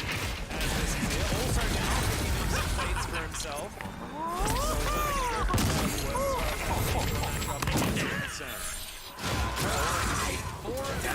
Just to say that the game right now in general is the biggest difference. Different opportunity. Flash on Scout. To get onto Scout right now. Flandre also running down as per usual. Like just not one Flandre is out on the map. Like every single time he moved over, and that means that the very least of brought it into the lead. Make sure that he keeps cover because he's still the flash relatable.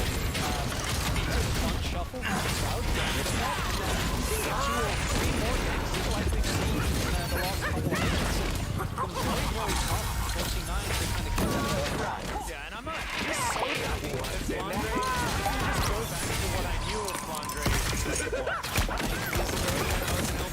Because it's just, he's exactly the same. He just plays for the rest of his team. He did that on Snake as well. Now, it seems to be continuing.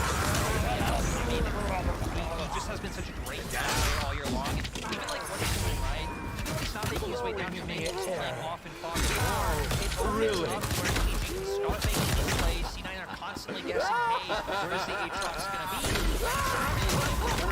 Their way into either mid or towards the spot side because they're always scared that they're going to be at a numbers disadvantage. The hook is going to be there to greet him, but Mako now going to back away. Moonlight Vigil comes down. Berserker getting some damage in. Severum at the ready. Sven will the flash out, but does manage to do so. Emperor's Divide slides in, and Scout picks up his 5th of the game. Viper now getting a kill for himself, and EDG with all the kills on their late game carries. And it was said earlier on the desk, that's not what you want to see. Overall, you think the death of I've seen so many of these plays in the entirety of summer. Poppy setting up, isolating one target, not killing someone else, and it puts it so much harder to actually Just not being able to come together for C9. And again, I like that engagements happen because things like the Fiora as a Victor, it feels like the later it goes, it can be quite rough just because of the information. It's time! Able to jump through, and even them having things like the threshold to the side fights that are already lost. I mean, it feels like at this point there's just too much control of mid. Too much control of mid. Absolutely, and also in that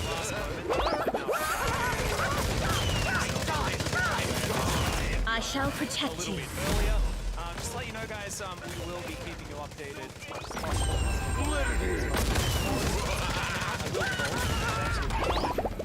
What happened? Ordered to stay. But if you do find anything out, believe me, you will find out as soon as possible.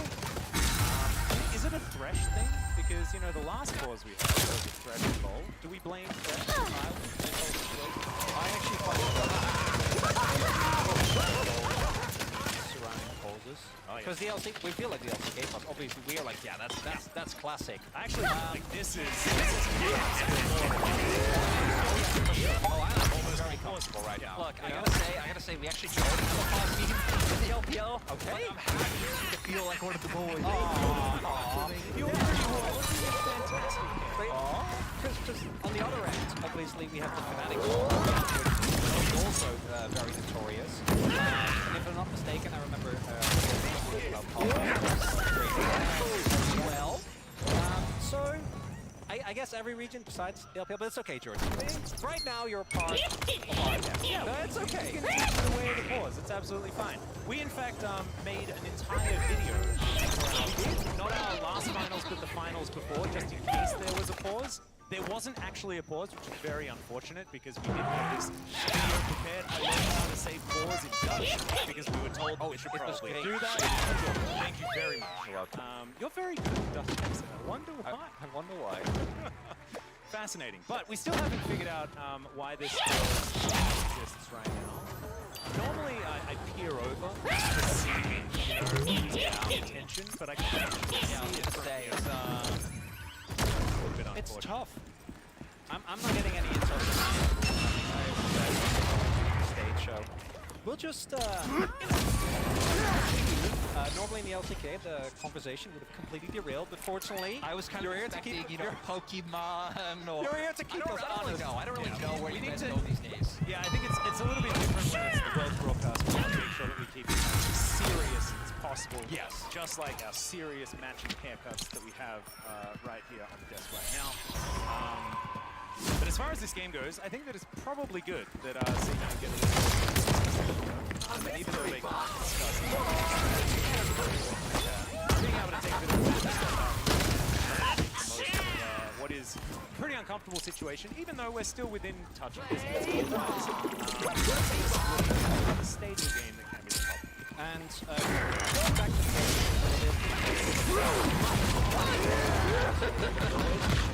what I want to highlight here for C9 is that if they are playing for a large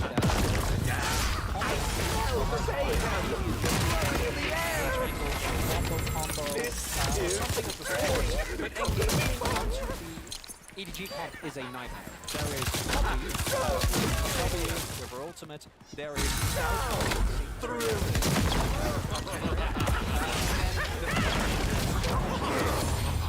really tough to get anything done. Yeah. There is a lot of disengagement. Gentlemen, I'm going to have to stop you there because while we continue investigating this pause, we'll be heading over to the State Farm analyst desk to break down what we have of this game so far.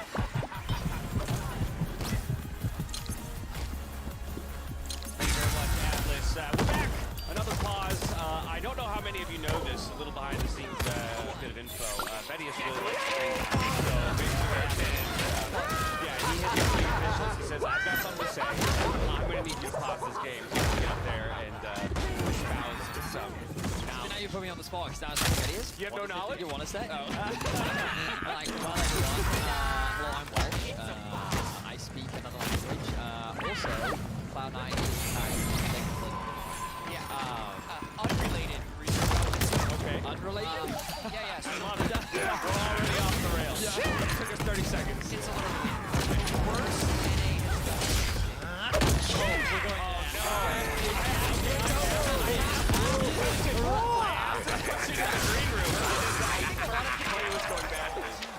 a lot of people at least want to know. Yeah, of course. I mean, I guess so. Is 5 and 13. 5 and 13. When was that?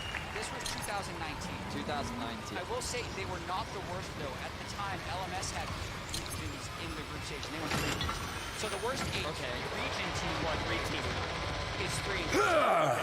So this game is still winnable. Still winnable. Cloud9. But look scary. I mean, hugely. Depending on how how long this delay is. Yeah.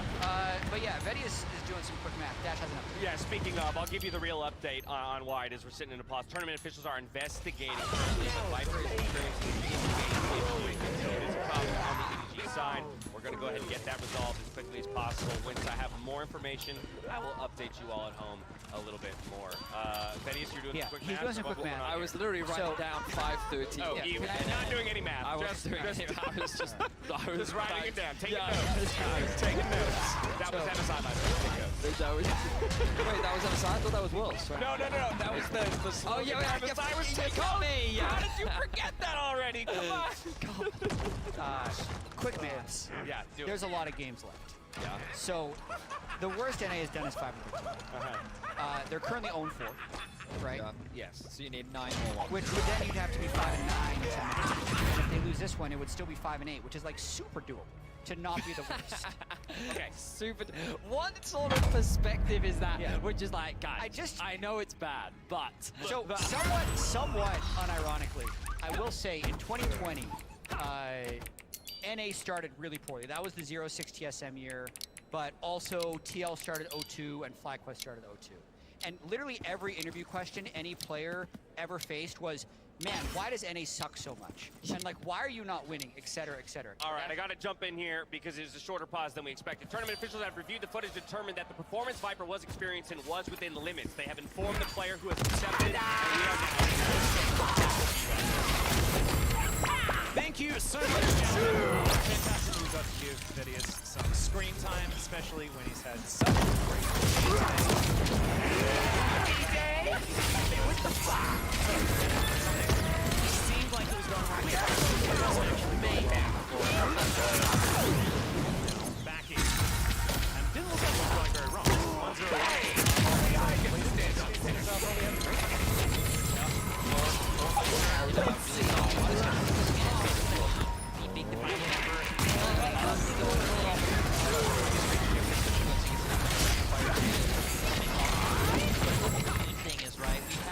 We've had EDG sitting on item advantages for quite a long time, but now with things like the Dice Center coming out, the Guild Wars trying to get more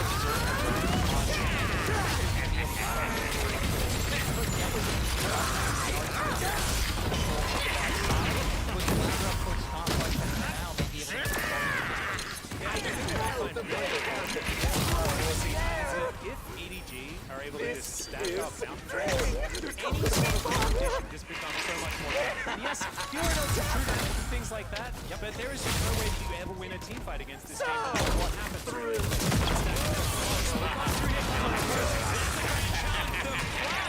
To come through it with the ulti from Blabber's Flandre is going to turn up. Scout just keeping his distance. Super Mega Death Flandre locks down the C9 jungle. Now they're looking for even more. That Q hit for a lot more damage than I was expecting.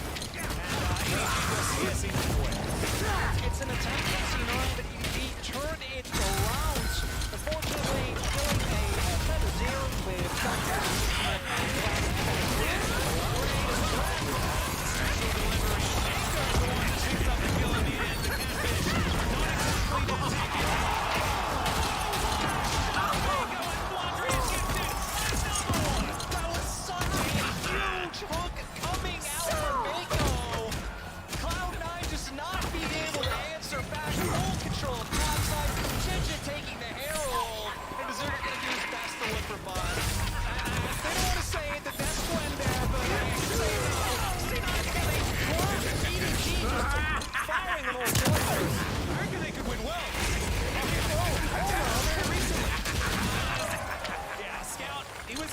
it was a cute play. It was a cute play from Vlad there to try and, of course, trying to get some kills on the scout here is a smart idea, but this is, EDG too far ahead. And it's one of the things where EDG were actually already rotating members up because Herald was the objective coming up on the map. I mean, Scout able to buy a lot of time, and then here, actually no time. Well, if at first you don't succeed, try again, and this time bring more friends. I don't know whether it's going to Pressure's been everywhere this game. This is just painful. Every time that C9 is trying to get it around, Scout says, is that all you got? I am sorry, but it looks like Team T1 pissed EDG off yesterday, and they're taking it out on Cloud9. Oh, they absolutely are. And also, Mako is showing Carrier what's in it. Like, it's showtime! Too soon, Atlas, too soon! I had to do another one. Oh, you're right. Super that from the sail by Majestically, picked up by Jensen here on his way out of the fountain. He's going to just get advantage. Be strong, everyone. It's not going to be as fine unless they find themselves some sort of stealing away. Lubov giving it over to Scout, who has had just now completed.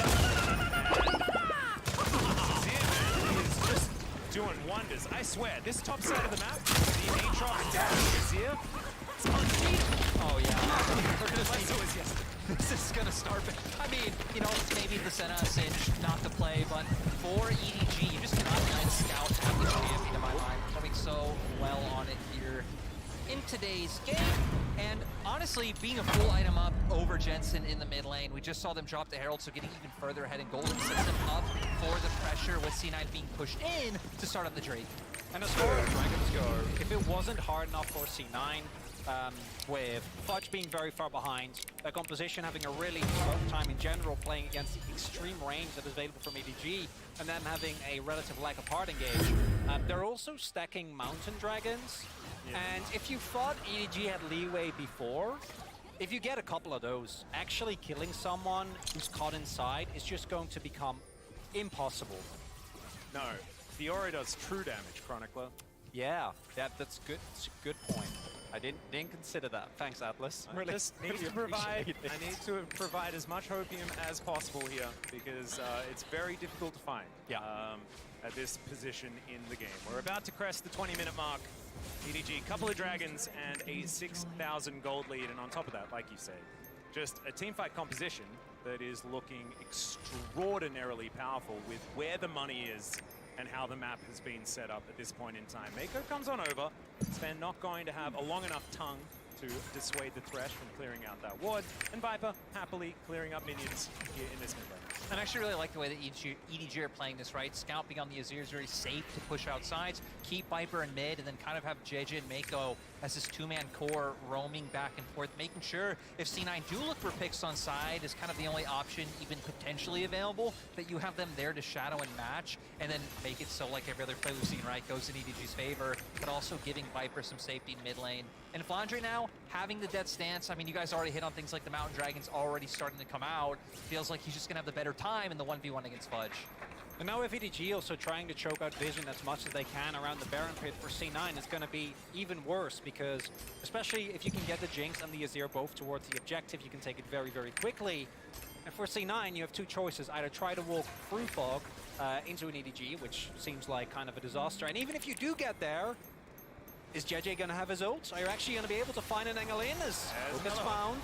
Yeah, Sven going to be able to walk this one off, but this turret is going down extraordinarily quickly as soon as EDG get on over there. Another will connect. Berserker's going to get consumed. Oh, the knock-up still going to connect. Mako's going to get answered. C9, have they found a grand challenge is issued? Viper's in trouble. The ult's going to come through. Gets rid of the Fiora for now. And now Flandre's found his angle. Blabber just tries to turn it around. Berserker creating space in the opponent. He's alive. Didn't even need the Gale Force to finish him off. And now EDG are on the run. I have no idea how C9 managed to find that. EDG slightly overstepped. The knockup comes out from Sven. Fudge able to make his way into the fight. And then honestly, Flandre kind of going in by himself, kind of misjudging how much damage he'd be able to get onto Berserker. And crucially, at the beginning of that, Flandre was making his way over. He felt good. Look at him. He's getting a free turret inside. And initially, it looks like Mako, he is just looking. But the moment he goes down, after the ultimate from Berserker, that's where C9, and credit to them, smell the weakness. Without the Aatrox there is a definite possibility you are a man up, but with Mako already being down. And Flandre, as you pointed out, going in basically alone.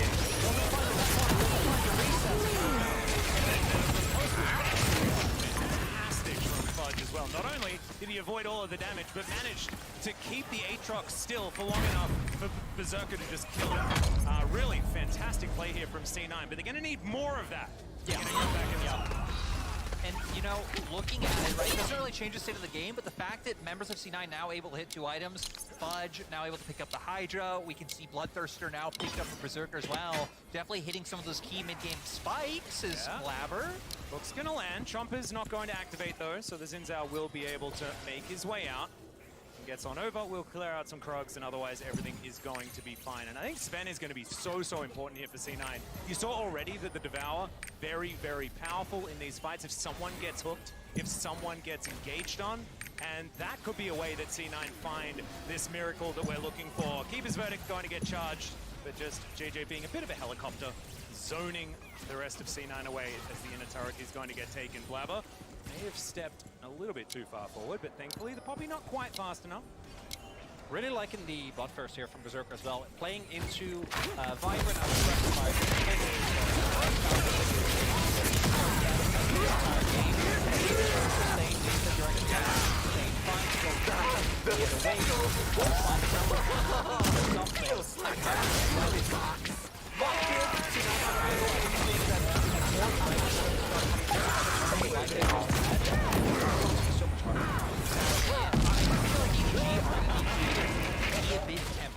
Because if they keep looking for those big themselves, like Baker going in for Scout, find the upper fight, find the C9's turrets, get on their comfort zone, they want to set up opportunities. But if he played with things like the neutral, it's so hard to see the map as well. It is really an opportunity for C9 to go for a steal with Blabber. He's just going to walk in. Yeah, a little spread thin. Apparently if you just walk up to the pit, that's how you manage to steal it. As opposed to still going to be able to find a bit of a stun there. As another roll is going to get channeled, but JJ is going to cancel it. And now the rest of EDG will join. So, EDG looking to lock down Soul Point. Hook is going to connect, but there's another Devour for Sven.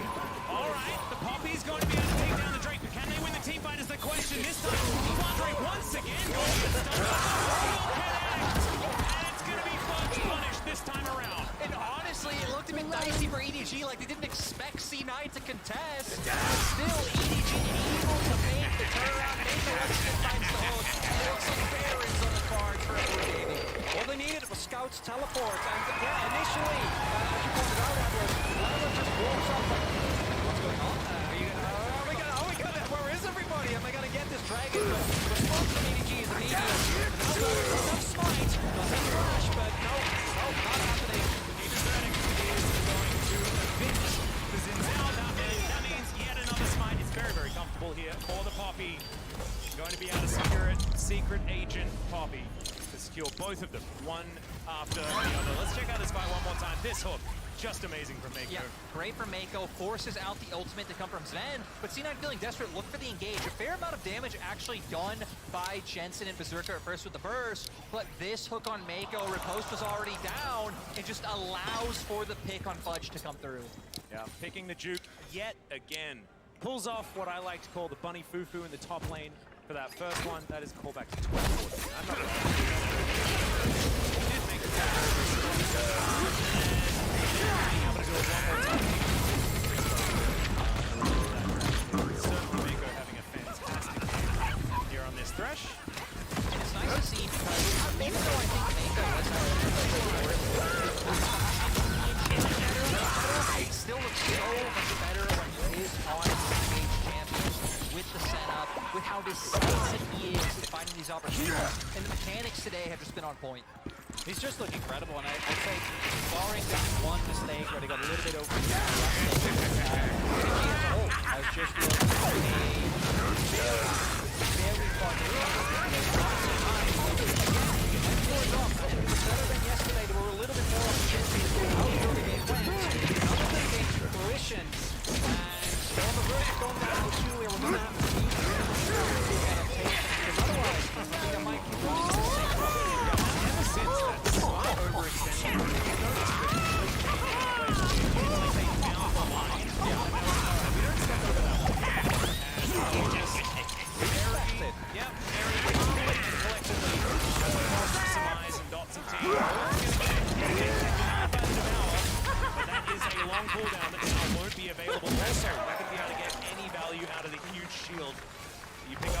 as well. As Scout just happily chilling inside C9's base right here.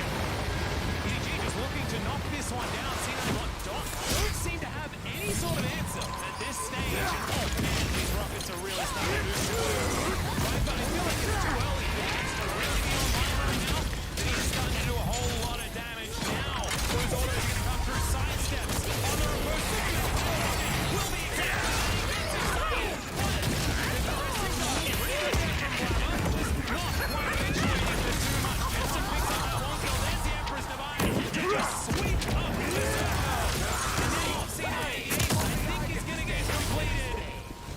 the 2021 World Champions will play in their first Nexus of the group stage.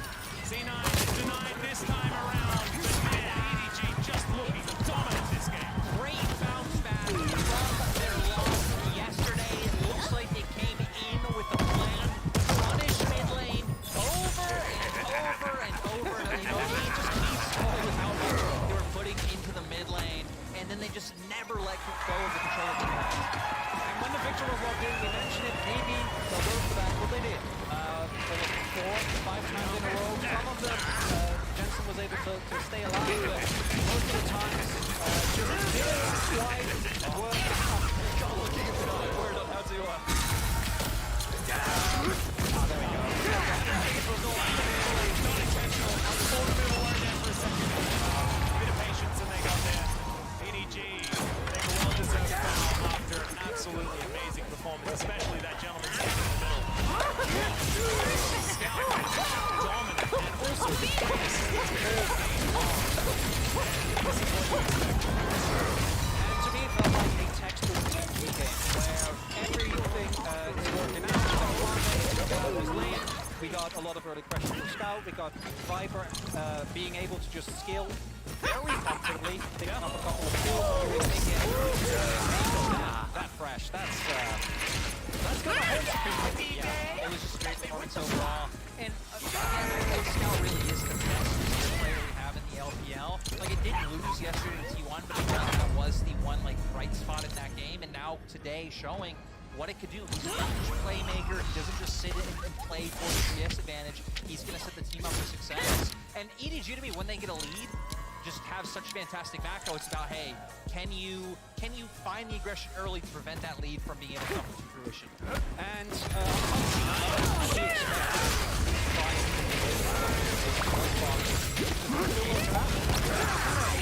I like the Fiora in theory. I like playing through the experience. Not working. Maybe it's time to try something else. But I want to go back to what you said in the balance of the leadership was coming from Elzor in this game. And Fresh looks so much specifically.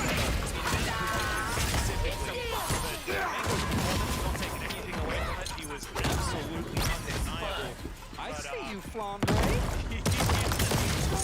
That's what happens when you leave the lane. And let's remember that a few times a week, he was taking care of his own. Like, he was fine. I remember that forced old power of Fudge on that side, hitting the snow spotters and all of his hits. I think this is also where your rings obviously ADG general.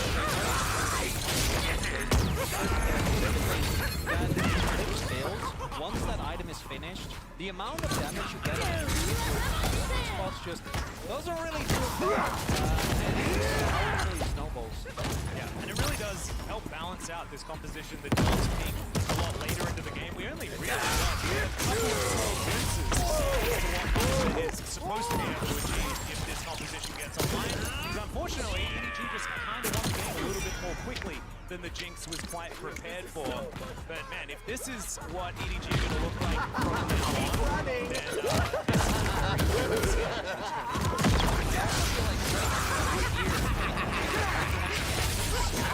stepped up in last year's World Championship and led EDG to the trophy. So, I mean, if they're going to start giving Scout more attention playing with him, that's a scary world for everybody else. It absolutely is, especially after what we've seen at the beginning of the day for our teams, specifically in the LCK. Another big hope for this year, but so far, especially today at the end of yesterday, not going so well, and the returning champion certainly looking powerful. Yeah.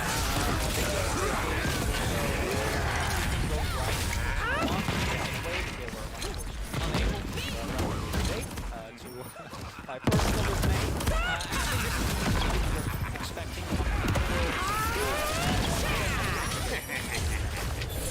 Yeah, I don't think so. But we're heading over to the stage where Shox is joined by Scout and a translator, Wendy, for our Verizon post-game.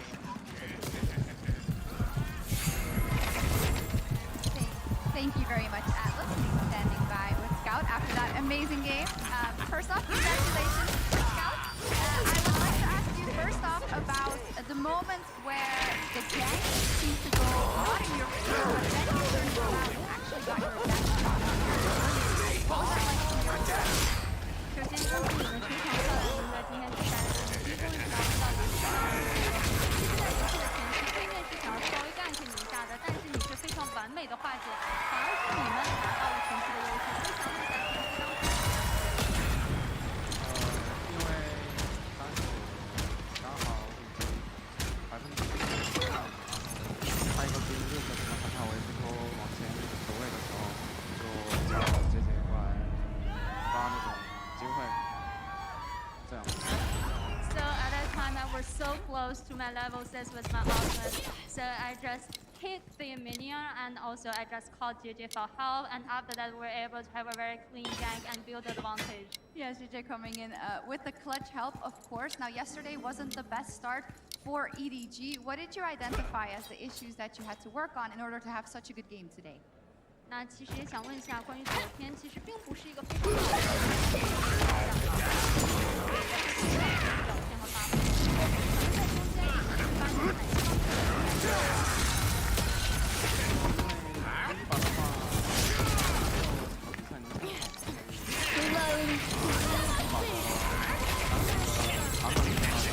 到位吧，然后下一次面对他们的话，好像应该会完全不一样吧。 To be honest, for yesterday is our first game. We don't have so many games in the group stage maybe to analyze a bit, so maybe we have some misunderstandings. But I believe definitely if we can make T1 next time, we will be much better. After that performance today, I don't doubt it. Now, of course, you are the defending world champion with all the MVP of the 5 clutches. We're super excited to see you against the world. How do you feel about your current form and that team?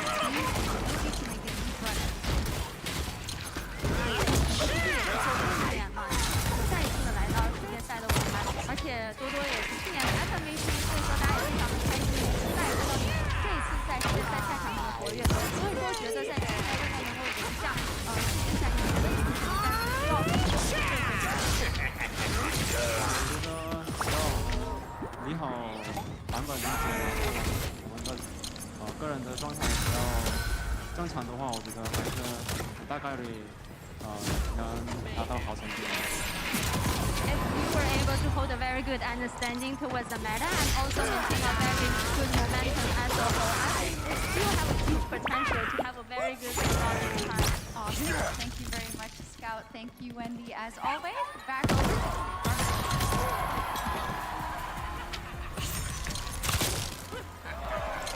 Thank you very much, Shox. Our defending champions in EDG rebound in a big way after dropping the game yesterday against Cloud9 right here. I want to start with the draft because we heard the casters talking about it. After this display, just take a look at this competition. You really know what's going to hand this back over to EDG ever again. It's very similar to what we saw from versus T1. This Aatrox team upside. What is it doing well? Very good defense. Aatrox, you have great disruption in this game. You also mitigate anything with dash, which is why Poppy and CR are both fantastic. And you can see how this trio, the more you list, you realize, wow, these 3 champions seem to kind of cover all your bases, don't they? You say trio, you never even really got to the third champion, right? It was mostly just Poppy and CR. That's quite a trio of champions, those two. Well, Aatrox then comes in, and then he snapped you. You know what I mean? I mean, look at this. This is a ton of power picks here, chat. And then, of course, the threats on top of it all. It gives so many playmaking opportunities to a player like Mako. to come out with big plays, even if those power picks are getting done, which they were. Yeah, absolutely. I think the draft is EDG favored, but that doesn't win you the game. Of course, you still have to be able to execute. So I would definitely say the execution of Thresh throughout most of this game, their ability to win 2v2 skirmishes were the most important factors. I also have to bring questions around Cloud9 once again. There were question marks around their draft in day one, but like, it felt like in their first half of the draft, it felt like that they were confident that they went after the Fiora. I don't necessarily believe that to be for the Fiora. I don't necessarily think that's a problem. But by then combining the Tahm Kench, it just feels like that they're trying to do two different things, and they're taking it into the Poppy as well. And I feel like that Cloud9 didn't make the game easier for themselves in the same way that they did against Fnatic. And I have to wonder what is going on in the C9 priority list. I feel like they keep drafting themselves into a corner and making the games that much harder. Yeah, I completely agree. If you have a Fiora top lane, you want to be able to have it. Side lane, when this flashes, you can pull the trigger. This, though, is because they're going to lose lane to Jinx Thresh, and they don't want to do that either. So they just end up having a team that can't team fight. Yeah, I understand. We have this conversation off camera because I asked to the Thresh in 4. The rest of the Cloud9 competition necessarily. But again, the idea that you're handing that Thresh over to Mako is more than saying Mako, who made every second count thanks to reliable Cisco. In this game, for the team, landing a double hook plus a save. You don't always have to secure the kills to be the top player. Sometimes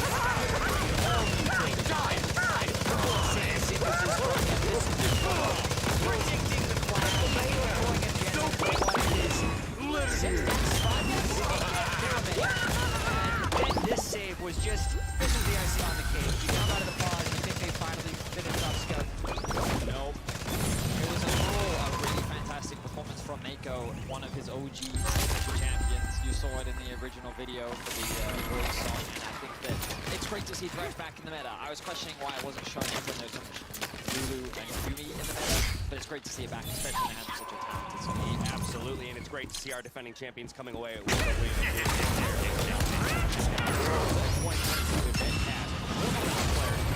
Rewards and Dead World 2022 tokens to exchange for exclusive content like promos and each season. Also, 25% of the World 2022 event prize pool. Check out the World client to support your favorite teams, and we'll see you back here for the World debut and Top Esports right after this. They have Empress Divine. There it is one more time. Flash out, but does manage to do so. Empress Divine slides in and Scout picks up his fifth of the game. Special delivery. There's the one that picks up the kill in the end. The catfish, not exactly that tanky run. Oh, Flash does Mako, and Flandre is gifted another one.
at midnight, dreaming all day long. Maybe I'm nocturnal, baby, maybe I was wrong. Been on both sides now, looking for you. Don't feel the pain when I'm asleep, find peace in my blue. Shake, shake, shaking me to the core. It's break, break, breaking me like waves on the shore. Crash,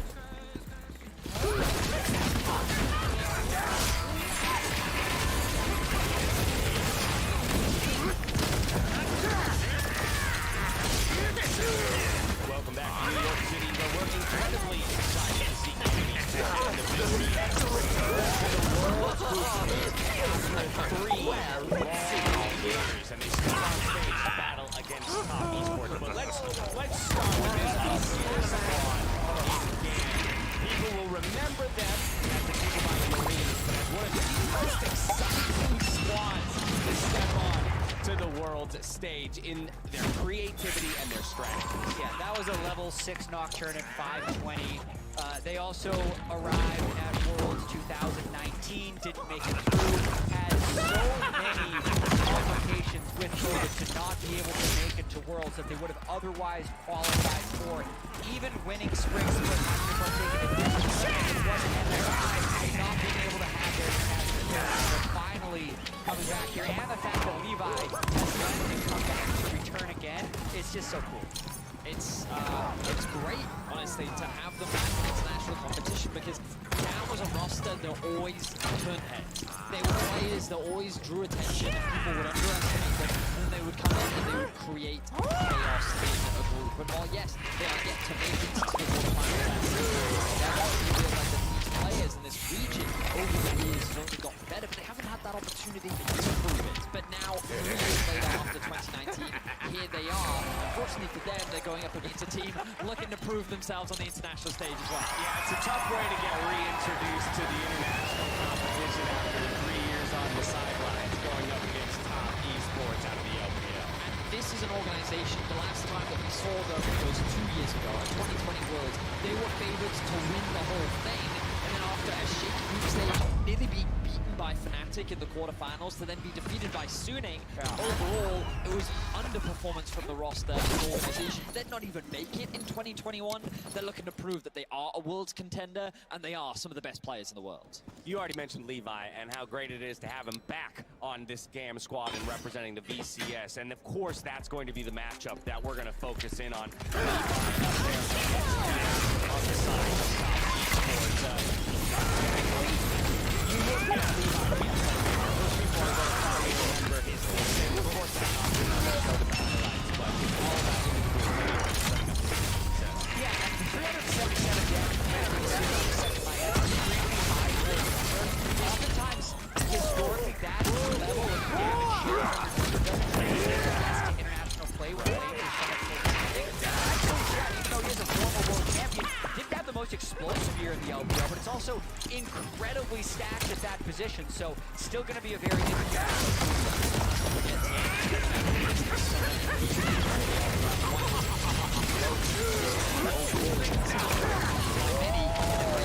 subject as the best jungle coming into the tournament. Going in because last year on FPX, they bombed out. They failed to make it out of that, and it was a shocking performance the world rolled over. I like that. You're tactically acknowledging the debate and not taking a stance in it. Oh, exactly. Yeah, I acknowledge that there's a lot of debate, and let's just take the fact that he's the summer MVP. Yeah. I think Tian is very good. Even if there's a debate and you could say that someone else should have won, he's still going to be the MVP or second or third, right? Yeah, somewhere it's up still there. going to be an insanely powerful player. And I think what's crazy is that last year on FPX, he was a large part of why I think they struggled, right? It wasn't coming together, and the fact that they did fall apart wasn't a surprise to many. Seeing him thrive on a roster that is top esports,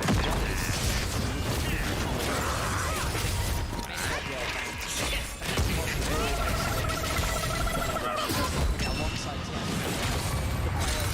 everyone expected him to really pop off in Worlds 2020, and then he just he was like, this is all about wow, 3.3k DPM in that one side game, like the match on one is more exciting. I don't know. Like that's like just stats for you, like So these are our final two teams who will be making their debut on the world stage here in a game that's about to take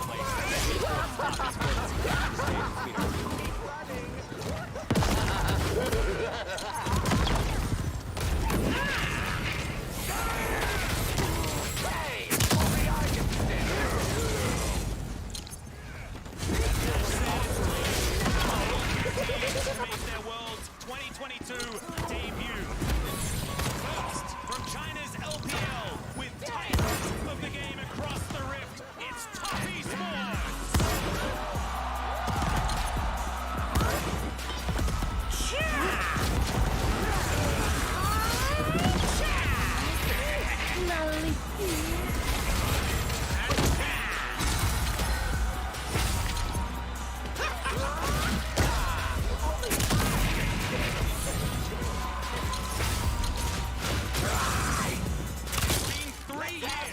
Since the VCS team has been here and take off all comers, it's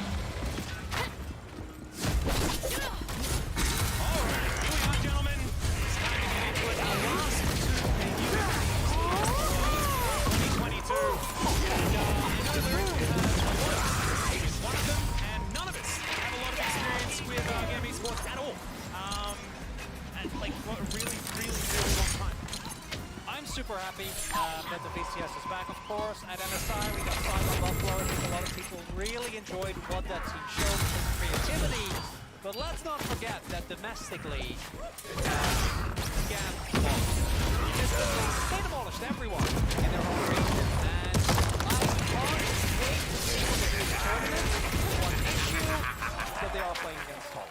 Yeah, and I mean, right, going back all the way to 2019, Galen always had two finishes, usually first, but a couple seconds sprinkled in, like you said, Top Esports, an absolute beast of a team to have to go against. That's absolutely right. You're going to have to go against him. We are in for Japanese legs. Well, Nocturne already taken away from Levi, and we can celebrate in this. You immediately smile to the coach, and everybody's like, yeah, we're for sure going to get that ball. I also like how there's been a meme in the Chinese community that if Nine thinks he's better than Skylon, he expects showing respect to the KD. Yep. It's also like busted right now, so I think it's just worthy. Level 1 is generally probably Caitlyn not going to be seen. I really like the approach they like on the blue side and on the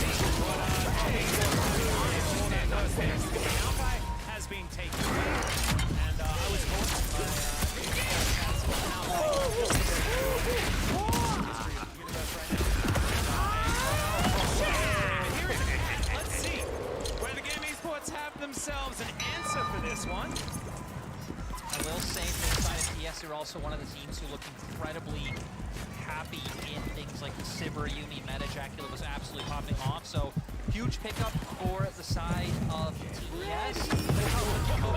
Looking over to GAM, they were one of those creative teams in the BCS. Does it get locked in? Oh, of course it does. I'm sorry, that was me.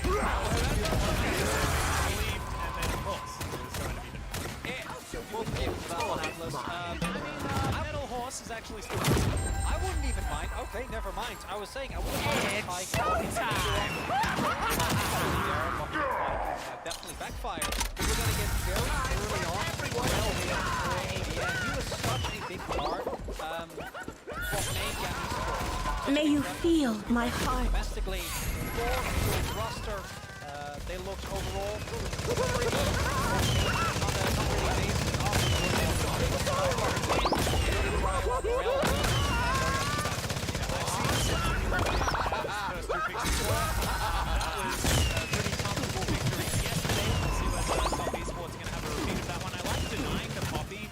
sort of that answer to Yumi by just picking it himself.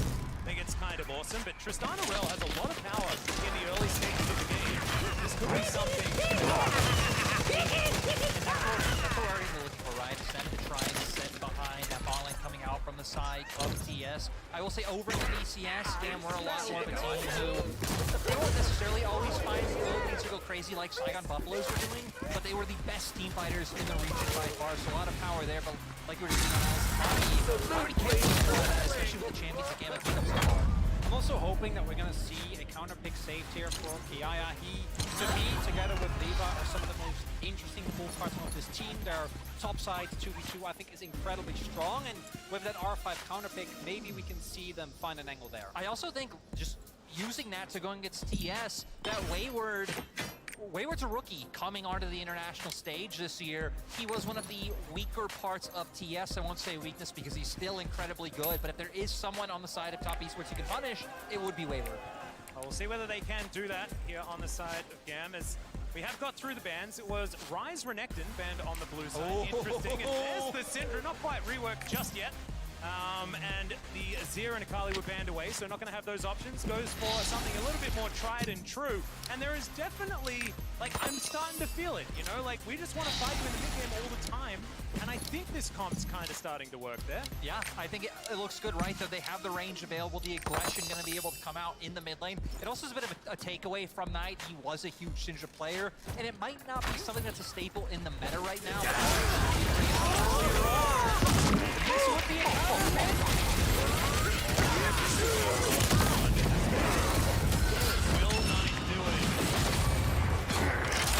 there's a lot of smiles. I don't know whether that means that he's joking. I hope that it doesn't, because we need to see this.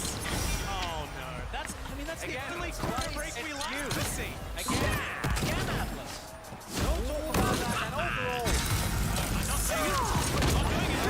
We're talking about that. We're talking about that.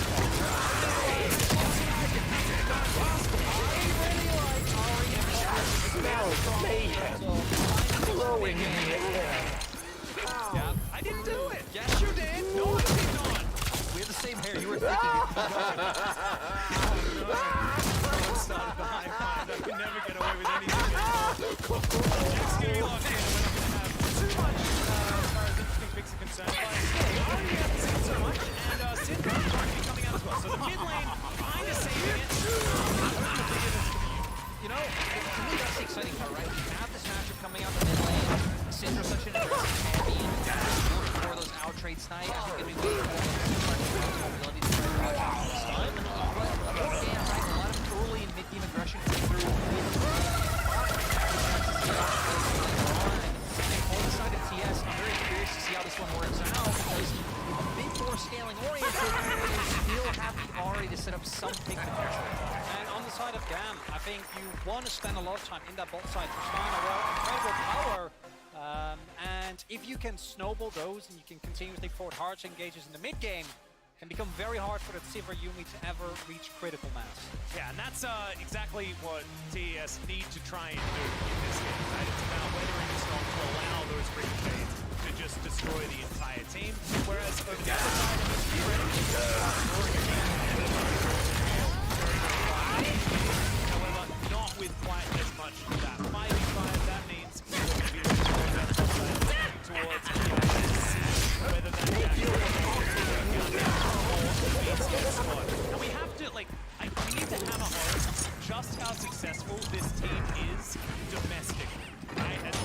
under the rift here for this game. GAM Esports haven't got below second place in the past like 4 or 5 splits. Also, Katie, ever since he started playing, he's won 6 out of 8 of the playoff finals and also has been won every single time. Also, giving away 150,000 RP. Ladies and gentlemen, several lucky fans every single day of Worlds. Head over to PrimeGamingWorlds22.com to enter and make sure to put in today's secret code to get bonus entries. For more information, use exclamation mark giveaway in the chat. And I want to highlight not just GAM, but the VCS as a whole. We've seen that even LCK organizations as started defining players. Their debut in the LCK Challengers rather. Gen G in particular. Actually having or giving the opportunity to take on all the teams that will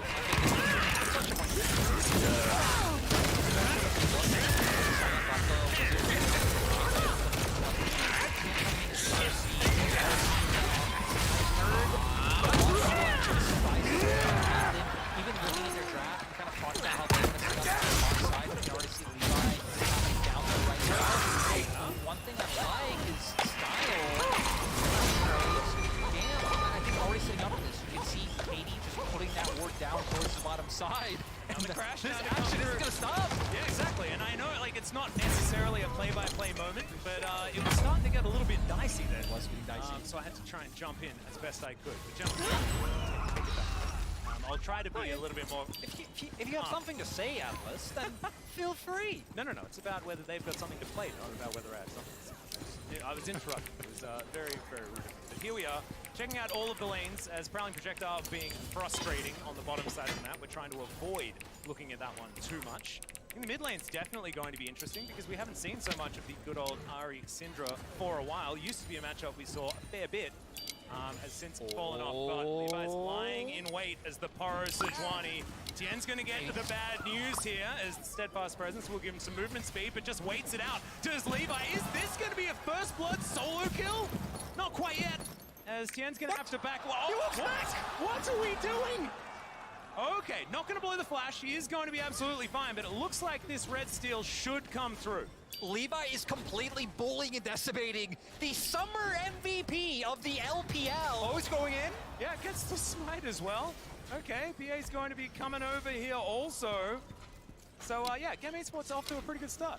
And it's not only that Style and BA move over, but also notice in mid lane, Katie also making his way towards in case there was a possible collapse, in case there was an actual fight. And early on, GAM Esports back at Worlds, and that's a pretty convincing opener.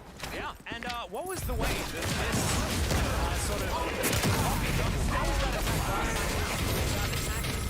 early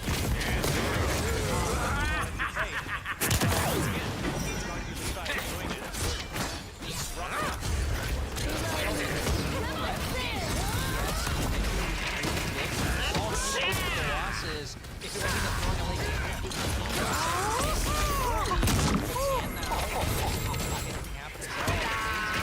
it wasn't interesting that you're like setting up TDS and throwing like a Venus.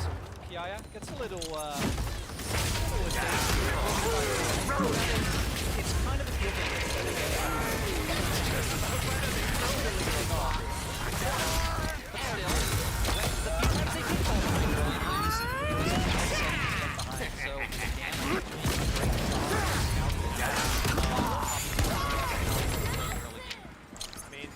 Two-tier spread. There we go. It's been however, they do still have it, largely because it's slightly about 100. Not going to really on the top half of the map, specifically the top and jungle 2v2. Any big lead that can be found there can be very, very explosive, right? You get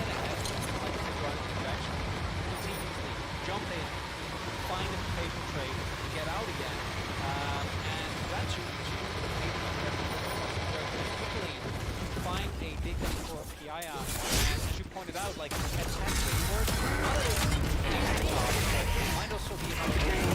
But that's why I like the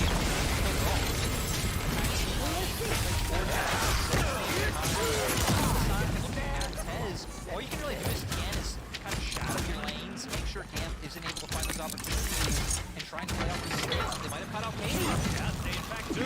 The flash immediately comes out. Tian not going to be able to get around that. They take themselves a break. Maybe just the flash isn't trying this. It is still again because Syndra relies on that a lot for a lot of playmaking.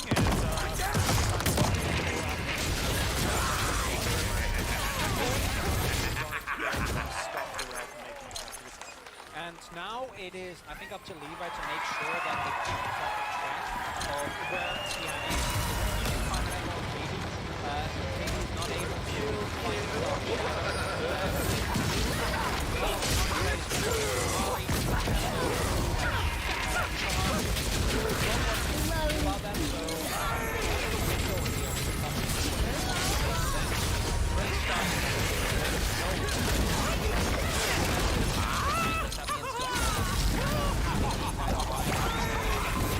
little bit more threat on the game. Run from the fire! Usually capitalize. Of course, quarter of that flash cooldown has not been as soon as they can. So far, if you have a look at the CS, it's only really the top lane that is really standing out to me. The style, looking for a bit of a back timer here, which is why it's showtime! Extremely well into. And we do see there, as we've seen already with different Be strong, everyone. This lane is super obnoxious to play into. Sivir, even after nerf, still has an incredibly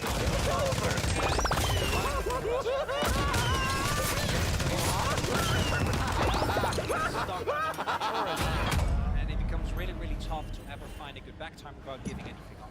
And, you know, with that, 4TS playing the Sivir, I think a lot of people, like with League of Legends, you have the most recent memory in mind. A lot of people are going to think of JackeyLove with that finals, kind of the dash in, which ended up with TS losing, but he really was just standout carry in LPL Summer. But Gam, maybe looking to contest.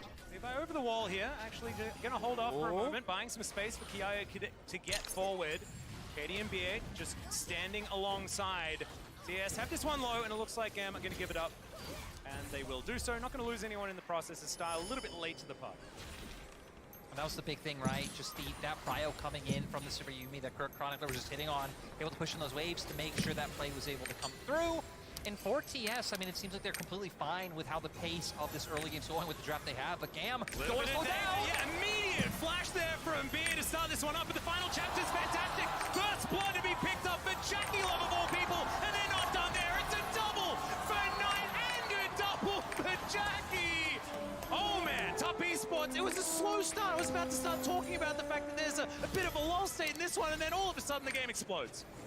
And Tian, that Poppy! How many times today are we going to see multiple people get trapped by a stat-first presence? The value of that absolutely insane in that play. And Gam try to catch Top Esports off guard. Doesn't end up working out. Yeah, I think Gam were thinking only a couple members would be rotating down to that bottom lane, but look how many ultimates come through. Mark's especially doing so much to lock the members of Gam down. And I mean, this play was so explosive, you really don't even have time. They were there, and then they weren't, boys. As Knight looking as stat